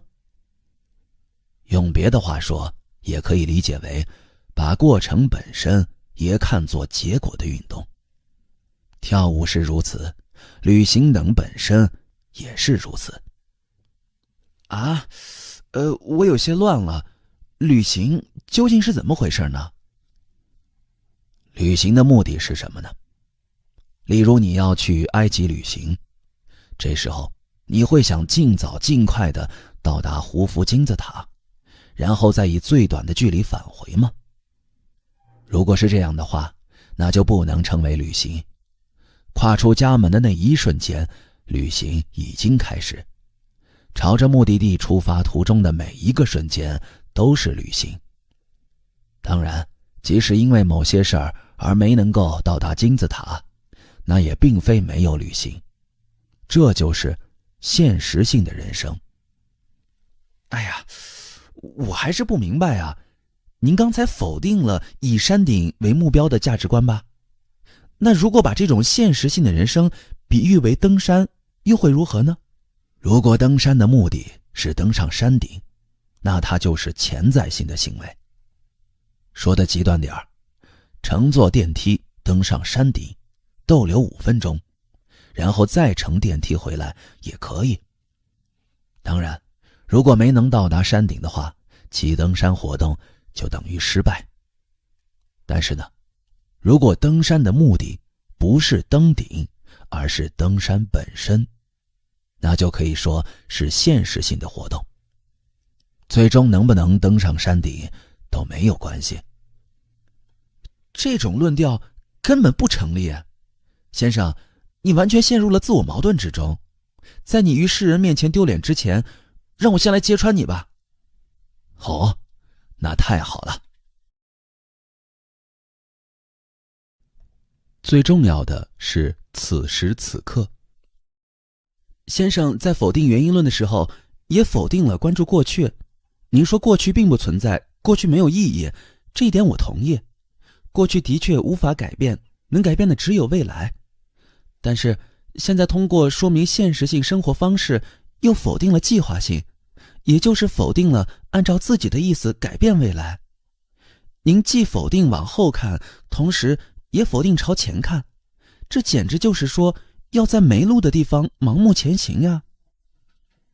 你是说既看不见后面，也看不到前面吗？看不见。这不是很自然的事情吗？究竟哪里有问题呢？你说什么？请你想象一下，自己站在剧场舞台上的样子。此时呢，如果整个会场都开着灯，那就可以看到观众席的最里边。但是啊，如果强烈的聚光灯打向自己，那就连最前排也看不见。我们的人生也完全一样，正因为把模糊而微弱的光打向人生整体，所以才能够看到过去和未来。不是感觉能够看得到。但是呢，如果把强烈的聚光灯对准此时此刻，那就会既看不到过去，也看不到未来。强烈的聚光灯？是的，我们应该更加认真地过好此时此刻。如果感觉能够看得到过去，也能预测到未来，那就证明你没有认真地活在此时此刻，而是生活在模糊而微弱的光中。人生是连续的刹那，根本不存在过去和未来。你是想要通过关注过去或未来为自己寻找免罪符。过去发生了什么，与你的此时此刻没有任何关系。未来会如何，也不是此时此刻要考虑的问题。假如认真地活在此时此刻，那就根本不会说出那样的话。但是，如果站在弗洛伊德式原因论的立场上，那就会把人生理解为基于因果律的一个长故事。何时何地出生，度过了什么样的童年时代，从什么样的学校毕业，进了什么样的公司，正是这些因素决定了现在的我和将来的我。的确啊，把人生当作故事是很有趣的事情。但是呢，在故事的前面部分就能看到模糊的将来，并且人们还会想要按照这个故事去生活。我的人生就是这样，所以我只能照此生活。错不在我，而在于过去和环境。这里搬出来的过去无非是一种免罪符，是人生的谎言呐。但是啊，人生是点的连续，是连续的刹那。如果能够理解这一点，那就不再需要故事了。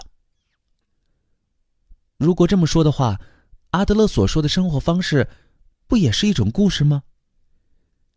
生活方式说的是此时此刻，是可以按照自己意志改变的事情。像直线一样的过去的生活，只不过是在你反复下定决心不做改变的基础上，才貌似成了直线而已。并且啊，将来的人生也完全是一张白纸，并未铺好行进的轨道。这里啊，没有故事。但是这是一种逍遥主义，不，应该说是更加恶劣的享乐主义。不，聚焦此时此刻，是认真而谨慎地做好现在能做的事情。对决人生最大的谎言。认真而谨慎的生活。例如啊，虽然想上大学，但却不想学习，这就是没有认真过好此时此刻的态度。当然，考试也许是很久之后的事情，也不知道该学到什么程度，所以也许会感到麻烦。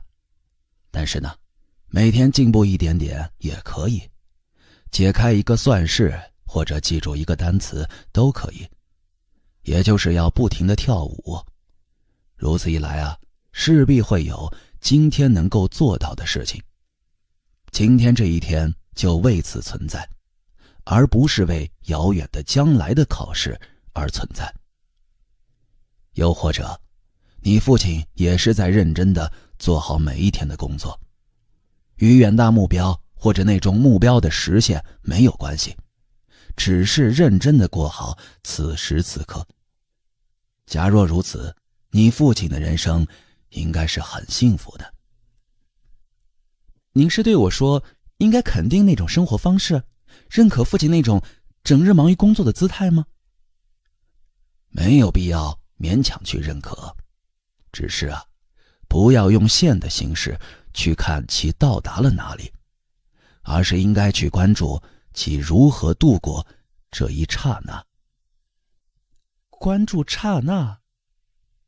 你自己的人生也同样，为遥远的将来设定一个目标，并认为现在是其准备阶段，一直想着真正想做的是这样的事情，等时机到了就去做，是一种拖延人生的生活方式。只要在拖延人生，我们就会无所进展，只能每天过着枯燥乏味的单调生活。因为在这种情况下，人就会认为此时此刻只是准备阶段和忍耐阶段。但是呢，为了遥远将来的考试而努力学习的此时此刻，却是真实的存在呀。是的，我承认，认真过好此时此刻，不去设定根本不存在的线，这些我的确认同。但是先生，我找不到理想和目标，就连应该跳什么舞都不知道。我的此时此刻只有一些毫无用处的刹那。没有目标呀，也无妨。认真过好此时此刻，这本身就是跳舞。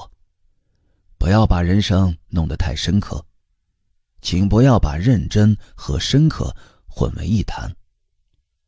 认真，但不深刻。是的，人生很简单，并不是什么深刻的事情。如果认真过好了每一个刹那，就没有什么必要令其过于深刻。并且还要记住一点，站在现实性角度的时候，人生总是处于完结状态，完结状态？你还有我，即使生命终结于此时此刻，那也并不足以成为不幸。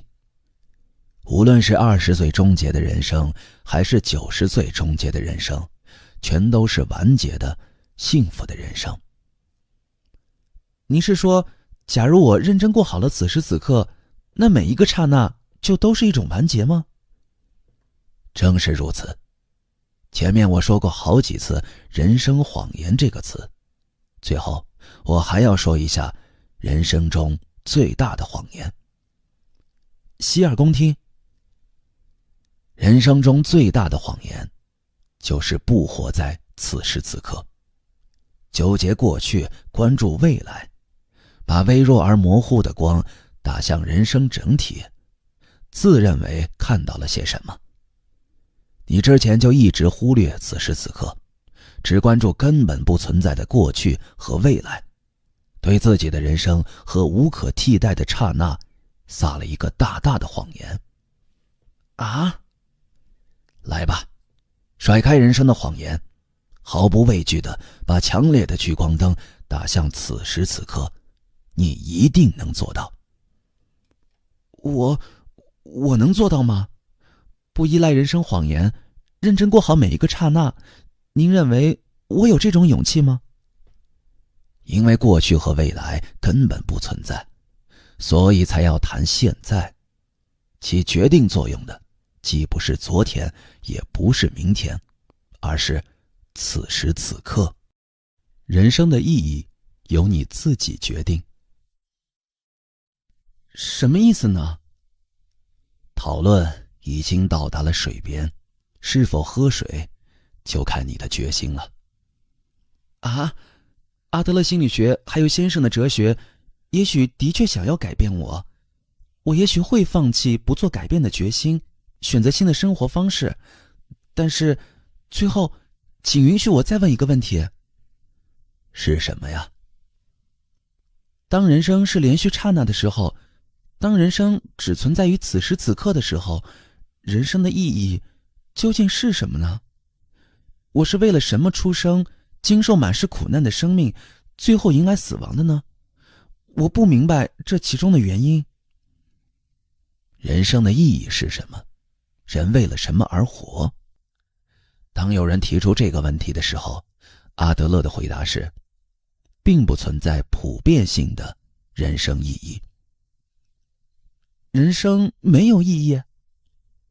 例如战祸或天灾，我们所居住的世界充满了各种不合理的事情，我们也不可能在被卷入战祸而丧命的孩子们面前谈什么人生意义。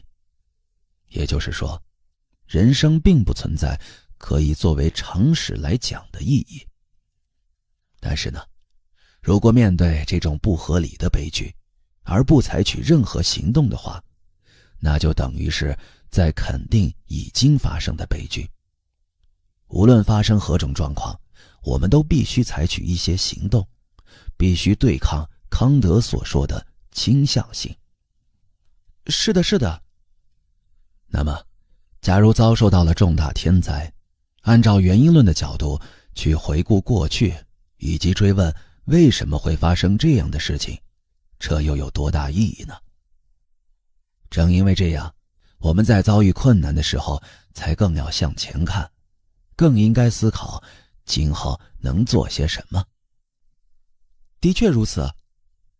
所以阿德勒在说了并不存在普遍性的人生意义之后，还说人生意义是自己赋予自己的。自己赋予自己，什么意思呀？年轻时啊，我祖父的脸部曾受到了重创，这实在是不合理、非人道的灾难。当然，也可能有人会因此而选择世界太残酷，或者人们都是我的敌人之类的生活方式。但是呢，我相信祖父一定是选择了人们都是我的伙伴，世界非常美妙这样的生活方式。阿德勒所说的人生的意义是由你自己赋予自己的，就正是这个意思。人生没有普遍性的意义，但是你可以赋予这样的人生以意义，而能够赋予你的人生以意义的，只有你自己呀。那么，请您教教我怎样才能给自己无意义的人生赋予应有的意义呢？我还没有那样的自信。你对自己的人生感到茫然，为什么茫然呢？那是因为你想要选择自由，也就是想要选择不惧招人讨厌，不为他人而活，只为自己而活的道路。是的，我想要选择幸福，选择自由。人想要选择自由的时候，当然就有可能会迷路。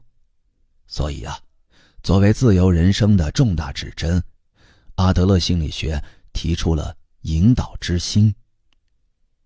引导之心，就像旅人要依靠北极星旅行一样，我们的人生啊，也需要引导之心。这是阿德勒心理学的重要观点。这一巨大理想就是，只要不迷失这个指针就可以，只要朝着这个方向前进，就可以获得幸福。那颗心是什么呢？他者贡献。他者贡献。